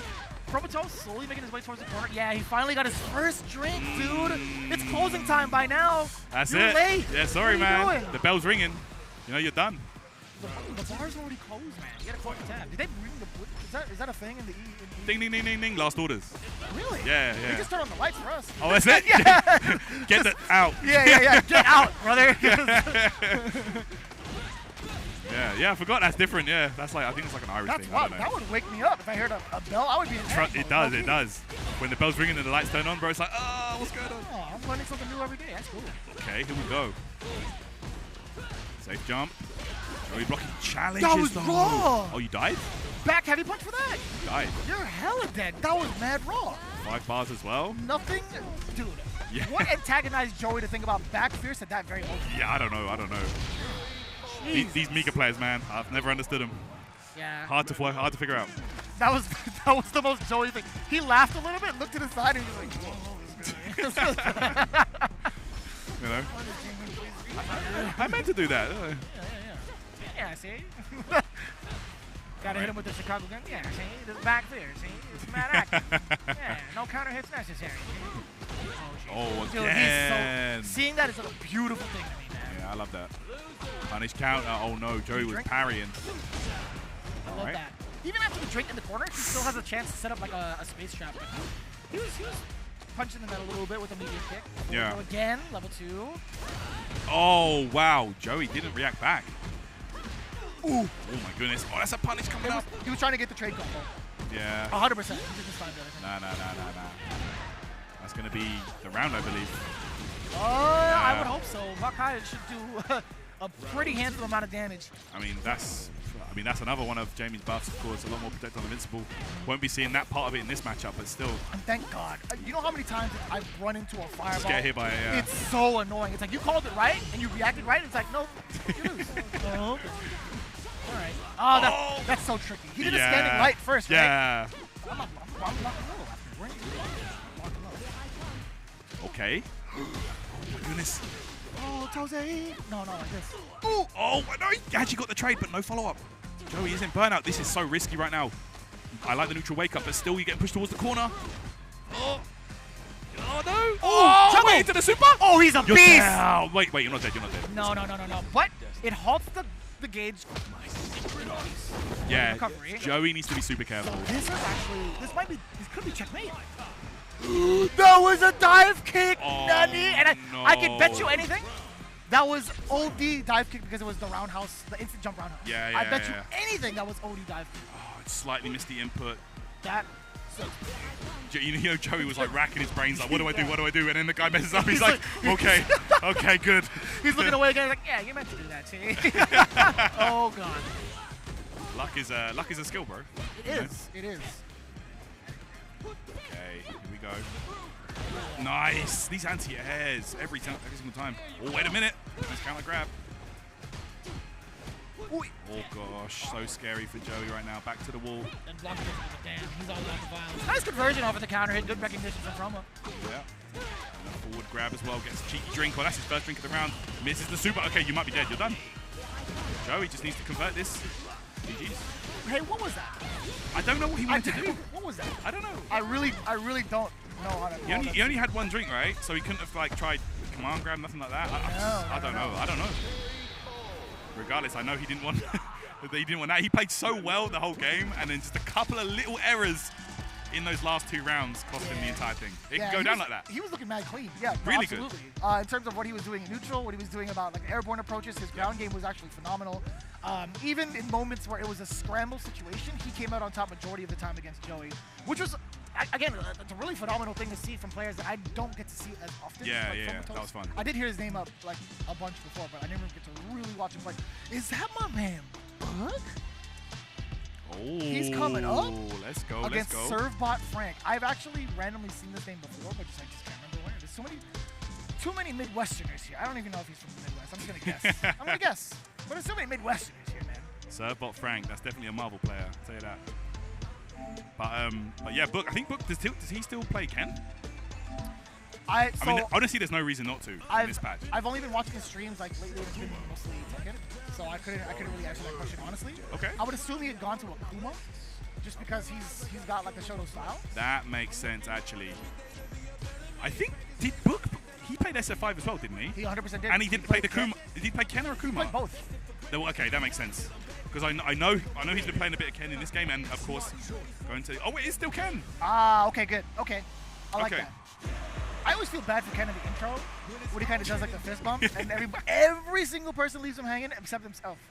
Well, Akuma's, he's like, if these guys don't got me, I got me. Yeah. Let's go. Okay, here we go. Yeah, Book is going with that Ken. Damn, that's fast too. Ooh, and we've got our first Akuma of the block here. True. Yeah, Vicious. It's gonna be fun, man. I'm excited for it. I like this character a lot, man. I think he's super cool. Yeah. No, I think they did an excellent job. I made sure to like let the devs know. I'm like, dude, design-wise, you guys killed it. Yeah. Damage-wise, what the hell, guys? And then what's going on? They give me a little wink emoji. They're like, yeah. I see you. No, in all seriousness, they do a fantastic job. Damn, look at the fist. Yeah. Book in full control right now. So careful. Man, that's gonna be dead right there. What's the name of that move? Like the fist, the flame fist. It's like something. Oh, fist. yeah, something. Yeah, I can't remember the exact name. Yeah. Where's Jammer when you need But no, I will say, like, that move is a terror in their corner. Right? Yes, There's also ways to kind of like steal turns with it too. What I like the most about it is if you block, you're in perfect range for a grab. You are indeed. That's one of the things I saw when I was able to test him out early on. I saw it as kind of like Ryu's Hashigeki. It's kind of the same thing. That's literally the same thing. Exactly what I was thinking too. Oh no, hit the fat damage. Oh no. Okay, maybe not. This is the follow-up. Oh, I would have done it. I would have done it too. Just seeing if he's asleep at the wheel or not. Yeah. I like it. Okay. Ooh. Be so careful. That's gonna do it right there. Book does have all the resources here to kill. Just finish your plate. There you go. Kind of good. Nice. Level 3 here. Good stuff. That guy Book. There you go, man. I love seeing him out here for Street Fighter. I really do enjoy the fact that he's like taking the time to juggle both games competitively. Yeah, absolutely. Yeah, it's really, really cool. Yeah. Seeing his growth in general, right? He's not as like nervous as he was in like season 1 when he was trying to pick it up too. Like in terms of like his startup as a competitor, he had like a couple of drops, right? He had some instances where he didn't recognize situations fast enough. But in terms of like control now, his evolution, it's like, dude, he has full control over Servo, Frank. At least, you know, with all due respect from what we saw in game 1. Yeah, absolutely. You know, like a player like him that can really, you know, understand. Well, you can playing multiple games at professional level is not easy, right? But of course, you know, he's able to identify these situations quickly and adapt to any kind of game environment. Like that was sick. No, that's truly. I totally understand that. I didn't realize that he was able to get to the fireball. I think. Was that medium uppercut? That's kind of crazy. Nobody's ready for that. At day 3? Yeah. Ain't no way. That was cool. And another drop though. He got the air fireball, but no big conversion. At that angle, I think he could have got maybe a grab perhaps. I know that air fireball from pretty much any range is actually like against an opponent that has a DP, it's pretty much risky as hell because like the DP will blow straight through the fireball as well. Makes sense. So, yeah, and the fireball. Anytime you hit Akuma, the fireball just disappears. Yeah, exactly. Yeah. I see it. Okay, Dragon Punch there. That was one of the buffs Ken received. You can combo into his enhanced DP a bit easier. Oh, okay, get off me. Interesting choice too. Back. A little bit faster, perhaps? I don't know. Oh, no. No level 2s here. Servo, Frankington. Nice. Stuff there. Solid game there. 4 straight rounds, I believe, there for Book. Yeah. Hey, man. That looks great for his sponsors. That's exactly what he needs. Get them dubs, young man. I don't even know how old he is, actually. He could be like, for all I know, he could be like 42. He just looks mad young. All I know is he's mad efficient in whatever game he plays. Yeah. You know? As he should be. But we've been going through it, right? I think, I want to say, which block is this specifically? This is obviously round 2 of pools. I wanted to say, when I got my schedule, it said like pool R and S. Okay. Through it, but for those of you that are following along, hey, if you guys happen to find it, use that link and put it in the chat for everybody else to follow. Yeah. Because it's been pretty stacked, actually. One of the cats that I was really looking forward to watching happens to be coming up right now. It's 2 of them. It's Zach in the Box has been doing a great job in his Midwest scene of bringing up the rest of this community and really taking the time to teach the game. Then you have Jake Ryan, who's man of many games, but has been putting a lot of primary focus towards Street Fighter 6. And I hear it, I hear about it. I haven't been able to see it yet, but his Ken is looking kind of nasty now. Yeah, he's been playing a lot, and let me tell you, someone that's been playing against Jake a lot in other games for a number of years. This guy is a nutcase. Yes. Like, and Ken is the perfect character for that because he is just gonna throw option after option after option at you, and if you're not ready, if you don't know, it could be over before you know it. So the wild thing is, whether it hits or misses, he will be smiling at you no matter what. Oh yes, he will. Yes, he will. What a beast. Yep. Yeah, that's cool. Yeah, you get the luxury of being able to commentate with him in other games too, man. Yeah, absolutely. He's a sweetheart, bro. Yeah, that's for cool. sure, man. Yeah, I'm down with Jake, man. I commentated with him yesterday. Dragon Ball Top 32, that was fun. Who could bench press more between you two? Honestly, I've had to take some time off from the gym because I am injured right now. So. Oh. Yeah, man. So I'm getting back to it slowly. But, you can just say him. Yeah, right now, most likely. Yeah, no shame there, man. Well, I mean, I hope you're okay, man. That's crazy. Yeah. I banged up my foot a little bit, but I'm good. I'm getting back to it. Your recovery is being sent to Combo Breaker. Yeah. Hey, that's pretty good, man. Yeah, man. I wish I was injured more often. Yeah. I'm enjoying it out here, bro. It's just a great time. It's vacation time, baby. Yeah, for sure. Yeah, that's cool. That's cool, man. I'm glad you're okay. Very much so glad you're okay. Glad you're here, even.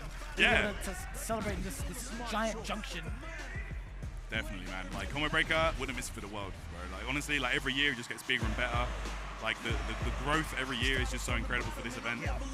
This feels truly still grassroots. That's what I was talking about with Javis yesterday. Like it's one of the most prestigious tournaments in the world, right? In the world. But at the same time, we're out here playing fighting games. It's grassroots still. Nobody can emulate this. No, exactly. Right? Yeah, exactly. Nobody can emulate this. And I'll say that with my chest. Yeah, no doubt. All right, so here we go. Game 1. Jake Ryan, rocking the can as expected. Zach in the box, still maintaining the Luke. I respect that. Yeah, honestly, Luke. Yeah, he got toned down in certain aspects in certain areas, but you know he got some really nice buffs to compensate for that as well. The tackle buff, I think, is huge. Yeah, you get a route where you can actually. Yeah. Oh, you might be done. Perfect. Damn, he held it. Oh no. Yes, sir. No, a little bit too fast for yourself. That's right. Okay. There's the nuttiness. Yep, there you Low go. forward run cancel. Yeah, that's right. Interrupted though with that low strong, and that's going to do it. Say, Here Street we Fighter go. 5, is that you? Yeah. How many people got blown up by that tactic in like the first season of Street Fighter? Oh my goodness, yeah, that No was. more to run cancel. I remember that. That was ridiculous. I got hit by all of them. Right. This is the right space to teach back in the box. But yeah, luckily for Jake Ryan, once he finds his opening, he knows exactly what route to take. Not too bad. Ooh, overhead connects for Zach, and now trying to push Jake back towards that corner. Jake, though, not afraid to burn himself out. Oh, that could have been a punch. What an interruption! Oh, no, you might be finished. Yes, you're done. To be fair, he did have that. He did have the jabs. If he had done like uppercut into level 3, he would have been big chill. Yeah, for sure. Could have been huge, but didn't go down the way Jake wanted it to. Put the headset on, brother. Yeah. Oh no, he's taking it off. Took the headset off. Did he? I don't even know if he had it on. Yeah, he had it off, man. He had it on to start with, but he's removed that headset, and now he wants the sound of the audience. Damn! All right, here we go. That was the start of a fireball that he clipped. Zach, you dirty guy. Oh, yes! Embrace the madness! Oh, my goodness. That's so funny. Just knowing the kind of guy player Jake is, like, that's just so expected. Oh, look. Okay. Oh, yeah, Jim Wright. Yeah! Ooh! Damn. Zach is kind of a nut, too. Like, he is. It's funny because like he could be a scientist, but when he gets like into a moment where he sees how raw the other opponent is, like, you know what? I'm gonna be just as wild. But yeah, Jake was born in the jungle, dude. Yeah, for sure. Yeah, he's definitely gonna be pressing some buttons. He's got so many anime tattoos, bro. Oh, he does. Even his arcade stick is Studio Ghibli. Yeah. He's okay, here we go with the stand heavy. Oh, that was a counter hit. Hey, that's not bad at all for Jake. Nope. Goodness. Oh, counter hit whatever he tried there. Straight into the throw here. Zach in the box. Could be back in control. Jake, though, trying to just chip away at that drive gauge, slowly but surely. He's been using that run step kick for like a hot minute, actually. Yeah, it's no. And now look where you're going. Oh, yes, you can spend a level 3 early. Okay. It's a second of box. He got baited. Yeah. I couldn't tell. That was the roundhouse. That was the roundhouse Jinrai, hence why Zach maybe thought it was like the lighter one, so he thought he could like OG uppercut through it for a punch counter. Oh, interrupted straight to CA. You're dead. You're actually dead. Wait, lights. More scaling. But it's critical. Yeah. It could be dead. Oh, it's 20%. Sure. Yeah, lights are more 20%. scaling. Telling you this. Get owned. Yeah. That's crazy. Oh my God.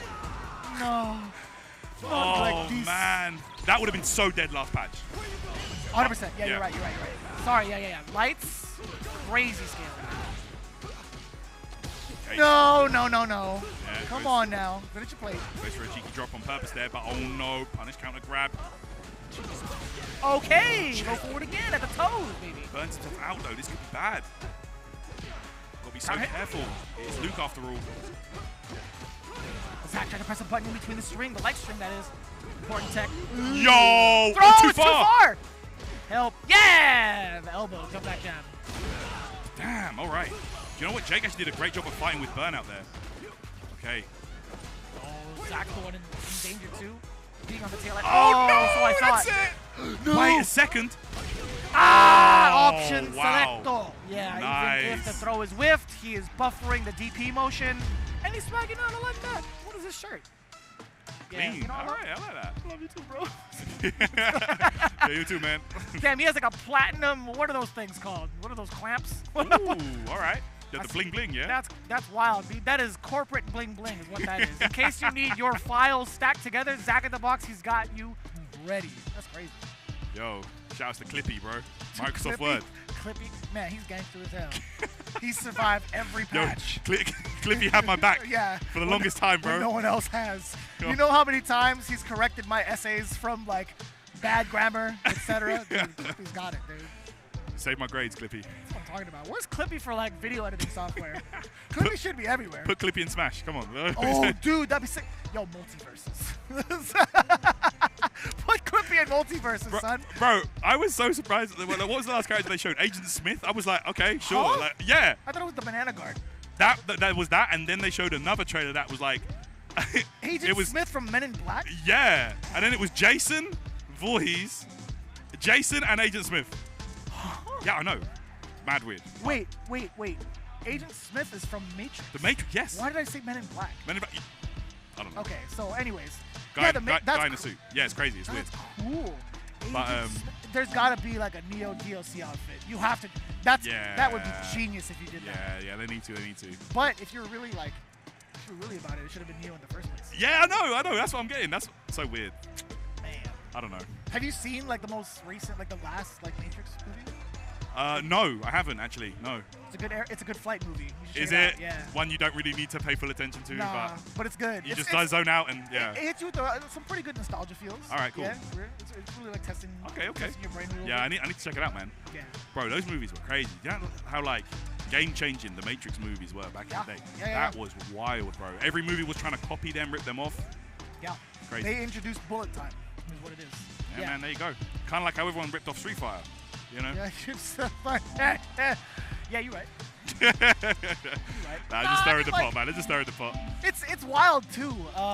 That even with something like that, when we kind of talk about like the age of Street Fighter, like how many different routes have been chosen or have been taken from the base model of fighting games. It's crazy, man. It's crazy. I love that. Yeah. I love that. You love to see it, man. And what better way to see it than you can see right here at Combo Breaker, a huge convention hall right now, packed full of fighting games, every single game you can think of.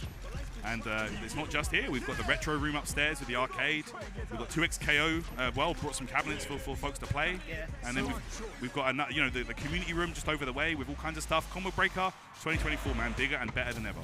Speaking of 24, open 24 hours for all the casuals who want. And by the way, speaking of other games, 2XKO made a very special guest appearance. They have cabs upstairs. That's right, they do. That's crazy, and it's always like it's like waiting at Disneyland. The line, mad line. Yeah, that line doesn't ever go down, man. Nope. Are we in line for the ride? No, this is the ride. Oh, the line ride, yeah. Yeah, dude. Oh! And it's a punish counter as well, so Dee Jay is taking so much drive gauge on that. Yeah. What's Dingus Khan? Oh, it's not the same Dingus. There's multiple Dinguses here, huh? I guess so. Sorry. I mean names. Excuse me. I'm sorry. Dingus versus Cry. Wow. All right. Okay, Nisha does pay off there. That still works? Yes, it does. I'm getting misinformation, man. It's like, it doesn't work. It does work. I don't think it works that effectively mid-screen anymore because I think that the range was slightly reduced. Yeah, okay. Yeah, I was wondering how viable it was for like an anti-air as well. I saw that video where it just kind of outright beaten, but that wasn't the case at all. I've seen it like yesterday. Smug was using it as an anti-air tool. Like, huh. Oh, okay. He really was. I'm not even joking. Like it was just straight up run. All right, here we go. Punish counter grab already. Cry. The drive gauge is looking super low. All right, full combo time. Dingus. Yo, that was the safest of safe jumps right there. Ooh, I would trust him with that. Yeah. I'd let that fierce babysit my kids. Punched him on the toes, boy. Yeah, dude. Those sandals are broken. Wow. All right. You just walked up and introduced yourself like that? That's crazy. Bro, he's feeling himself. Okay, good break. Wow. Oh, that was mad late, too. Yeah, the throw came out so late. Okay, right now, Cry. Cry brushes in. Trying to stay alive any way he can because it's looking bad. Ooh. Dead. I pressed the button on that. On both, actually. Drive rush. And it's tricky. I'm glad that he still has that kind of sway pressure off the drive rush. Yeah. It just, what did they do? They gave away more scaling to the the low, right? Yeah. I want to say yes for 300. Ooh. Man, busting out. Of course, that does still work. Igor gets that punish counter grab as well. Parry attempt. Yeah. Burnout. These players today are burning themselves out fast. Do you think that's the case, or do you think it's from the normals? Do you know what? That is a big thing as well. Yeah, like I feel like this version of the game just has way more drive gauge chip in general. So, yo, look at this. It's non-stop. Ah, but he let go. He went with a fierce instead, and that was actually pretty deep in to the point where you're mad negative, even if you have the opponent in burnout. Oh, wait a minute. Oh, you stole that from No Respect. I saw that yesterday on stream. Oh, you really? were watching the same Twitter clips as I was. Oh, wow. Okay, trying to sneak in an extra DI. I mean, that wouldn't have even been much damage for a reset attempt. I don't know, like... Can I be honest with you? Go for it. You could have killed. Could have killed? Without the DI. You might be right, yeah. If I'm being straight about I it. think you're right, actually. He had 2 bars to his name, too. Oh, okay, get up. Maybe like a bar and a half. Oh, that's the worst. You whip the throw in front of somebody like that. All right, cry now. With only a sliver of drive gauge, never mind, that's gone. It went so quick. It's just there. It's just deleted. Okay, and another DP anti-air. Wow. Got away with murder there. Swaying. Okay. Okay. Backdash from Dingus. Yeah. Cry's the one backing off. Yeah, he was waiting for his drive gauge to come back. Didn't feel confident with frustrating burnout state. Totally understandable. All right, backs off though. Goes for a sweep. No dice. Ooh. Okay, so they did buff that. You can actually do that now because you can't really punish it. It's double digits negative, but it's very difficult to do. Oh, nice. Damn. Too far, man. It was almost nice. I love that. I love the reaction attempt, but it feels bad, dude. Yeah, that is. I had to hit him with the 2. It's like Hermes from Future. It's too low, boy. Yeah. It's so bad. The limbo, dude. The limbo episode is so. Yeah, man. So tragic. Oh no. -6. My man, witch. All right. Big job with that one. All right, that's that. Oh, Dingus. Bro, all right. that's so funny. Woo! That's it. Dingus getting the dubs. Didn't even need to look at the rest of it. You already know. Sit down and shut up. It was all she wrote. Nice work, Dingus. But cry now or cry later. I will say I think he did a pretty all-right job adapting to like a majority of the changes. I'm actually kind of curious to see what the changes were towards his fireball, because ain't no way Dingus was put into burnout on his own accord. Yeah. It had to be from like all the block that he was taking. Yeah, I feel like that's definitely a thing. Like you got to be so careful with, even blocking in this game. That's why we're seeing a lot more parries, but even that's a risk. I feel like you're never safe sometimes in Street Fighter 6. Yeah. It feels that way. Again, there's so much more to digest. There's so many games to go through, but man, we're learning with each other at the moment. And speaking of which, we still got plenty more games to go through. I'm assuming we still got an ads to run. We got to pay the bills and the lights. In the meantime, get comfortable, get some snacks, get a drink. We'll be back with more Street Fighter 6 here at Combo Breaker 2024. See you soon.